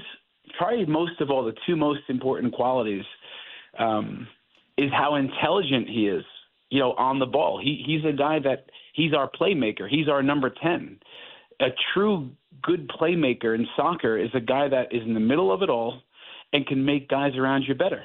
And that's what he does. So that's the first part. The second part was probably equally as important. He's just a winner. He hates losing. So in decisive moments when pressure's on, we've seen it in the run of play. We've seen it stepping up with the penalties, that he can step up and he wants the ball. In the Olympics, he steps up and does the same and then hits a free kick, that he's not afraid. In fact, like the best athletes out there that we get to see in all sports, give me the rock type of thing. He wants the rock, and we need this. We're a fairly young team. He's not a very old guy. He's a fairly young guy. He's got quality and he's got mentality. Coach, it's being reported by Fabrizio Romano that superstar Rapids player Moise Bombito is on his way to Nice in France. Can you comment on that? And the number that's being thrown around is a $7 million fee, which would smash club records. First off, can you comment on that? Second off, what does that mean, both for the club and for a guy like Michael Edwards to have a chance to be on the pitch a bit more? Yeah, look, I don't know the official what's over the finish line. I know that in the last month, especially in this transfer window, Moise has been sought after by a few different clubs. So yeah, I know it's again, I know that Lyon was involved, Salzburg, and now even Nice. And so I can't comment officially. I know that Nice is the likely one that might have won the bid here, but I've not heard from my club that everything is finalized, all the final things. But listen, if it's likely that Moise is gone, and tremendous for him, as much as we don't want to lose such a talent in our back line, in our team that fits so well to what we do, we would never want to even hold back a player to reach his dreams in the next level, the highest level that he can do in Europe. So listen, if it is indeed over the finish line officially, and only because I say that because only sometimes the documents, the physicals, everything has to get passed at the end. Lawless Abubakar will step in for sure, and we like Mikey Edwards. We got to see him feature a few times this year, and he's a bright young talent that has stepped in fearlessly. So, like every single time, we have next man up mentality. That will be the case. If Moise officially goes. Yeah, and he was gone for a chunk of time a little bit earlier, obviously with Team Canada. So you've got a little experience playing without him. You mentioned Abubakar, who's he's been kind of a staple around here in the last few years. What is he bringing to you into the club when he is out there, and what will you expect from him going forward? Listen, Lawless. Again, if Moise Bombito is gone, it's a big loss for us. We all know that. But with Lawless Abubakar, you got to see when Moise was gone and he stepped in with the opportunity that the team responded. I think we won 5 of 7 without Moise, with Lawless in there. We win this last game in this competition with Lawless. And then I think to answer your question, with Lawless Abubakar, I can tell you this, with 100% confidence. I've been around a lot of players in my career as a player and as a coach. I've not been around many, if any, that shows up the way he does every day. You know, it's his culture, the way he's wired, his I can't tell you guys what every play that he's involved in, it feels like it's the World Cup final for him. So this is an amazing quality to have. And when I was a player, I felt that I could focus and concentrate more than the next guy. And that was a little bit of a superpower for me. So when I see Lalas, what it means to defend the goal, and each play is so important to him. So what we gain with Lalas is some experience, urgency, intensity, winning mentality. I mean, he is just a grinder, and this is now gets injected to our team. You saw it last game, blocking shots and fighting for the team, everything to defend the goal. So this is what we gain. Coach, your Rapid side has gotten out of the group stage, a very challenging group, mind you, in survived in the round of 32 in this League's Cup, now in the round of 16 tonight. How much emphasis do you place on going for it in this Cup? And do you like this format? Do you like the challenges to play a different style of soccer against the Liga MX type of a side? But yeah, how much you're going to go for it to bring a cup back, albeit the League's Cup? With everything that we have, every resource, if you see the game is tied with 10 minutes to go, believe me, you're seeing us go for it. We've done it each time. Look, 2 games ago was Juarez, I think it was, or I think it was, yeah, whichever game it Leon? was. Was that Leon? Yeah, like it's close. We have a penalty, I believe. Was it that one? Whatever it was I was making attacking subs regardless of the goal or not that went in. Say we're going for it. Yappy's coming in. We are going for it.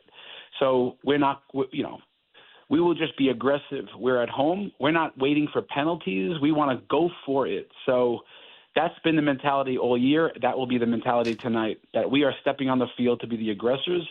And I will say this, if we had a choice of who to play, we want the Mexican teams. For us, it's a big, big challenge. It's different. It brings some of the Mexican fan base into our building, which they are amazing. They're knowledgeable, passionate. I keep saying, let's try to win a few of them over. Maybe we can, keep filling our building. But honestly, these games are amazing for growth, for coaches, for me, my coaches, for our players. See the different style of play, different personnel, different challenges.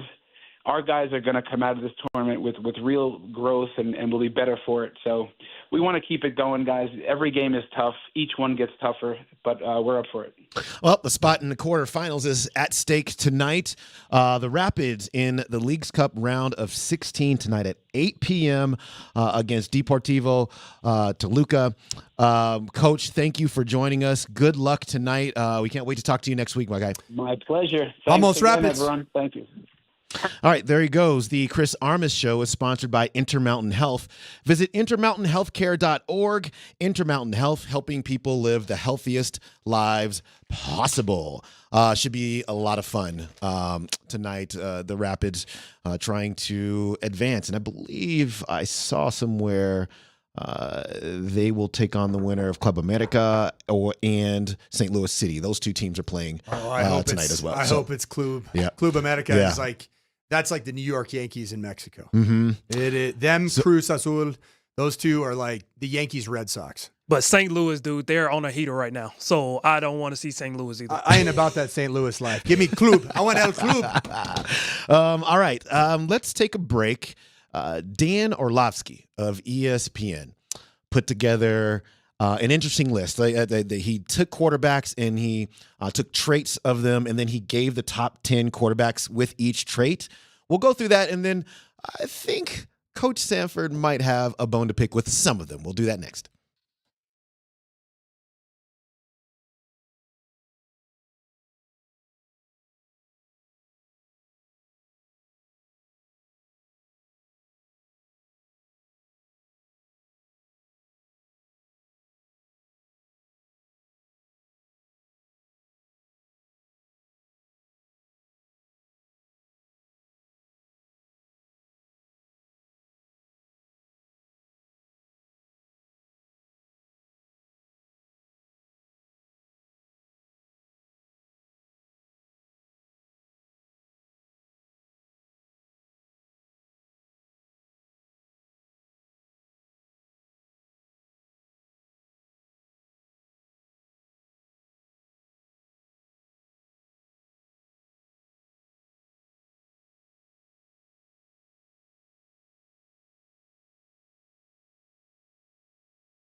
Yep, this was a request. This was a request. This is 2K Tuesday. This is Dempsey and Company. Coach with the moves over there. Wow. It's a vibey Tuesday. Well, you guys for you, never huh? let me in the studio on Tuesday. You didn't know I had them 90s moves. You didn't know I could cut the rug in the early 2000s. Oh, I love this day. I love this for all of you us. ain't seen me in the 2000 aughts. the Twitchers are definitely seeing you with the moves, with the dance moves. Chris Dempsey, Coach Mike Sanford, KJ. You know what? This is how I know I'm not a part of a young show, because he just said cut a rug. You better be careful back there. I'm He going to did cut say something cut a else, rug. KJ. He did say cut a rug. Hey, I'm going to cut you like Bad Banks if you keep talking like that. If you're listening to us on the Altitude Sports Radio app, thank you. If you're not, download it, the Altitude Sports Radio app, powered by the Wilhite Law Firm, Injury Lawyers. Go to WilhiteWins.com. That's WilhiteWins.com. We thank Rapids coach Chris Armas for joining us. And guess what? Because we're in such a giving mood, we are going to give away 2 tickets to said game tonight. Vamos, vamos, Rapids. Esta noche tenemos que ganar. All you have to do is text the word Rapids to and your first and last name. Rapids and your first and last name to 303-504-0925.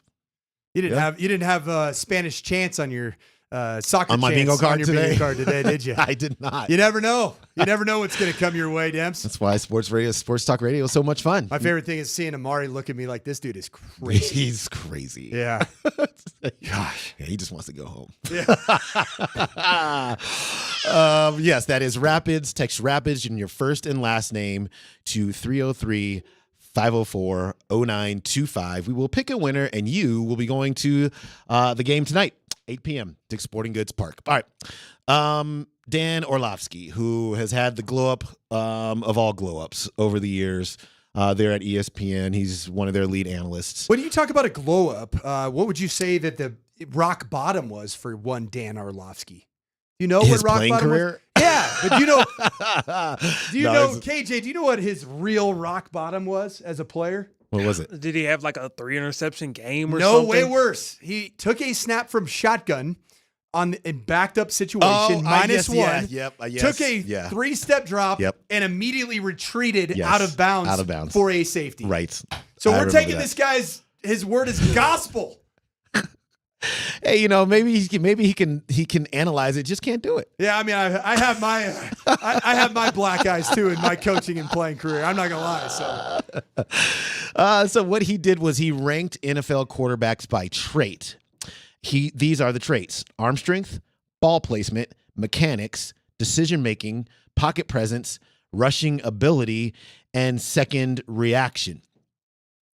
And so arm strength is pretty self-explanatory, right? Do you have a strong arm? It is and it isn't, right? Because it's, I don't know. I mean, okay, so here's what he says. First, being able to throw downfield. Obviously, he says we're talking about completing passes of 55 to 60 yards. Second, there's the ability to fit the ball into tight windows with zip. And he says, honestly, I leaned more on that aspect. So those 2 things are going into this top 10 list. Arm strength, number 1, Patrick Mahomes, obviously. Number 2, Josh Allen. Then you get Justin Herbert, Matthew Stafford, Aaron Rodgers, Will Levis, who just look, I mean, his arm, if you just look at his arms, they're huge. Baker Mayfield, your boy, number 7. I thought you've told me that he stinks. I didn't say he stinks. Okay, I'm just checking. He's got a strong arm. That's something, right? You better check his direct deposit before you talk bad about him. That's a check that Tampa Bay's going to regret. Anthony Richardson, who we just saw. He's got a howitzer, but he looked absolutely terrible against the Broncos. Yeah, what do we? I'll ask that question next. Dak Prescott and then Lamar Jackson from the Ravens. He's got a whip. Yeah. Do we? Are we good with that list? No. Because the highest paid player in the National Football League that was throwing the ball in a postseason game over the head of the collective Cowboys defenders, Jordan Love, is omitted from this list. Oh, yeah. And he is right now. Does he have an arm? He's a top 3 downfield thrower, and it's not close. Dan, you stink, and I hate you. What about throwing it into a window with zip? Watch the film. He's got it? Watch the film. Who are you taking off to put him on? I'm taking off Baker Mayfield. I don't think he has. Shut up. I don't think Baker Mayfield's got We are screwed. I don't think he has a complete hose, man. I think his KJ, this is an amazing moment that we're having right now. His creativity, second playmaking ability. Yep. It's not just pure arm talent. Also, Joe Burrow is not on this list, is he? No, not on the That's not ridiculous. on the arm strength. Not on the arm strength. Yeah, list. I mean, Joe Burrow fits in throws that not many human beings on planet Earth can. Josh Allen, just as a pure howitzer, Right. yes. Yeah. Justin Herbert, yes. Stafford, absolutely. Aaron Rodgers, yes. I would take exception with Baker Mayfield on this list and probably Dak in his current state. Oh, stop it! You just do not Did you take just shots. snort? Yes, Yeah, I because did. you knew you were spewing hot garbage.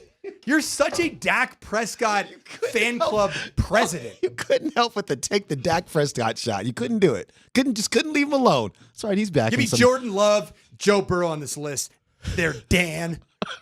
Ball placement, and here, Right, Jam. Right here- away. here's the criteria for ball placement. The accuracy is the ability to throw to your guy, while ball placement is keeping it away from the defender. An accurate quarterback gets the pass to a spot where his receiver can make the catch. A quarterback with strong ball placement gets the pass to a spot where only his receiver can make a catch. All right, here's the top 10 of that. Joe Burrow, to your point about placing the ball in the right spot. Joe Burrow, number 1. Tua, number 2. Tua what? What's his last name? Tagovailoa. My man. Yeah. Oh, I can so. You got who's the dude that butchered the his pronunciations? I got who this butchered down. his name horrifically in the NFL? It was unbelievable. Oh, It it was was. It was wasn't this? We play this drop sometimes. And I don't know who it's it almost is. as good as the charcuterie board. The charcuterie. Yeah. Charcuterie. Exactly right. Patrick Mahomes 3. Matthew Stafford. That's it. So good. That's it. Rick Ross. Rick. Oh, that was Rick? That's Rick. Let's go, man. Gosh. Maybach music. I'm a boss. CJ Stroud, number 5. Brock Purdy, Geno Smith, which was an interesting name, I thought, on Don't this sleep list. on Geno this year, bro. Well, right. Don't I mean, sleep on you Geno. have said really good things about Geno Smith I heard in the past. he is putting together a great training camp. Yeah. A great training camp. Well, the Broncos going to pick him off about 5 times in Let's week 1. go. We'll just see. Riley Moss to the crib. Dak Prescott again, number 8. Jared Goff, and then Josh Allen of the Bills. Tell me about this list. Well, I mean, Dan Orlovsky has the same agent clearly as Dak Prescott. So yeah, I would take offense. I would take offense to Brock Purdy on that list, to be honest. On ball placement. You know, I think that Brock Purdy places the football in like open windows, like really open windows very well. Tight window throws, I think that is what has kept the 49ers in his short time as a starting quarterback from being what they can be with the most ridiculous wealth of surrounding athletes around him. Mm-hmm. Jared Goff, I would shoot up this list to the top 3. I love Jared Goff as a ball placement quarterback. Mm-hmm. Phenomenal. I do agree with the Geno Smith. I don't think Josh Allen fits this list. Oh, really? I don't. Yeah. I think that Josh Allen's consistent accuracy eludes him at times. He puts the ball, he relies on a strong arm to get the ball where he wants it to go, and sometimes that leads him into a little bit of trouble. Mechanics. Here's the paragraph. Who is a natural thrower, who has the best footwork, who moves well within the pocket and always plays in rhythm. It all factors into mechanics. Joe Burrow, again, number 1 on this list. Matthew Stafford, number 2. Justin Herbert, CJ Stroud.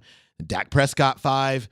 Jared Goff, 6. Tua Tagovailoa, 7. Aaron Rodgers, Brock Purdy, and then Trevor Lawrence is 10 on the mechanics list. Yeah, I agree with this list. I like Dak's. Dak's got a really good throwing process, so he's number 5. And this does tell us that Dan Orlovsky's working for the representation for Dak for his next contract. Dak is really he's just a really good quarterback. It's weird that all this stuff goes He's by amazing. the wayside in He's the amazing. postseason. He finished 2nd in the MVP. Yeah, in the postseason. Tell me about games that matter, Dems. Well, it's a team effort. Do you think It's a Jerry team effort, Jones Coach. likes these regular season awards, or do you think he likes the Or do you think he's all in for the postseason? He's all in for the postseason, which is why he's so hesitant to pay this dude all the time. Exactly. I know that. Okay, all right. I know. I like this list. Once again, number 1, Joe Burrow. Yes, absolutely. Stafford, sweet.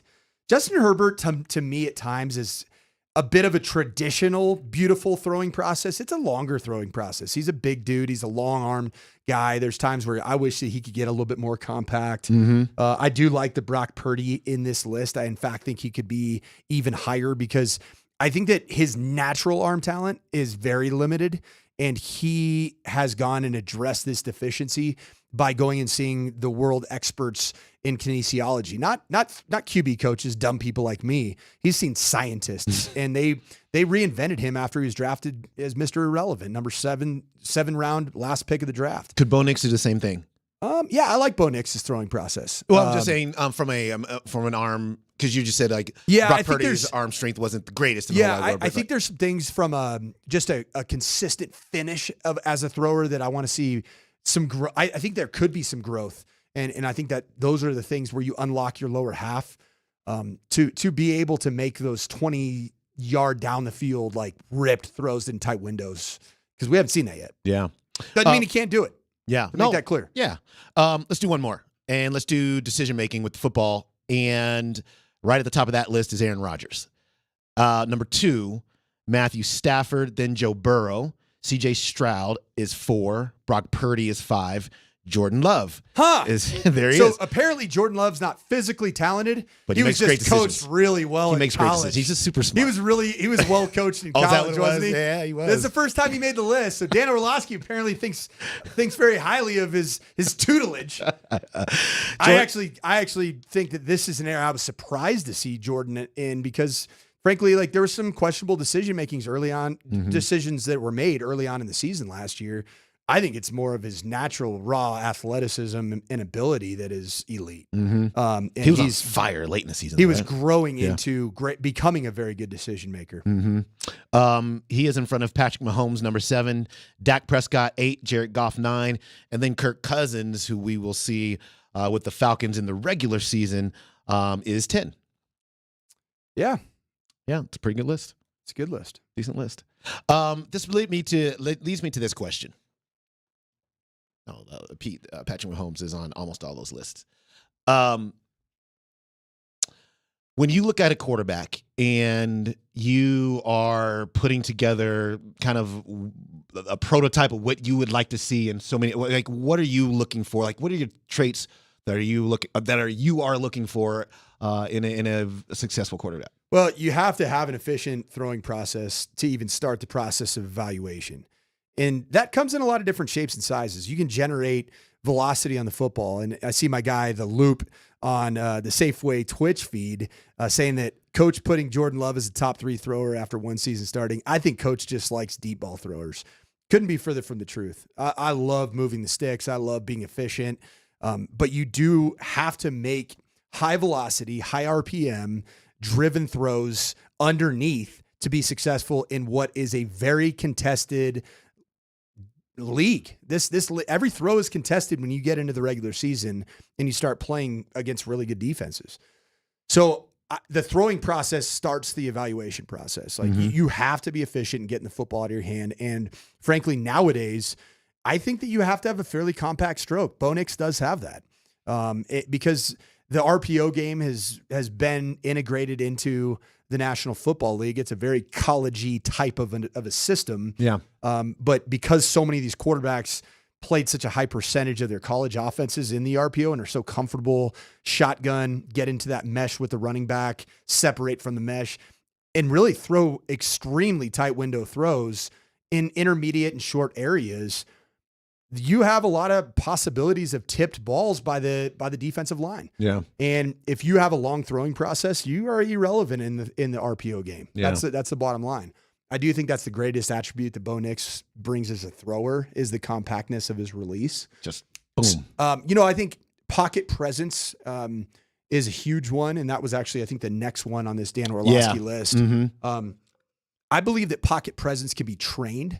But there are certain guys that just have a tendency to just see ghosts in the pocket. And it's one of those deals that you can tell when a quarterback either has had some trauma in their career from being inside the pocket or just aren't seeing what they're looking for down the field. They default to looking and feeling the rush more than they should.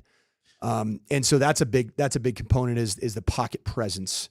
I think third would be just instincts. Yeah. And I think within instincts does go decision-making, but the instincts of a quarterback go further than just being able to read the defense, being able to get the ball out of your hands quickly. It's also knowing when to take off and run. Mm-hmm. Typically the game situation, and that's just embedded in who you are in your pre-snap process over the course of years of training and playing. And there's guys that understand that, hey, everything's covered. My internal clock is going off. I need to go extend this play either by way of the scramble and then the throw, or I see green grass and I put my foot in the ground and I get north and south, get the chains, and then get my tail down. That's, I think, really important at the quarterback position. And then one that I do see is, are you a winner? Yes. Are you a winner? Right. And I get so upset. Right. Even with a national writer who I respect a ton, in Mina Kimes, I think on her Twitter or X byline or bio, she says, winning is not a quarterback stat. While I do agree that there are different situations that lead to win-loss records at the quarterback position, a real elite quarterback, he elevates the play. Preach. He elevates the play around him. Preach. And I do think that Jordan Love and what he did with a really unknown group of receivers, CJ Stroud, what he did with what I would call a above average group of receivers going into last season at the beginning of the year, those two guys elevated the names of those players that were catching the football from them. They did. Thank you. Which is the reason why you should hate Dak Prescott. No, I don't hate because him. he does not win in the postseason. He does not win you need him to win. Can I tell you what the comp I have for Dak Prescott? It's going to be Dan Marino? Matthew Stafford. Because see, in Detroit, Matthew Stafford just he put up a bunch of numbers. Didn't Matthew Stafford win a Super Bowl with the Rams? Okay. And when Lions were awful. when Dak leaves Dallas, he will win a Super Bowl too. The Lions had a bad cast and a bad culture. Dallas has a great cast. Nah, it's an okay cast. And what about the culture? It's the worst culture in the NFL. It's the worst culture in the league. Worse than the New York Jets? Yeah. Oh, right. The Jets don't win. Jerry ever. Jones. Jerry Jones. All I got to say 2 words. Jerry Jones. You know why Jerry Jones has created? Together. You want to know why he's created that culture? Because it's not good enough. Jerry Jones. Show me the rings. He's a ridiculous owner, and he's won Super Bowls through multiple decades as the owner of this franchise. I can't even remember Dak Prescott the last time he won a Super Bowl. And that's why he's not going to pay him. Down just It a little was bit. like 90-something when the last time that the Cowboys won a Super. I don't even know if I was I out of college. Was I even? I might have maybe been in college the last time the Cowboys won something. There's no brand in football stronger than that star. 49 years old now. That's the star. The Rapids. The Cowboys. I just can't with Jerry Jones. It's the worst situation. Here's one that you took exception to when we were kind of going back and forth on this on the show thread. The rushing ability. Lamar Jackson, obviously. Josh Allen, obviously. Anthony Richardson, just don't get yourself killed this year, homeboy. Jalen Hurts, yes. Justin Fields, fine. Patrick Mahomes runs for first downs and critical points. Dak Prescott, I don't know why he's on this list, to be honest with you. Joe Burrow, number 8 in rushing ability. Yes or no? Yeah, he's a better rusher of the football. This is rushing ability, right? Not rushing efficiency. Okay. Rushing efficiency, yes. Joe Burrow has, in 2022, had nearly 300 yards rushing, most of those on third downs, moving the chains. Big thumbs up. Rushing ability, like being like a defensive coordinator getting ready for a game and being scared to death about the ability of Joe Burrow. What are we doing here? Did he not watch Jaden Daniels' college tape? I think maybe, because I don't see any of those dudes on here. I think maybe he just didn't include the rookies on here. Kyler Murray, obviously, on this list. Trevor Lawrence on the rushing ability. I mean, if you look back at his Clemson days, film, yeah, that's a good point. I mean, he's a. I wouldn't say that that Trevor Lawrence is a better like athlete and scares you more than Jaden Daniels immediately does. Yeah. I mean, Jaden Daniels is know, ridiculous as a runner of the football. Before we go to break, can I just give you Jordan Love's last 5 games last year? Give it to me. Talk dirty to me, Dams. Okay. 284. This is versus Tampa Bay. 29 of 39, 284 yards, 2 touchdowns, 0 interceptions. Carolina, 17 of 28, 219, 2 touchdowns, 0 interceptions. Minnesota, 24 of 33. That's a 72%. 256 yards, 3 touchdowns, 0 interceptions. Chicago Bears, 27 of 32, 84% completion percentage in that game, 316 yards, 2 touchdowns, and 0 interceptions. And then the Dallas Cowboys in the playoffs, 16 of 21, 272, 3 touchdowns, 0 picks. That is how you finish a season. And then he lost to San Francisco, 2 picks and 2 touchdowns in that game. But if you add that in, 2, 4, 6, 9, 12, that's 14 touchdowns and 2 interceptions. And then that's, come on, man. And that wasn't That's 6 crazy. yards per attempt, was it, Demps? You leave my man Bo Nix alone. Bo, just get this team into the end zone. Do it consistently. We will love you forever. KJ's NFL notes are next.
I love this music so much. I just love it so much. It's the best. This is my favorite intro of anything that we do. It's so good. It's almost as good as Britney Spears, just the show drop on a Tuesday. That one is also really good. Oh man, it's okay Tuesday. awesome. Yeah, it's so vibey. good. It really is. KJ, what's story number 1? Colin Cowherd has a lot to say about where the Broncos could be if Bo Nix works out. And he he has the most Sean Payton unique way of describing where he thinks this franchise could be and how they could eventually overcome this whole Russell Wilson debacle that is taking place within the last 6 to 12 months.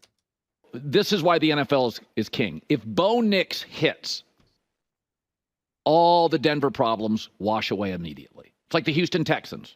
They were the biggest laughing stock in the league. And now they're the model how to turn a franchise around. Because they got the quarterback right. And they got the coach right. And they just happened to come in the same year. I mean, think about the Russell Wilson Denver deal. Just think about what this franchise did. Gave up a ton of draft capital. Good picks. They paid a fortune. They whiffed on their head coaching hire. Like badly whiffed. They were in cap hell. In a division with Patrick Mahomes. Like, that's not a good spot to be in. So they hire Sean Payton, and they right the ship. They get Russell Wilson to be the best version of what he can be. They kind of right the offense as much as they can.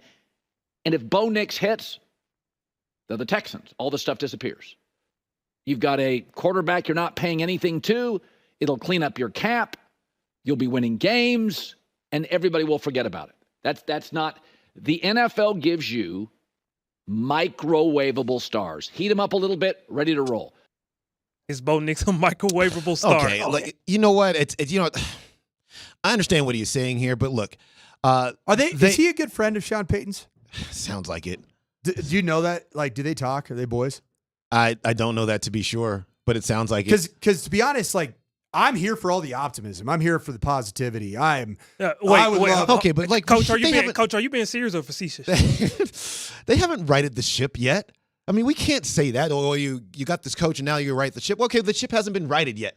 Let's let them right the ship before we say the ship has been righted. Yeah, was last year, like, he said he fixed the offense? I don't know if, I mean, it got better. I mean, it couldn't have gotten much worse after the Nathaniel Hackett experiment. Yeah. I mean, there were just a lot of, this is not a finished product. He made it sound like it's a finished product, and if Bo Nix hits, then it's fine. No, if indeed Sean Payton and Colin Cowherd are friends, and if indeed Colin Cowherd is a bit of a mouthpiece for Sean Payton, he's actually not doing him a solid here.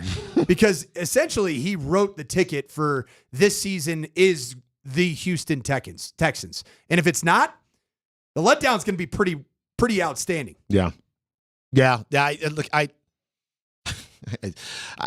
We need to see this. Yeah, I mean, they do sound like boys. We need to see this first. You know, as you well know, I'm very optimistic about it, but I am also super patient. Like, I want to see everything unfold over the course of the entire season before we start to come to some conclusions as to things that are being washed away. No, they're still in a really bad cap situation. Like, that's not going away, even if Bo Nix is awesome.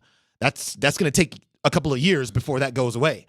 And we don't know if the ship is righted just quite yet because they are in the middle of this entire process. Yeah, if you just follow the national narrative from guys like Peter Schrager, guys like Colin Cowherd, and then even Pat McAfee kind of going off about how his beloved Colts were shredded in the first preseason game.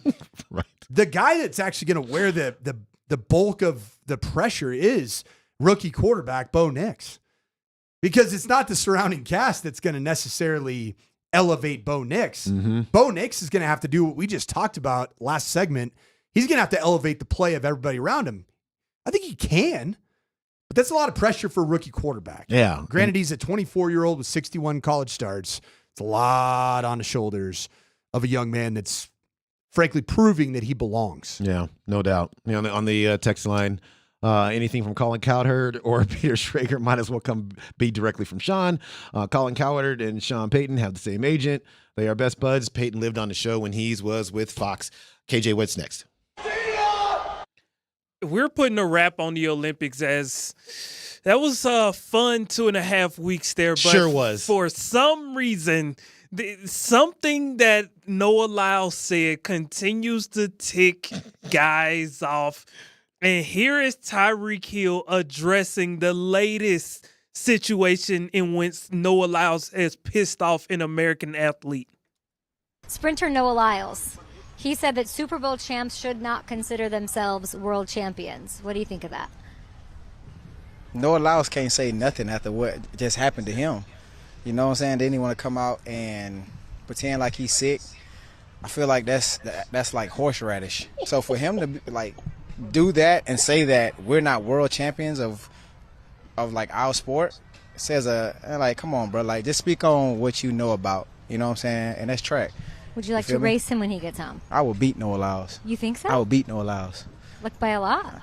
No, I wouldn't beat him by a lot, but I would beat Noah Lyles. He's still feeling. And guess what? When I beat him, I'm going to put on a COVID mask. And let him know I mean business. Because I do mean business. Wow. My absolute favorite thing about that interview with Tyreek is that he said he's going to put on his covered mask after he beats him, stand on business. Oh, my gosh. You know what? Hey, Noah Lyles, talk your talk. Tyreek Hill, talk your talk. Both you guys are elite athletes, man. It's just like Noah probably just needs to be quiet. Like you just let your running do the talking and then like let your mouth do less talking. I mean, but it makes him more marketable. And there's not a ton of money in the sport of track and field just by virtue of showing up to a race and winning it. Yeah. You got to make yourself marketable. And I promise you this, he has done that. And I tell you where he absolutely has gained some fans right here in Denver, Colorado. Why? Why? Because he said that he would not be attending a shoe release for his Adidas. Is it Adidas or was it? I think it's Adidas. Yeah, Adidas. For his Adidas counterpart, Anthony Edwards. And he said he's got to win something before I show up. Oh, my gosh. Heck yeah, man. Oh, my gosh. Let's go. Talk that I'm gonna talk. roll my I don't eyes wanna at Noah. I don't want to hear that. I got a gold medal around my neck. What you got, Ant? Gosh. A gold medal. He's got a gold medal, too. He's got one, too. If you made that roster, you're on the U.S. men's national team. You got a gold medal. You were going to make a gold and medal. Edwards had 26 points in one of the games. He was the leading scorer in one of the All games. right, Chris Dempsey, Anthony Edwards, fan club member. You know what? Yes, because they played for the USA, and I'm a it's proud, over. I'm a proud card-carrying member of the United States of America. He is and that team was amazing in representing this country. He is back to being a villain. No. Member of the Minnesota Timberwolves. No. The NBA season starts in October. I will wait until then. Until then, all I can see is gold medals in my eyes from them beating everybody else in the world. You know what? I'm getting completely off subject here. KJ, what's next? Wow, Des, I didn't expect you to get so heated over you can't walk down a basketball road during KJ's NFL notes. You can't do that. Yeah, you're right. Yes. You're right. I shouldn't have allowed that to happen. That was all me. Well, listen, basketball is my number one sport, so you guys can do what you will with that. Well, clearly I have to be the gatekeeper of the great game of football here on this show. Football's amazing. So the Broncos just released a new fan experience or update to the new fan experience at Empower Field. And this is all taking place in Club 1977, which is an all-inclusive premium space. They expanded it with I'm talking about like top of the line art. I'm talking about like this represents Broncos country like to the nth degree. And it also includes a huge sponsorship in regards to their art series by Arta Tequila. All right, you go there, Arta Tequila. They're gonna, as soon as you walk in, you just, hey, you want a shot of this? All right, and then yes, then you have 12 new local restaurants and 10 new menu items. They have expanded Wi-Fi and a extra area for Broncos Ring of Fame within the plaza. So, saying all of that to say, would this inspire you guys to become a season ticket member? Yep. It absolutely would. But yeah. Have you checked them prices? Well, I'm going to need a raise, but it's fine. It's fine. I'd do it in a minute, man. You know what? Like one of the things that I really loved about a lot of these it's like arenas and stadiums and whatever is they are just really diving all in on the fan experience. And well, obviously, I mean, they want to make money off your fan experience, but I'm in for it, man. Show me all the bougie luxury stuff, and I will be right there front and center. And they're showing you that Mexican holy water, man. Tequila. They are. Tequila le arte. And let's go, baby. Let's go. Let's go. This segment is sponsored by Mountain High Appliance. We are Colorado's most complete local appliance stores with locations in Denver, Louisville, Littleton, Colorado Springs, and Glenwood Springs, offering every major appliance line and brand. MountainHighAppliance.com. Let's get one more. Listen, I'm going to have to talk really, really low for this one because this next one is going to take us into a realm of being seduced a little bit. And we're going to be seduced by Mayo and Will Levis right here for the next 40 seconds.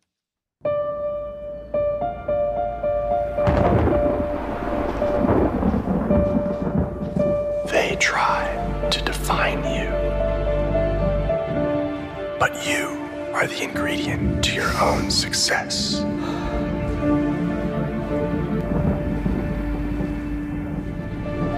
Luscious,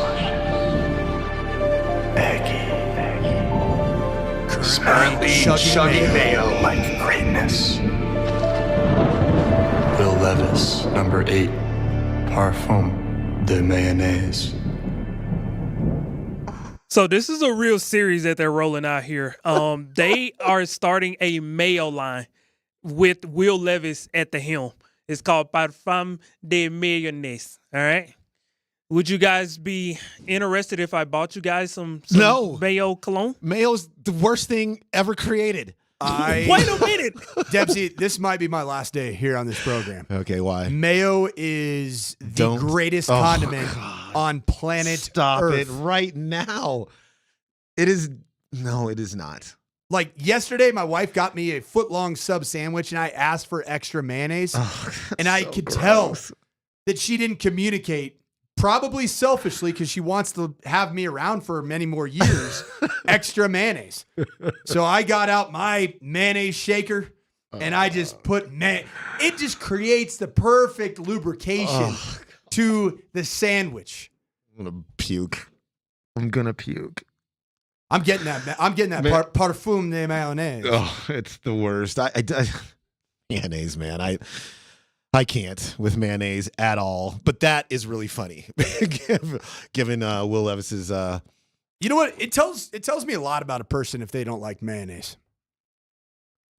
That person is the smartest person you've ever seen in your life. No, it tells me that person cares more about their physical stature and health and attributes than they do about enjoying a really, really tasty sandwich. There's mayonnaise. There's light mayonnaise, right? Yeah. Is it really light? It is not.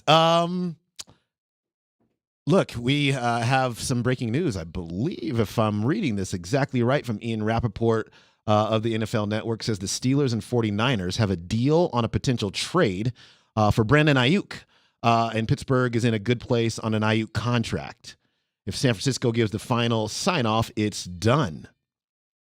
So, Brandon Ayuk maybe to the Pittsburgh Steelers. It looks like that is a thing that could happen, and that would obviously be a big deal for the Steelers. Who knows if they have a quarterback that can get the ball to Brandon Ayuk, but at least they have a receiver that could catch it if the ball ever got to him. All right, that's KJ's NFL notes. Let's take our final timeout of the program. Why your coach is smiling. We'll tell you why he's smiling when we come back.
Wrapping up a 2K Tuesday here on Dempsey and Company. Chris Coach and KJ with you.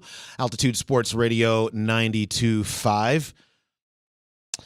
From Jason on the I have a text. confession after Jason. Yeah. Yeah. You have a confession? Yeah. I'd rather hear your confession first. It's pretty serious.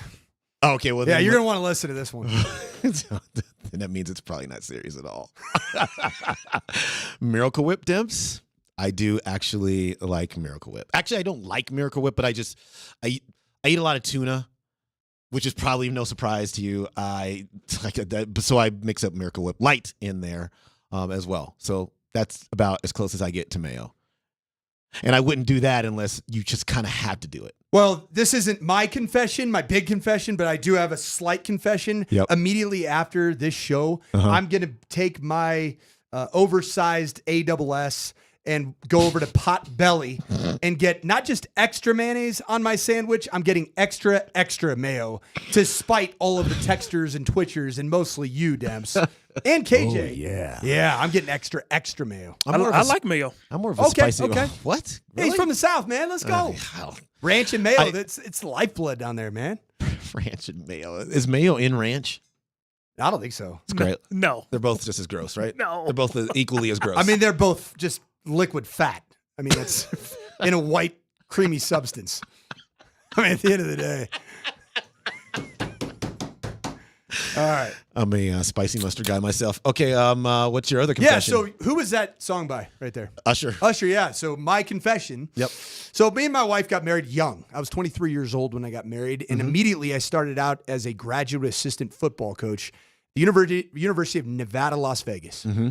So one of our players was a bouncer at the nightclub at Wynn, the super bougie. Right. Yeah. So we used Been to there get before. we used to get free entry into the Wynn nightclub. We just had to come really early, Which is amazing. Yeah, Yep. it wasn't. We weren't there with like the 1 a.m. arriving crowd. We were there like at the 8:45 arriving crowd. Well, so Usher was there. Like he had his little little posse. Yep. We had come with my wife and her friend. Mm-hmm. And Usher tried to swoop. He did. Of course he did. He tried to swoop on the wife. Of course he did. Of course he did. Usher. Yeah. You can't trust Usher as far as you can throw him, man. You can't do it. Makes good music. He but was cool though. He was stay good. I was away. like, stay. Yeah. I did the old He warned us not to leave our ladies random. So He was cool about it though, man. I was like, hey, wifey. He's like, hey, no big, man. You good? You want a drink? Yeah. I believe every single syllable of that story. I do.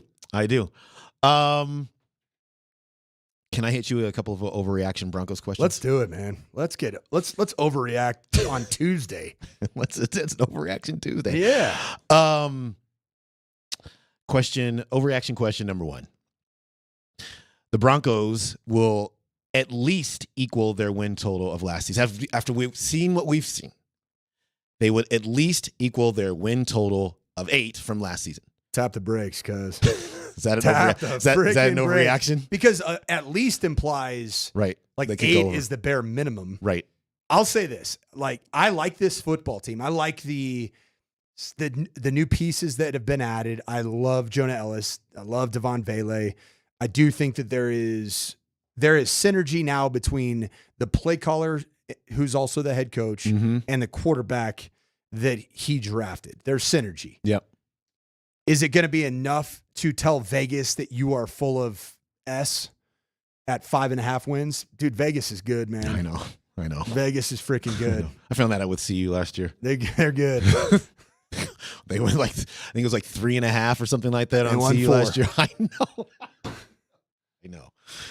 I still won that bit, but still, it was by the skin of my chinny chin. For this team to win 8 or more, yeah, you're going to have tremendous health.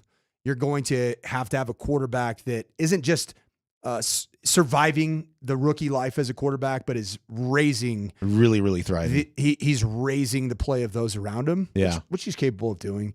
And you're going to have really good defensive play and run the football. Oh, good. That defense, that leads me to my overreaction question number 2. The Broncos defense in the second half of last season was in the top 13 in QBR against, in points against. Overreaction number 2, the defense will rank in the top 10 by season's end. I think all of us have gotten a little short-sighted, a little recency bias on preseason game 1. Mm-hmm. Even if 30 points were given up, it was mostly due to turnovers by the Broncos offense that led to a lot of those points. Mm-hmm. You still don't have Justin Simmons in your back end. Who You might go to the Falcons, by the way. You still have question marks at cornerback 2 opposite PS2. Mm-hmm. You still run a risk-reward type of a defensive scheme where there is a lot of pressure. Your defensive backfield has to deliver because there's going to be some voids in that coverage. And I think the front is improved. Mm-hmm. Like, I think the front looks good. Yeah. Like, I mean, good, like top 10 good. Mm-hmm. I just wonder if the back end's going to be able to hold up and any injuries in the back end. Ooh.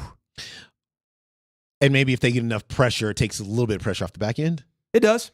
It Yeah. does. But yeah, certainly if you can rush with fewer human beings, Yeah. then you have, clearly you have more bodies in coverage. Right. Or if you can just get home with the guys that That's you... what I'm saying. Yeah, Yeah, okay. yeah. If you get home with your front 4, even a fifth or a simulated pressure, which means like the nickel is blitzing and then the boundary defensive end, which Joan Ellis has already shown coverage ability. Yeah. Which is awesome. Yeah. You know, he's a dropper and a cover player.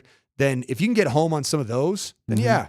And I think that the addition of Jonathan Franklin Myers and Malcolm Roach, and then the resurgent, healthy Zach Allen, it's a big upgrade over the squad a year ago. Yeah, it just feels Mike Purcell so much better. Yeah. Yeah, Mike Purcell wasn't, especially when he's playing out of position, not playing at nose. He was a liability in terms of pass rush abilities. Mm-hmm. And Sean Payton likes Wazirike as well. So you have it appears that you have depth on that. Yeah, and on then that Thomas Incoom too. I think Right. he's going to be another just potential pass rush specialist and ballistic edge presence. Will they bring him back? Who? Thomas Nkoum. Because remember, he got waived last week for injury. Ooh. He'll be a practice squad, maybe. Yeah. Maybe. That'd be my guess. Okay, wait. Overreaction question number 3 as we wrap things up here. The Broncos will have 1,000-yard rusher and 1,000-yard receiver this season. They haven't had either one of those two things in 5 or 6 years. You're not going to have 1,000-yard rusher, and I don't think it's because Javonte Williams or Jaleel McLaughlin are not capable of being a 1,000-yard rusher, but this is going to be a running back by committee group because I do think that Audric Estime is going to factor into carries. Jaleel McLaughlin, I think, is going to carry the football more than he did a year ago. Yeah. But he's still not going to be your every down first, second, third down back. What's the future for Jaleel McLaughlin here? I can't. Very good. It's hard for me It's to very good. to picture it. Okay. It's very good. As a significant contributor. It's very good. Okay. And every year that goes by that he comes out of the season healthy and shows that he has a bit more of a skill set than just being a speed guy. Yeah. Just being a passing game specialist. Right. And can run in between the tackles like he did in the preseason game 1. Yeah, that's that was one of the top three things that stood out to me in the I'm first excited preseason game. about what he's going to be able to do this year. And the decks will be cleared for him a little bit more, I think, next season. Audric Estime and Javonte Williams will not be on the same on this team at the same time next season. Just finances is how that will probably sort itself out. All right, that's going to do it for us today here on the program for Coach. I'm Chris on a 2K Tuesday. KJ, we love and appreciate you. Love y'all. And we love you. And I am fact-checking you, KJ. I don't see anywhere that Thomas Incoum has been waived. Let me send you something from a source, all right? Oh, you got insider's information. I like it. For Darnell, the only thing worse than mayo is extra mayo. You are right, Darnell. You are the winner for today. Do not, nope. Extra mayo. You can't triple stamp and double stamp. We will see you tomorrow. PhD from Safeway is up next.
Well, we are live at Safeway at Mineral and Broadway, and this is really, really cool what's going on today.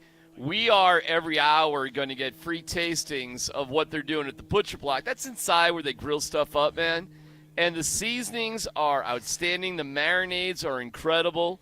And anybody who comes by while we're on the air, you can have a little sample of what they're going to do. They're going to take good care for you. All of it at the Butcher Block. They're going to put on the seasonings. They're going to do that for you, D-Mac? They're going to do it all for you. You can't even mess it up? Boom. Like, there you go. And for an incompetent cook like myself that needs help like that, this is absolutely perfect. You know, just come across as the smartest person in the world. So we're going to get some samplings as we go. But this is just standard operation, and the seasonings and marinades are free.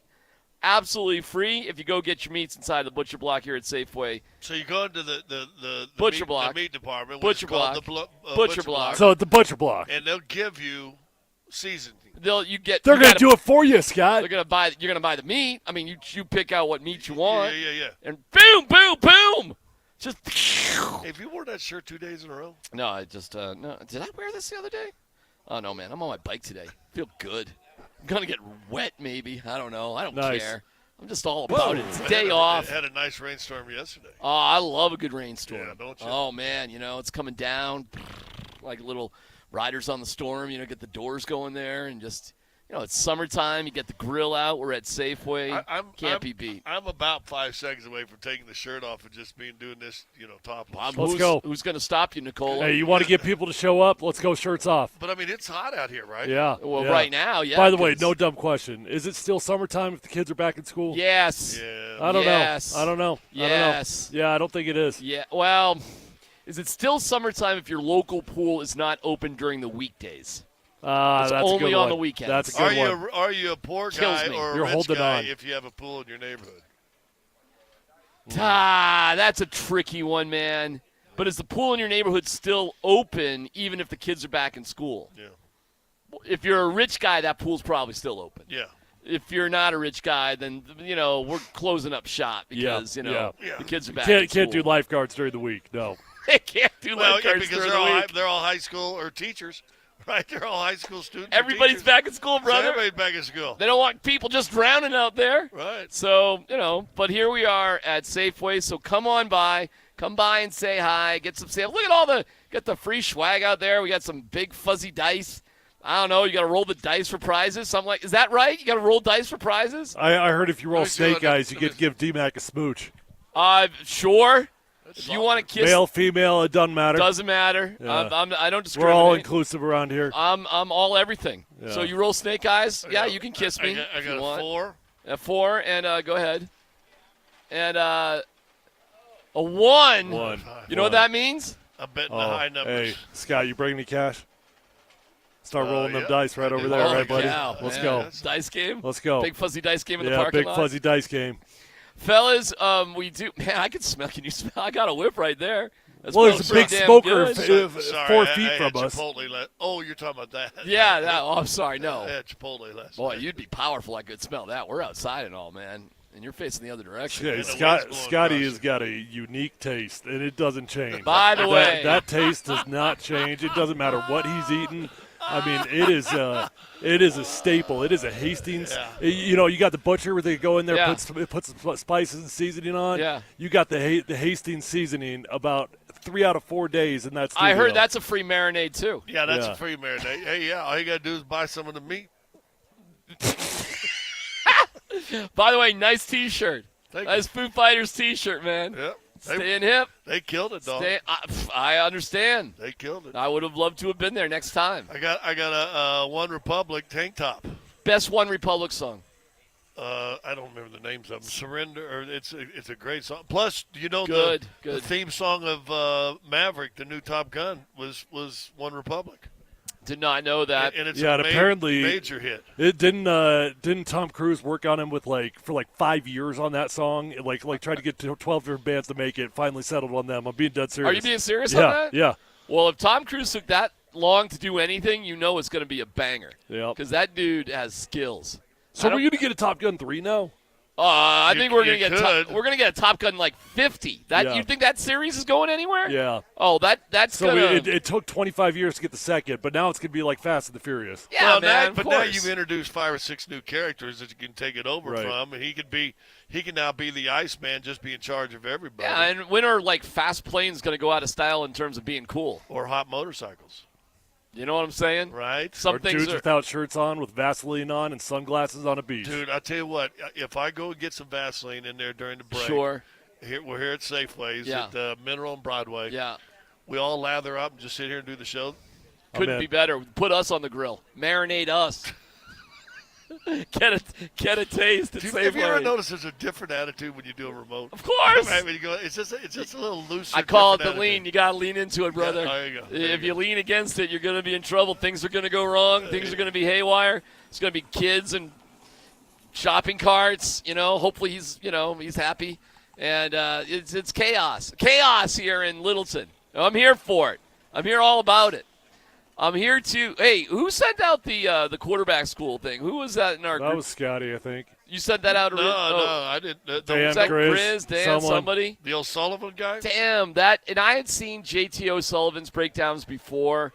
Listen, man, you got to check this out. It is outstanding about Bo Nix. It's not good, it's outstanding. It's the all-22 film. And it's not just, grease him up. And, No. and he gets on him a little bit, too. No doubt about it. It goes through most of his throws, not every single one.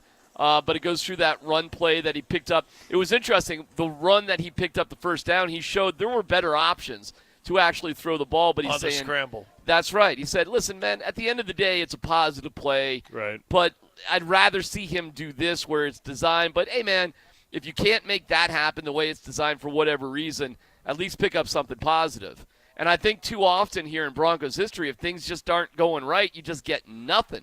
So I think that's going to be the secret sauce for Bo Nix, Tyler, is that he's just going to not be perfect, okay? Not perfect, but he's going to figure things out. Well, that's the thing. Like, when we talk about how consistent Bo Nix has been, that doesn't mean that we necessarily know that he's made the right read every single time. It's just that he hasn't made mistakes in a glaring fashion. But, you watch breakdowns like that, and you do see, okay, you run. Especially the footwork. Is it a mistake?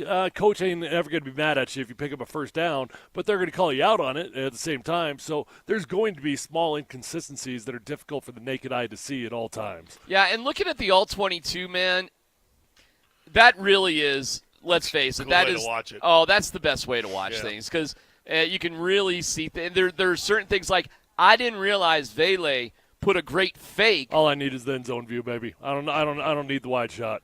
Yeah. All right, but like on that throw to the running back. 22-yarder to the Was it McLaughlin, I think? Yeah, I think I didn't realize Vele had okey-doke the corner that made him fall down because you can't pick him. But he gave him kind of like a little shimmy shake. Actually, you can pick if it's within, I think it's 2, maybe 3 yards. Oh, this wasn't. This was much further down the field. For sure. The wheel route. Was that the wheel route one? Yeah. But you can at the line of scrimmage. But he was off the line of scrimmage. He was 4 or 5. But the cool thing, he looked like he was going to. He jumps out of the way. That guy goes way underneath the line of scrimmage side, which now there's nobody. Yeah. Well, the corner fell down. But he also showed that had he gone under it, then you hit the guy short and then just let him run. It's probably not a 22-yard gain. Like but it's still JT pretty O'Sullivan good. hasn't been at Broncos camp. He just called him 81. He doesn't know it's Vele. But we've been talking about Vele all camp. So to see that Vele is not only catching passes, but he's making plays like that. Well, the two pass interference plays that he got. How about that too? Great plays. So what were other takeaways? A couple more takeaways I liked on this, and I left my roster in my car. Is it 79 left tackle? Plays some backup left tackle. Okay. They showed the one play on the run, the design run for Bo Nix. Had the wide receiver come in and chip block. But he said this is how, and he showed the left tackle twice. He comes over, hits the he threw him out of the club. I mean, he said he went from the B gap his size to the B gap on the other. I mean, he blasted that guy. That was great. And he'll Tyler tell you from watching the film. You don't think the coaches will go back over? And I don't know his name. Matt Pearl. He said, fifth-year guy out of Connecticut. He go, watch this play, Matt. Boom, and he hits the D tackle from his spot on ball side. To basically, if he was lined up on there, so I mean, he just shoved this guy 5 feet. Well, Tyler, 6 feet. I'm sure it must be a great feeling when you get a guy a little off balance, right? And you can just Hey, I don't care if a dude trips over 5 other guys. If he lands on his back, that's a pancake, okay? Who was it you pancaked? Oh, Ray Lewis, my first Lewis. my first snap in the NFL. I don't care that he tripped over 4 different dudes. Hey, I landed on top of him. That's a pancake. I remember we went back and watched that. That was awesome, man. Yeah. Yeah, well, that was that kind of play. He just caught the guy. Hey, who else put Ray Lewis on their back in his first NFL career game? Not me, man. Yeah, this guy. Not me. So that was, and he calls it a PRO, not an RPO. I mean, the pass is going to be first. Okay, a little semantics, but it just goes to show, like, what the thinking is. Also, that Mims throw for the touchdown, to me, as kind of a novice on that, looked pretty simple. What's the big deal? But that's a tight window, man. He slowed it down and showed down. Listen, man, here's what you got to do. And it's really like a second baseman turning a double play. When he used that analogy, and I went back and just watched that footwork real quick, and most people look at a double play in baseball as a very simple sort of play. There's a lot going on there to be able to do it the right way, stay balanced, make an accurate throw on time and on target, even on a simple double play in baseball. To see him use those same mechanics as a football player to make a throw that looks relatively simple, well, it was really impressive what he could do. I'll tell you this about those throws right there. You know, when you talk about arm strength, a lot of times people are thinking about the 40-yard throws, right? Those are the throws where it really shows up the most because those are tight window throws that if you're off by like 0.2 seconds, incomplete man, or it's not there. You got to have a compact throwing motion, and you got to have some power on that thing because if you throw a floater into that, it's all over. It's going to be picked. It's going to be knocked down. And if you just kept watching that play, that corner got there quick. Yeah. I mean, that ball had to be right there, and it was right there. Yeah, any hesitation, that play's either busted up or it's a pick six for 99 yards. But he also showed Bo Nix has some happy feet. Bo Nix needs to step up and set his feet a little bit better than sort of throw on the run. I love that explanation. Okay, you get back, you're set. Okay, now you got to step in the pocket. And he talked about now you stepped up pocket. Reset. Instead, Bo Nix kind of kept his feet going like this and had to make a couple off-balance throws. But listen, hey. Well, again, another baseball analogy, like if you're a shortstop, that's what I would compare it to. You got to throw on the run, move in, all sorts of angles. You don't have time to just plant again. Not really in baseball. But, you know, it's subtle in football. Obviously, it's not a lot of time. But there was time. There was enough time for him just to sort of get there and throw it. And I do wonder, Tyler, if that one, though, is going to be a tough one to fix. Because my guess is that is just his muscle memory, the way he's always thrown a ball. I mean, I'm going to guess that he has been coached to do it the right way, but he's always kind of done it one way. So, you know, one mistake a lot of young quarterbacks, and I'm talking about like even youth quarterbacks, like 12, 13-year-olds, up through high school, even to college level. One mistake a lot of guys do is that they spend so much time working on their perfect mechanics, right? Well, football's not a perfect world. It's not a perfect world. And when you get the best quarterback coaches in the world, 9 out of 10 of your drills that you're doing are going to be off-balance throws. You got to flip your hips, you got to shuffle, you got to do high knees, whatever, right? But very rarely are you actually working on just like, you know, like when you think about baseball, when you kind of do the 3-step progression, you're on your knees, you stand up, you full motion, all that, right?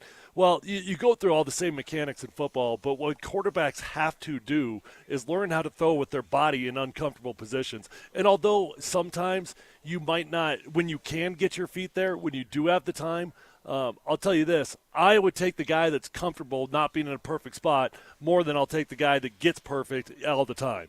All right, we are at Mineral and Broadway at the Safeway. The first pairing is about to come up for us, tri-tip and shrimp. So we're going to get the dry seasoning of savory Monterey, the marinade of sweet whiskey peppercorn on the tri-tip. You're saying, well, what about the shrimp, D-Mac? Well, okay, that's me. What about the shrimp, D-Mac? The Szechuan sesame soy on the marinade. I mean, is this all on the maintenance program? Or are you actually going to eat it? Hell yeah, it's on the. You think that bike rode here itself? All right. Oh, by the way, I've adopted the bike. It's not on foster program anymore. Okay. The bike is. Okay. The bike has found a permanent. Full price. You know. Yeah. So. Yeah. Hey, what day did you get to pick it up with a flat tire? Oh, man, God. Yeah, that's another story, but it's fixed. I got that. Anyways, yeah, I'm good. We're all good here, brother. Sure. I'm glad you're looking out for me. So if you want some of the seasonings and marinades and the tastings that we're going to get, come on by to Safeway. There's a major quarterback injury in the NFL today. A nightmare for an organization. Details about that coming up next.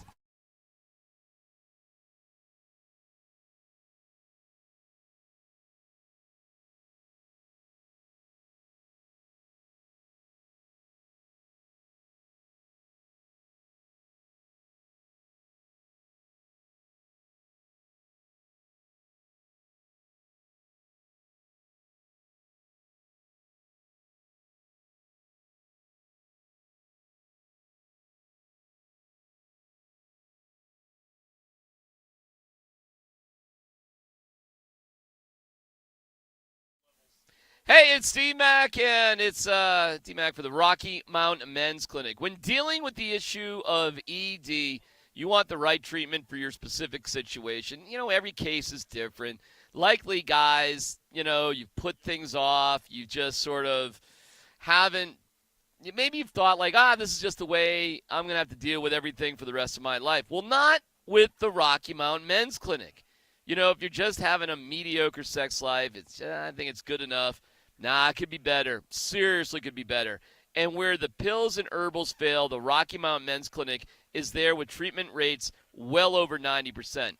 Some treatments can even have you last an hour or more. They've been serving the Front Range of Colorado for nearly a decade, serving tens of thousands of men. So schedule a consult today, and let's make your life not just good, not just okay, make it fantastic. If the test dose doesn't work in the office, your visit is free. But the likelihood of it working is high, very high. Call 720-440-7900. Visit RockyMountainMen'sClinic.com. That's RockyMountainMen'sClinic.com.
All right, we are at Safeway at Mineral and Broadway, and they just brought out the first tastings with the shrimp and the tri-tip, and we got some sliders over there. And these tastings are available for you if you come by and say hi to us and give us a hard time about taking our shirts off or whatever you need to do. But don't come by. We got to share the food. Yeah. Well, there's plenty for all there. We've had one guy show up a little bit disappointed that our shirts are still on. Maybe we'll wait for 3 requests and then we'll take them off. No, we're not on Twitch, so no one can get. What do you trouble. like over there, man? The Szechuan Never shrimp. give up. Keep trying. Don't give up. You blew it off a while ago. You crushed a horrible pronunciation. Szechuan. The Szechuan. The Szechuan? Szechuan. Szechuan shrimp is out frickin' standing. Szechuan sesame soy. And then the bourbon glazed tri-tip is it's got a little sweet when you first bite it. Ooh, what is that? That's really good What too. is it? What is it? Bourbon. Listen, man, this is so good. For a guy who quit drinking, I'm going to eat 15 pieces of that. Scotty is so close but so far off on all of this. I mean, so close but so far off. That is the sweet whiskey peppercorn, not bourbon, whiskey. She called it bourbon, but she told me. Yeah. The boss of Albertson told me it was Well, the boss got it wrong. Safeway? I know Chris well Safeway? enough. Yeah. I know Chris well enough. She's helped me out for years. The pedal with Columbus, I can call her out when she got it wrong. She got it wrong. It's the whiskey. Why are you standing up right now? You asserting your authority here? What's yeah. going Oh, on? I was double checking the label. Yeah, let's go. Let's do the show. This is what you do all day. You stand up for every single show. I know, but when I stand up, You're like, the whole show, D-Mac standing up. We're like, are you there? We can't see you. yeah, because I'm at eye level if I stand up with you two. So I'm just going to pull a D-Mac. Well, guess what I'm looking at? Yeah. That car. If Chris wasn't here, I'd make a joke. Okay. Oh, you mean that small car? That very small. Well, it's a little cold in the car. Air conditioning's on. Just came from the pool. Motion to notion, boys. Just came from the car wash. Okay. J.J. McCarthy, torn meniscus. So how long? I saw that, but I did not see how long it was supposed to be. Well, these knees are weird, man. I'm telling you. I don't know. Scott, I don't know if I never actually had any. Like one thing I got out relatively clean on was my knees. But I saw guys that would get their knees scoped and be back in like a week, and then other guys they're out for 6 months. So I just don't know what to make of it. I'm not. If you're doing the knee and it's a clean out and you got loose bodies and all they're doing is pulling loose bodies out and that's really it, then you can come back in a week or so. Yeah. With a torn meniscus? But if they're just clearing the bodies. Now, if you're shaving the meniscus, making it smooth, doing the bum, then you're probably talking minimum 6 weeks. Now, he'll be out for the rest of the preseason anyways, because they'll keep it safe. But in theory, I don't think this has to be a long-term deal. Okay, well, we'll see. But tough news for the Vikings and for J.J. McCarthy. Hey, you know what? It's football, man. Who cares? Not our guy. Okay. Good luck, Vikings. All right. I was Who going to write that cares? when Dan sent it in our thing, but I'm like, so? But I was, You're growing up. You're growing up, Scott. I'll throw it out there. What's more important, getting ready for the season or just playing in the season at this point for Bo Nix? For Bo. For Bo Nix. What means more? If Bo, you know he's the guy. No, Bo's got to get prepared. So if he gets hurt, so be it. Yeah, so be it. You got to get him ready to play football. And if an injury comes, you know what? An injury will come at some point in time anyways. The most important thing right now is reps for Bo Nix. If Bo Nix improves on the game that he had last week against the Colts and plays even better against Green Bay, I don't even know who they play in the third preseason. Cardinals. I don't play him. Cardinals I don't play him against Arizona. Okay. I mean, I wouldn't mind if you sat him out for the third game, but I don't think that's what Sean Payton's going to do. I think he's going to play him in every single game. I would give him a full half. And once again, if he comes out and is looking pretty good and goes, 10 of 15, 177 yards, another touchdown, and you're about halfway through the second quarter, guess what? Hey, good preseason. Good preseason. Sit back, and now let's really get down. Let's fine-tune the footwork. Let's do this, and boom, boom, boom. We'll get ready for Seattle. If he kind of just struggles, the footwork now becomes a problem because I love that breakdown we watch on the guy, whatever his name is. J.T. O'Sullivan. J.T. O'Sullivan. He said, I've never seen a truly successful quarterback that relied on the footwork like this all the time. Mm-hmm. You can make plays. Scott, they're trying to get a picture with you right there. To get it right, you got to be more solid. So I'd challenge a bit on that though nowadays. I mean, he's not wrong, and he's definitely not wrong. Well, name a guy who's always off schedule and has had a big long career. Well, in terms of being off schedule, you talk about footwork because to me those are two different things. Well, kind of both, isn't it? Because I think you see sloppy footwork all across the NFL nowadays. I mean, I think even Aaron Rodgers at times can have sloppy footwork. People get Patrick on Mahomes has sloppy footwork. I was saying Mahomes, they get on Mahomes for not having sloppy work. Yeah, but if you're talking the history of football, you mentioned two guys. Yeah, no, you're right. You're right because most guys don't have extreme ability like those guys. I'm just doing a heat check here that we know Bo's the guy. Yeah. That's it, the end. And it's time to start just thinking about the regular season and what it takes. For the record, I think he should play 2. And if he gets hurt, he gets hurt, in all honesty. Gosh, I ought to slap the taste out of your mouth. Well, I think it's a developmental year. And however you get your reps, whether it's preseason or regular season in this particular case, I might think completely differently next year. Dude, you got to play football. I'll tell you my thing, because I'm going to come in as a Bronco fan. He improves on his game 1 and looks even better in game 2. Dude, I'm all of a sudden looking at 9-10 wins in a playoff this year. Yeah. So I don't want him getting hurt and leaving, I don't need a pre-nap against Arizona. I want the full nap. Wait, what's the the full nap? Well, kind of like you advertised, the full hour. Hey, man. I want a full Can hour. we just talk about that for a second? Who wants a full hour? Some guys do. That sounds absolutely miserable. Well, listen, if you want that option, Rocky Mountain Men's Clinic at RockyMountainMen'sClinic.com. I don't want that option. I mean, if the commerci's not for you, obviously. Yeah. Who knows? I mean, it's not for lazy guys. Yeah. There are attentive men out there. Yeah. Just saying. I'm not one of them, but I mean, they're out there. So I listen. Bummer for J.J. McCarthy. Guys get hurt. That's the way it goes. For me, I like them playing. I think Sean is going to have them play. I think he's going to have them play through the Cardinals game as well. But, again, this is another reason why this preseason stuff is eventually – I think it's going to go from 3 games to 2 games. I think we're going to get an 18th game. I think we're going to get an extra bye week. And at some point, it doesn't seem crazy to me that preseason games would go away completely. Seriously, because what are we doing here? Well, you know what? If you got to do something for the fans, I would think. But if joint practices would be great. Do at least 2 joint practices, and you do an open scrimmage at a high school, or have some fun with up it. at Boulder, or up, somewhere kind of Air Force Academy. Whatever, it'd be kind of fun. So when there were 16 games in the regular season, there was 20 games total. When there's 17 games in the regular season, there's 20 games total. So there was 4 preseason games and 3 preseason games. You will not get rid of preseason football unless you have a 20-game schedule because the owners will never, ever, ever give up revenue. And they love preseason football because that's straight cash to the bank, baby, because they're taking all that without paying their players. So and it's big money. So you're not going to get rid of preseason football unless you had a 20-season regular season schedule. I do wonder. 20-game schedule. I think that's a really interesting point for sure.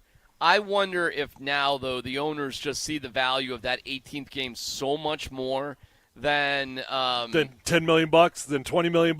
Maybe. Well, it might be worth that. It might be worth more. And it's $10 or $20 million that you don't have to revenue share on. Correct. It's their favorite part of the season, D-Mac, I'm telling you. Well, there used to be a time in the NFL there were 150 guys at training camp and 6 preseason games. Do you remember 6 preseason games? I honestly don't. I remember when 5. was that? I remember. I honestly didn't even know that they had 6. They had 6 back in the day. They used to have 6 preseason How many regular games. season? 14. Okay. 14. Okay. Yeah. So 20. The magic number's think. been. So you're telling me the magic number has been there from the get-go. 20. Well, I think when I was a kid, it was like 14-game regular season, I believe. I'd have to go back and check that. I called games in the late 90s and 2000s, and I remember one year we had 5 preseason games. Yeah. And it might have been a year we did the Hall of Fame game, and then you had 4 more. By the way, there is another injury update. Well, that's been that way a lot. If you have the Hall of Fame game, it's always been 5. The Chris Bryant is back on the IL. That came out later yesterday. So feel bad for him? It's Do I getting to the feel- point where I almost do. I'm being a little bit serious when I ask that question. I mean, at some point you got to put yourself in the human being's mind, and I know, man, it's impossible to feel bad for a dude that's making that amount of money. The money is so big. I know. I don't know if I can feel bad for somebody with that kind of money. I'll tell you this: if he cares, and I'm going to make the assumption that he cares, meaning he wants to play baseball, he cares about his craft, he has pride in his craft, then I feel bad for the dude. If he's just collecting checks and he's mentally checked out, and maybe that is the way it's been for a long time, well, then I don't feel bad for Well, him. before they signed him, he had a great second half with San Francisco, right? He was all right. After the He's trade? doing okay. I had this long debate with Dan Tanner earlier today about Who's that? Our producer. Oh, it's a good dude. For the last 2 years. Squints. Squints. Oh, that guy. Sorry. I should have used his formal name. Yeah. The debate was, well, why did they get Chris Bryant in the first place? And his argument was to put fans in the seats. And my argument was, no, that was the Rockies' concept of how to try to win. No, it wasn't. The concept was to Well, go to you the agree with Tampa. Squints. The concept when they traded Nolan Arenado, and they said this out loud, that they were going to the Tampa model. That was the concept. That going and getting to Chris Bryant does not fit into that concept. What Chris Bryant was a do-right for Nolan. That's all it Well, was. here's what They it got rid was. of a famous high-value player until they felt like for the fans they had to bring in somebody to do right for getting rid of Nolan. Dick Monfort loved Chris Bryant from the time he was draft eligible to I think they tried to go after him at least two times while he was playing for the Cubs before maybe they even won the World Series. And has always had an infatuation. They never updated the scouting with Chris report, though. Bryant. Yeah, the problem is they waited till he was 30 after he got in the league at 19. They got him, after he's got 11, 12 years on that body and 162 games plus a year, and he hadn't been able to stay healthy. I interrupted you, D-Mac. I mean, that's my opinion because they said it out loud, but I'm curious how you could sell me that was the Rockies' model. I think the Rockies were trying to – I think the Rockies know, and we looked at the total attendance, and you forget that the Rockies were actually in the playoffs in 17 and 18. It feels ridiculous, but it really was. It was 17 and 18. They were in the playoffs. Tony Wolters was getting a base hit to get the Rockies past the Cubs in the play-in game to have the pleasure of getting throttled by Milwaukee. Yeah. So that wasn't like that long ago. And so I think the attempt of getting Chris Bryant was their baseball mind of how to win games because they know if we win, we'll get more fans in the seats. But that being said, we looked at the attendance now. The attendance right now, with the Rockies doing as bad as they've ever had. Same as it's always been. It's a pinch lower than when they were in the playoffs. It's a pinch lower, but not a lot. 37 instead of 38? It's 32 right now instead of like 36, 37. Yeah. It's something like that. Let me give you a little statistic after listening to you speak right here. Do you realize that the Rockies have been in the playoffs? I know what you're about to try to say. Before the Broncos? More recently. More recently Yes. than the Broncos have been in the That is postseason? correct. Think about that. That's bananas.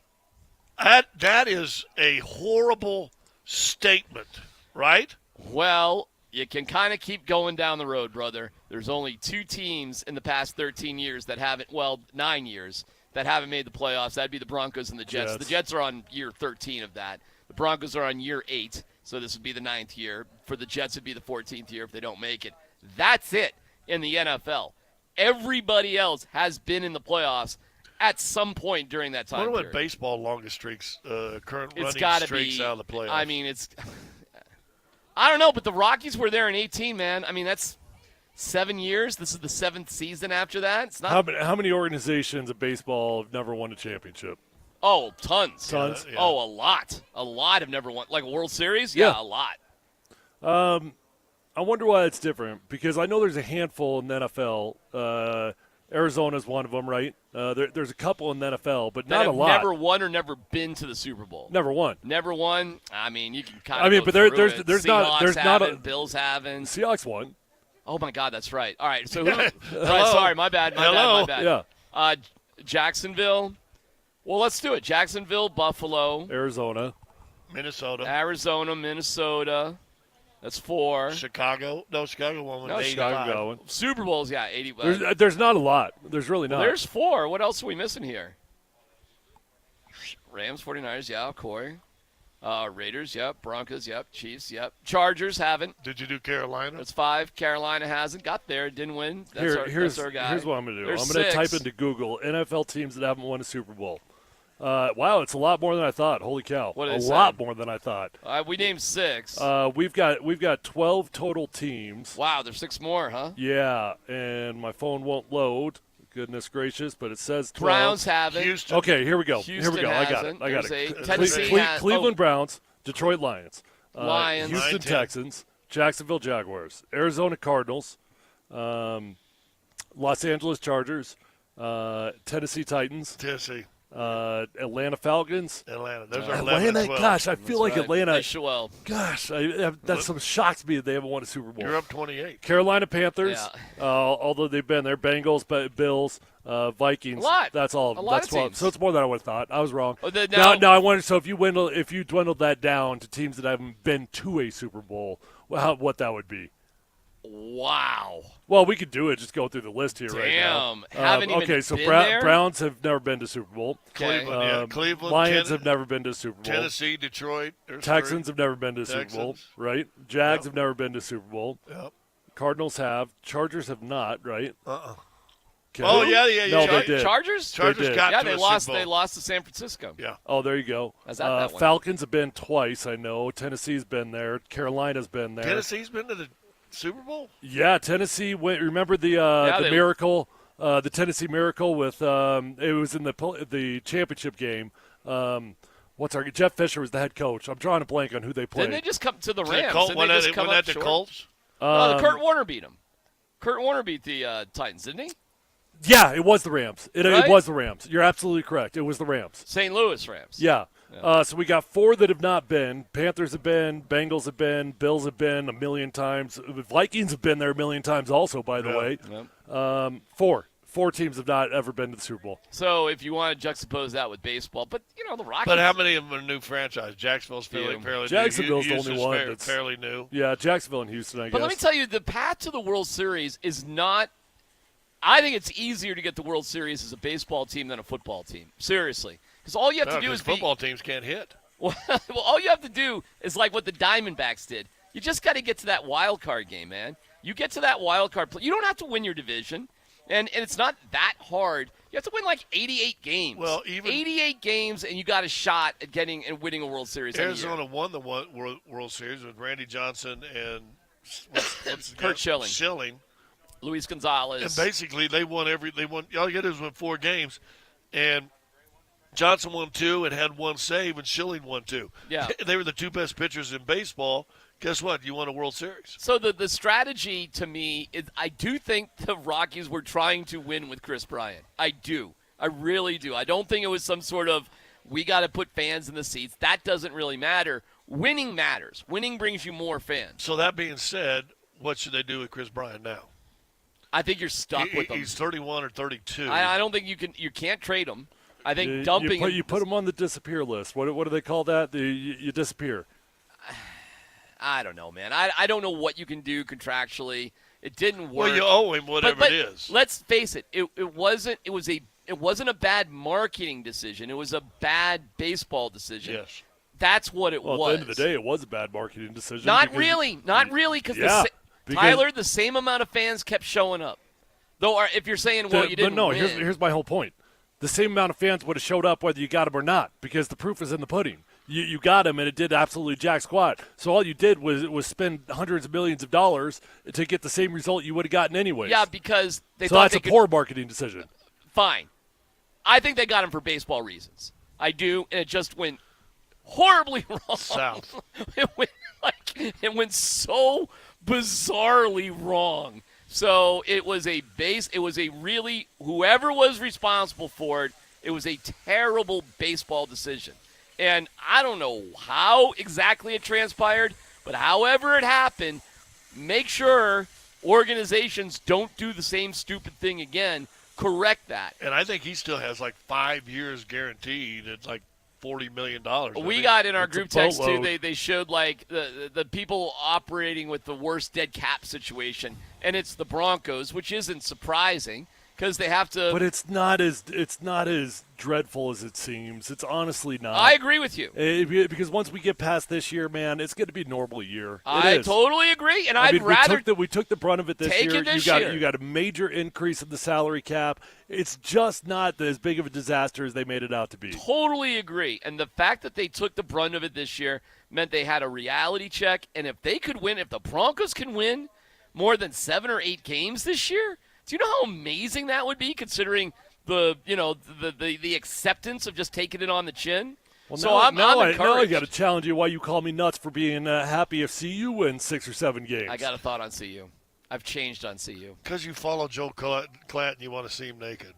Wow, that's There's only one guy at this table that has seen Joel Klatt naked many times. That's me. Consider yourself lucky. Yeah, buddy. Does In the Dark count? Oh, sure it does. I've been there too. Got to think about that one for Did a you second. See who's over there rolling the dice? No. Oh, we got the warden. There she is. The lawyer. There she is. Did you call her the lawyer? The warden and baby warden. The warden and baby warden. Uh-oh. We got to get an appearance from baby warden. There you go. Take that, Dad. Take Yeah. that. Yeah. Everybody. Grab a headset. The girls in your life look beautiful there, Scott. Everybody's Yeah. looking good today. That's all right. Thank you, Want Julia. a piece of meat? I'm sorry, what? Oh, you're not talking to me. You want a Okay. Jeez. I've Jeez. I've had a turnaround on CU. That was bad. For the weirdest reason. The weirdest reason. And I'm going to be made fun of because of this reason. There's no doubt about it. Hear that next.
Yeah, but a fresh start, for sure. I mean, I was able to kind of go back and evaluate for myself the things over the years that worked, the things that didn't. I think that's the advantage of experience. And then you come to a new level. I mean, who knew that the journey would take me back to college, but what the heck, let's roll, you know? And I think that's kind of the fun piece. I think we all grow, right? I think everybody writes better stories, right? Do better podcasts. Everybody gets better as they go through life, right? And that's part of the journey. That is Pat Shurmur, asked by Sean Keeler, who's like, remember, Sean Keeler's out to, destroy CU. Yep. Remember that. Well, he kind of is, if we're being honest. Well, he asked Pat Shurmur about being back here in Colorado compared to the Broncos' time, and now he's here, and what's all about. And he got that answer. And I saw that answer, and I was like, you got me, CU. Because I'm realizing. You're back on? A little bit, yeah. And I'll tell you why. I cannot let what I consider just a ridiculous response, bullying behavior from Deion Sanders to one dude. It wasn't an attack against the entire media. It was a beef with one guy. Two guys. Who's the second guy? The CBS guy. That's not a beef. He didn't understand the difference between a national network and an affiliate. No, he had beef with the CBS writer that wrote something, and then he took it out on Eric. But okay, but his beef in person. But literally he started that fight with Eric Christensen, not understanding what the difference was between an affiliate and the network. Right. Okay, it was a misguided whatever. It had nothing to do with Eric. He's got a beef with CBS Network. He doesn't even realize what the difference is. Do you think he dislikes Romy and CBS that he does a weekly show? There's no way. By the way, he does realize. He knows the difference. He just doesn't care. I think he got caught up in – I believe he got caught up in that moment and didn't really differentiate. And when he was basically said, hey, there's a difference, he kind of just stuck with his guns. I really do think that whole thing was about him and Keeler. I think, you don't want to use the word chemistry. That's just a weird thing. Everybody knows what Arnie Stapleton meant. That whole thing was about him and Keeler, in my opinion, okay? So I can't let the coach's beef with one dude color my feeling about an entire program. Hey, D-Mac, welcome back, buddy. Welcome back on board. Let's go, Buff. And incredibly, I may be the only person in the media that likes Pat Shurmur, but I was around Pat Shurmur a lot, and I actually like Pat Shurmur, and I'm not embarrassed to say it. But you can like guys. You can like guys and not think they're any good at what they do. Fine. I like Nathaniel Hackett a lot. Okay, cool. That's good. I like Pat Shurmur, okay? And what Pat Shurmur said about, hey, man, we all got to grow. We all got to get better. We all do this. I don't know where life is going to take me. I didn't think I'd be back in college. I'm excited for this opportunity. It's the freshness of the mountains. And he had a sense of humor about it. And also, he's got a level of experience that is, he is an NFL quality coach, okay? Whether you like him or not with the Broncos. But then he actually did point out that they were 7-4 with Teddy Bridgewater, and you kind of forget that. You kind of forget that they did have some success until Teddy Bridgewater got hurt. And then they played your guy. Oh. Well, then they did play my guy. Everybody was trying to run me out of town for telling people that Teddy Bridgewater was playing good football. He was. He was playing good football, and everybody wanted to run me out of town for telling you the truth. And then they brought him back too soon. Yeah. Correct. And Shurmur was accurately pointing out what they were with Teddy Bridgewater, which was 7-4, which was their plan. So I'm hearing all this, and I'm like, it reminded me of the things that I actually liked about Pat Shurmur, because I saw that side of Pat Shurmur a lot with the Broncos. But everybody That's funny because I actually don't remember seeing that side of Pat Shurmur. He felt very Deion-esque to me when he was with the Broncos. Very guarded, very defensive when he would get up there. But I'll tell you this about Deion and the Pat Shurmur relationship. On the surface, it does not add up. You want to talk about two polar extremes. One guy's all flashy, one guy's all business, one guy's all fun, one guy's all boring, all that stuff. They are complete polar opposites. And it doesn't make sense in any world that these two guys would pair up. That Deion Sanders would look at this guy and be like, yeah, that makes sense.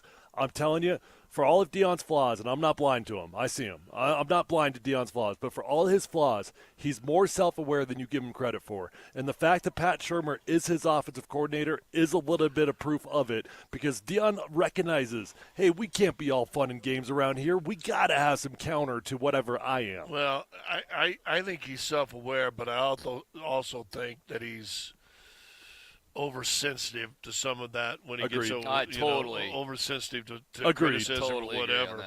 And like I said, I think he could, take the Ted Lasso thing. What do you know about soccer? Well, boys, I don't know absolutely nothing. But I know about coaching. I know about young men. And I know, but same thing. I mean, just be honest. I don't know. Yeah, I don't know if Deion Sanders is a good game management coach. I know he's a great recruiter. I know that he's a very engaging personality. But if you're talking about him, I'm talking about him. I know he's got thin skin. There ain't no doubt about it. And he's shown that multiple times throughout his entire career that we've witnessed, from him dumping ice buckets on Tim McCarver back in the day to his issue back at Jackson State with the other coach about you're not SWAC, I'm SWAC, I don't know, whatever that was, to what we just saw recently. I mean, there's a history of him having to the stuff with CSU last year, man. If you really think that help me out, the coach at CSU, I'm just having a moment here. Jay Norvell. Help me. Norvell. Do you think if Norvell was really seriously trying to insult Deion Sanders' mother? I mean, come on, man. He clearly wasn't trying to do that. I don't blame Deion for taking it the way that he took it. He can take it whatever he wants, but he is overly sensitive about a lot of stuff. He has been his whole life. That's just kind of how he operates. But that does not take away from all the other good stuff. Like, hey, man, Travis Hunter has a 4.0 GPA and is that kind of quality athlete. That's awesome. Arrests are down. Off the field issues are down. It's all good. There is a lot of good stuff going on. You mentioned you don't know how good he is as a game day manager and all that, and neither do I, quite frankly. Well, he was lousy last year in certain circumstances. And I said this from the get-go. I thought the way that CU should handle this with Deion Sanders is pull the Herm Edwards experience and try that at CU with Deion. Out there at ASU, that was an interesting experiment that they had. You had a coach that was really the GM. He acted like he was the GM of an NFL program, where he had other guys that really were in charge of game day stuff and in charge of everything else. Yep. And I think that would be one way. And maybe if it's something they could do in the future with Deion Sanders, I don't know. Do you know what tripped up Herm there at ASU the most? And it tripped up Harbaugh too? Is recruiting during COVID. Yeah. That they just broke all sorts of rules. Air Force got in trouble for it too, and it was stupid. There was a lot of teams that got in trouble for stupid stuff during COVID. They are, and that's what did in Herm Edwards and Ray Anderson, the athletic director down there at ASU. To be fair, Herm didn't exactly succeed either. It didn't work out, but the concept was strong. It was a good concept. I don't know if it's a strong concept. I think it's a unique concept that I think would work with Deion Sanders. I don't think it's a healthy concept for the majority of programs, but for the right situation. The concept is to have a high-profile guy to help with recruiting and attention to a program and let other people basically call the shots on the field. Herm really had like a head coach on the field, and it really wasn't him. He was just in charge. He was like the John Elway of ASU. So you're saying there was more people around him that was better, more knowledgeable of football and the schematics of football than Herm. He allowed it to happen. And yet Herm knows football. And yet I get fired, and ESPN will pay you $10 million to come on back and teach us about schematics of football. Because Herm's got a great personality. And on TV, whether you know what you're talking about or not, is often completely secondary to your degree of entertaining the masses. Yeah. Kendrick Perkins. A great example. There's millions of examples about guys who are on TV. Talk about being on an island. I kind of like Kendrick Perkins on TV. Oh, my God. I kind of like him. I do. Well, it says like he's Charles Barkley, but he's not funny. Okay, and I'll give you that. He's not funny like Barkley. He doesn't have the redemptive qualities, but he just says whatever the hell's on his mind. He gets your interest, I guess. And he's an idiot. Don't get me wrong.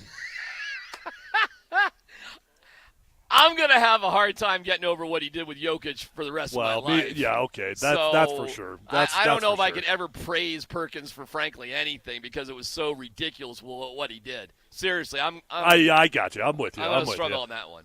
Anyways, I just want to let you know, I saw a little Pat Shurmur. I believe in redemption stories.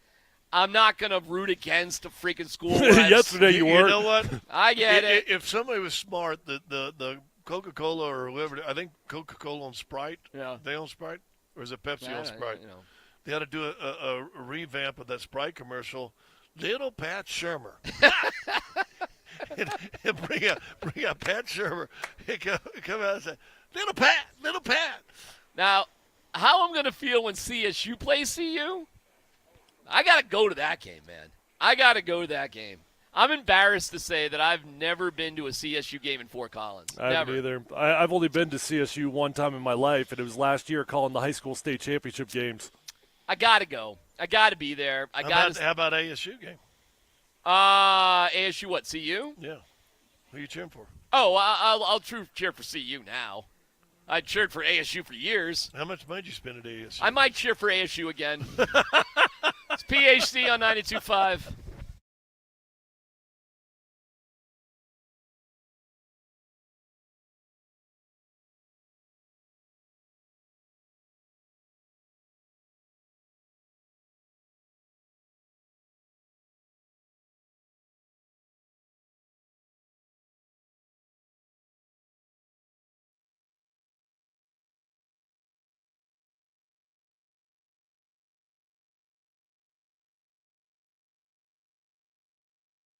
All right, you deserve to feel your best. So stop settling, feeling like just because you gotten a little bit older that your workouts aren't going to go as far as you want them to. Stop settling for not sleeping as good as you want to, looking as good as you want to. Do something about it. Tyler Plum is here, my friends at Revitalized Health, and they can help you out with whatever your body needs. Testosterone, peptide therapy, hormone replacement, medical weight loss options. They're going to check your numbers, and you probably are deficient somewhere. Once you get your numbers back to where they're supposed to be, you're going to be amazed at how much better you can feel. I'm talking all around wellness, looking better, feeling better, sleeping better. With 3 locations, they're close to you no matter where you live. Let them know that Tyler sent you on over, and find them online at revitalize-health.com.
We are live at the Safeway at Mineral and Broadway. We'll be here until 3 o'clock.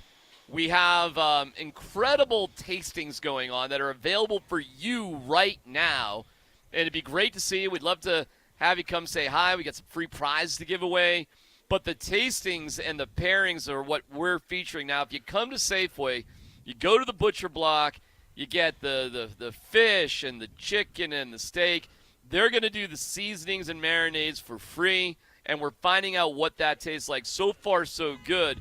Our second series of tastings is coming up in about 15 minutes, and we're looking forward to that too. So that person couldn't find their car in the parking lot. I just thank God they turned it off because I'm like, that's awesome for a remote broadcast. Well, I mean, that happens to me a lot because I'm stupid, and just where's the car? Okay, no dumb question. Yeah. I'm sorry. I've had this issue with my car for about the last 2 months. Every second or third night, about 4 a.m. on the button, my car alarm goes off. It's parked outside, about on the button, 4 a.m. What the hell's causing this? Somebody's coming home from work with a loud vehicle.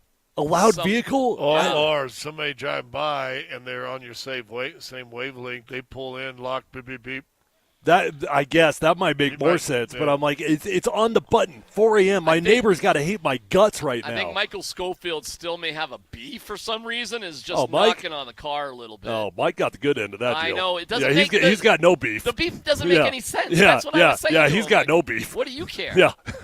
I don't know, man. That's bad luck. How many days in a row has that happened? Well, it's about every second or third night. Yeah, it's brutal. You probably have somebody. It's outside. And, Yes. and my master's on the other side of the house, so like I gotta get up out of bed. I gotta walk over, find the window. You know, it's a whole routine. It sucks. No doubt. And you know what? Do you know that it's impossible to turn off a car alarm? You can lower the sensitivity. At least on my car, you can lower the sensitivity, but you can't actually turn it off. Maybe somebody's down underneath it every night trying to get your catalytic converter. I guess so. Yeah. No, well, you go right to crime. You go right to the bad people. Yeah. No dumb question. You ever been in a situation where your car alarm goes off and you cannot figure out how to turn it off? Oh yeah. About 4 o'clock in the morning. Yeah. Well, you know how to turn it off, though, don't you? Yes, but sometimes, like if one of my remotes does, I need a new battery in. If I grab the wrong remote, it doesn't work. I got to run back, try to find it. Is that downstairs? Is it upstairs? Is it in a shoe? Have you thought about parking it in the garage? Well, there's a long story. You can't fit in the car. It can't fit in the garage. I was in the mountains, and I was just going to sleep in my truck. I was doing some hiking the next morning. I was just a solo little mission. And I felt a little unsafe, like I just wanted to lock the doors. So I locked myself inside the car. When I tried to get out, it set off the alarm, and it is 4 o'clock in the morning in the mountains, dead quiet. I cannot figure out how to turn off the alarm. My alarm must have went off for 20 minutes straight. I am not joking. I was the worst camper of all time. Hit the buttons and did it? Dude, I did everything you could possibly imagine, and I don't know because I locked myself in, and then I tried to unlock. I don't know, man. I didn't know what I was doing. I felt bad for everybody else. Yeah, were you getting up to go hiking, or you just had to pee? I was getting up to go hike. I was going to start the hike. I was going to climb Mount Massive specifically from the Half Moon Trailhead, and I just could not turn off the car. Felt like an idiot. I also did not know where the water shutoff valve was in my house after living there for 5 years. Gosh. When my basement flooded, and I had no clue. You got to be kidding me. Nope, it was. That means it for how many years did you live there? 5 years, and so I did for not 5 know. years, you paid somebody to turn your sprinklers on and off, is what that means. Oh well, duh. I mean, there's that. Literally the easiest job ever. Yeah, I mean that goes without saying. That's the first thing you should know when you get a house. No kidding. And I turned to my wife just the other day, and I go, where's our water shut off? Although, if I'm being honest, Scott has no room to talk here. I don't know what's dumber, you not knowing where the water shut off is, or that Scott lived in his house for 5 years with his AC turned off, and he didn't think his machine worked. What? 1.5 summers. Why? Because he didn't turn it on. Because the warden, it was on, and you didn't know your AC wasn't working. We just thought it wasn't working good. But you didn't realize it wasn't why turned is on? my house at 88 degrees right now? Well, it never got that hot. I mean, we're in a pretty shaded area and all that. But at night you're sleeping on top of the covers and it never hit fan. you to see if. Wow, that I think he might have. It's up there, buddy. I don't know. I don't know, letting your whole entire basement flood because you can't. Well, listen, it's a close call. Yeah. I mean, it's a fun debate right now for sure. All right, the Broncos are where as we start this week? Day off today. Packers coming in here. Overall, where you have the Broncos at? Well, I think it's a good week to have the Packers come into town because you always worry a little bit with early on success for young guys. Like, don't get complacent. And if you've got a good preseason game, you just go back into the wheel, and it feels like Groundhog Day all over again, practicing to get your own guys. It's easy to get complacent and feel like you've arrived. So I'm glad that the Packers are coming into town. We've only got one joint practice with them, which is interesting. I think that's probably Sean Payton saying that he values the install of his own offensive practice more than he values the joint practice. I was told it was a Sean decision. Yeah. So that's him saying, like, we got a young quarterback. We need to be in control of the entire practice. But I probably prefer to see him go 2 days. Where are they at right now? Ahead of schedule, I guess. I mean, I hesitate to start crowning these guys, and I won't do it. But by all things we've seen, I'd say ahead of schedule, Scott. I would say right now they're in the process of the last 20 of the 53. I think they know who their starter's going to be. Still could be, the corner and the safety. You got to figure that out completely. But I think pretty much they know their top. Help me out here, Tyler. 30. Can I be honest? I think before training camp even begins, they know about 40 to 45 of who their guys are going to be. Maybe so, but then you have a guy like Vele comes in and blows up training camp and then blows up the first preseason game as a rookie, and you're going, oh, okay, let's go back and look at this right here. I know Mims was a high draft. Franklin was a high draft. I get you. But Vele, in his short time here, has already shown more. Okay. But overall, you're encouraged. Yeah, fine. Yeah. D-Mac thinks that they might just go ahead and cut, what's our guy? Troy Franklin.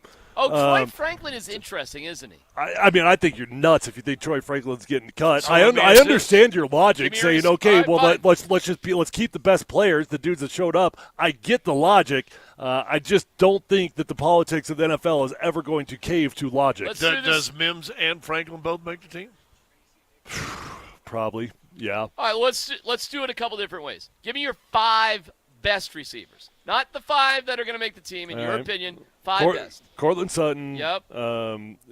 We've got Josh Reynolds. Okay. We've got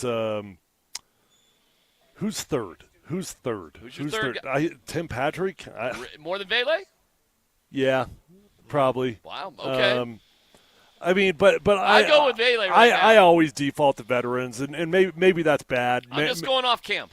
Right now. Contract and money paid out. Yeah, but I mean, Tim, they just restructured that deal, so it's very Who's easy a better to get rid of him. receiver right now, Franklin or Jalen Virgil? Right now. Probably Virgil. Virgil did nothing but succeed. I don't know if you guys remember this.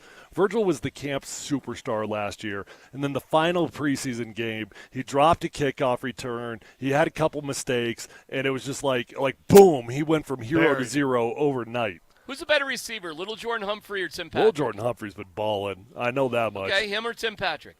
All right, I'll give it to Little Jordan Humphrey. I will too. I got a sneaky one for I don't you know guys who my too. third is. Who's your third? Who's your My third third best is wide Vele. receiver? Out of this camp, my third best receiver is Vele. I'd probably give it to Little Jordan Humphrey. I would go Cortland Sutton, Reynolds, Vele or Humphreys, 3-4, 4-3, depending on what you want to do. I like Vele too, so I might put him above. But so we've all got 4 that Humphreys is right there, and then the fifth is going to be, who do you like? Mims or Franklin? Yeah, I think they carry 6. I think they go 6 in the wide receiver room, and they keep Franklin and Mims. Does Virgil go into the depth chart as just your kick returner? Dude, I don't know if Virgil makes the team. How about this for a hot honest. take? If Jalen Virgil doesn't make this team, he becomes the next Isaiah McKenzie, meaning he goes somewhere else and balls out for whoever he's on. That could easily happen. The math doesn't add up for Virgil on this team, though. Okay, but he's got value. He's got speed. I know he's coming off injury, but that's a guy with vet NFL experience that can play. Not really. He doesn't really have any experience. Here's another thing, too. Let's get 2 preseason games in. Okay. You know, let's get We'll two see. preseason Yeah, I games mean, we're in. just doing what we know now. If Virgil you know. throws out another 40-yard return on a kickoff, I'm just saying, how do you hey, not listen, keep him? Listen, man, a fourth-round pick, man. Fourth-round picks in the NFL history have gotten cut all the time. No, they don't. Sure they do. It's not that unusual. It's more unusual than it's common, that's for sure. It's a first world problem, man. And I'm not saying that it's like an unbeatable position to, like, you know, he wouldn't be the first fourth rounder to get cut. Listen, he's probably making the I'd team. challenge you to go down the list of Broncos fourth rounders and find me the last one that Maurice got cut. Clarett was the third rounder. He got cut. Yeah, He had some issues. That was a unique circumstance. He had a red Solo cup at all times. Apparently. Like he had a Gatorade bottle full of vodka was the stories. Franklin's likely going to make the team, but Of course he will. And I'll tell you another receiver who is sneaky. He'll good. get a redshirt year though. I'll give you that. He'll make the team, but he probably won't dress for. He might even dress a single game. I'll give you another. First of all, Bandy's not going to make the team. I get it, but he has some good moments. David Sills V is a quirky one, man. That dude can create space and separation, even though he's not the fastest, quickest Zero guy. chance though. I get it, man, but that's a guy who's playing pretty well. Like, watch. I get it. He's probably not going to make the team. But Sills catches every pass that's thrown at him and is open a lot. And we're seeing that during training. 87, by the way, if you're looking for a guy. And we haven't even mentioned Brandon Johnson, who 2 was years ago, the great greatest for the camp, Broncos, last year. Okay, here you go. Roughly 20% of drafted second rounders make 143 of them start.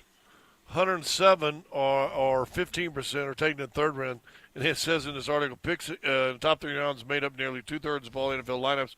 Beyond that, Pound, though, who knows? Who knows, man? So you might be onto something. It's just not that special. It's not.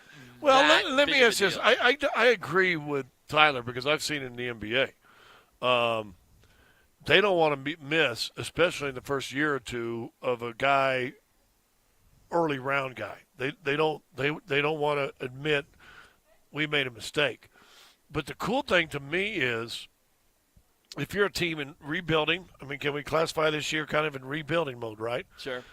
What does it matter if you're taking the best team and if you draft a guy in the 7th who happens to be better than the guy in your 4th, you still hit. Yeah, exactly. You still hit Who on it. cares? Who cares where you got him from? So here's the percentages by round of making the team. Okay. First round, it's roughly 98 to 99%. Right. Second round, it's 94 to 96%. Okay. Third round, 85 to 90. Fourth round, 80 to 85. All right. And then it drops off to, for the remaining rounds, it just clumps them all together, 60 to 70%. All right, fair enough. I'd say he stays, but I presumptive mean, 80 odds, 85% it's chance high, the really fourth high. rounders making the team. Well, what do you do with Tim Patrick, though, real quick? But hold on. Could you not, and it might be kind of tough, if you like Vele, if you like Franklin, if you like some of the other guys on the team, in the next week or two, does Cortland Sutton get shopped? Does Tim Patrick get shopped? You don't shop Cortland until the trade deadline, and that's only if you got a bad record. Correct. I'm telling you, if you're 500 or even close to 500, you're not shopping Cortland Sutton. I agree. Tim Patrick's another story. Unfortunately, there's just not any trade value there. He's a cheap contract. I don't know what team would trade for Tim Patrick, and that's going to be a tough cut. Really tough cut. So maybe they do go with 6, brother. I Maybe think they they'll keep do. 6. Maybe they go with 6 and just 2 quarterbacks. You know the one that honestly I would cut, and I get why you say Franklin. I'm damn near tempted to just get rid of Mims. Wow. I am. Well, that's the second round. I'm damn near tempted to get rid of him. You know what? He couldn't amazing. get on the field last year. Yeah. I get it. He's a hell of a kickoff returner. Guess what? A punt returner. Guess what? Kickoffs are different. The value's changing. You might just put running backs back there anyways. If Mims can't start figuring this thing out, I mean, goodness. And we've seen some Does Mims have value in a trade? Yeah, Maybe. Yeah. Yeah, maybe. And we've seen some salty moments out of Mims out there, too, with the coaching staff. And we've heard some you know what? That's interesting. He does have trade value. That's an interesting one. That's really interesting. I'm telling you, they were frustrated with him last year, and they're frustrated with him right now. I get it. I You didn't believe me last year. I did not believe you. Well, now I do. Thank you. Yeah. Okay, we have our second round of tastings coming out. You guys ready? Let's go. Are the palates Chubby ready loves to it. go? Okay. We got Who's some, chubby? chicken breast coming and the cod fillet, and we'll go into detail with what's going on. But this could all be yours today at Safeway at Mineral and Broadway. All of these tastes that we're having, you could have too. Come on by. D-Mac will let you rub his belly. Free marinade or dry seasoning with any Butcher Block item. It's not the same Buddha belly I once, There's enough. Oh, wow. Okay, it's PhD at 92.5. Maintenance.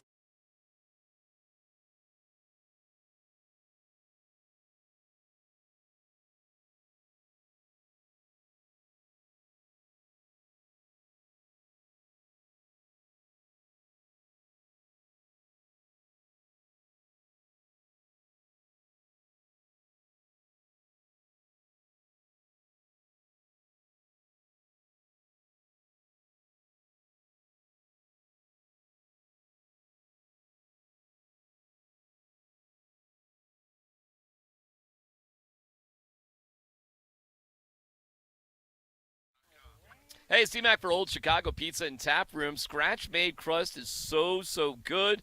Old Chicago at its best. Pizza crust made from scratch, legendary. It starts with the good dough, and you can pick from 3 options. Let me tell you about it. We've got OC Thick, that's deep dish, Chicago-style Tavern Thin, and one of my favorites, the ale crust infused with real beer. Then you build your own melty, cheesy, perfect pizza, or try a specialty like the Chicago 7. Old Chicago has been raising the bar on pizza since 1976 when they were founded in Boulder, Colorado. And in terms of a great pairing with the tasty pizza, the Old Chicago's World Beer Tour is on. If you're a beer lover, this is for you. It's your ticket on a beer journey around the globe from the comfort of your neighborhood Old Chicago. That's 110 local and legendary beers right at your fingertips. Take the tour and earn rewards along the way. You're going to absolutely love it. So discover your next favorite pint with your favorite pizza at Old Chicago. Find your local Old Chicago at oldchicago.com.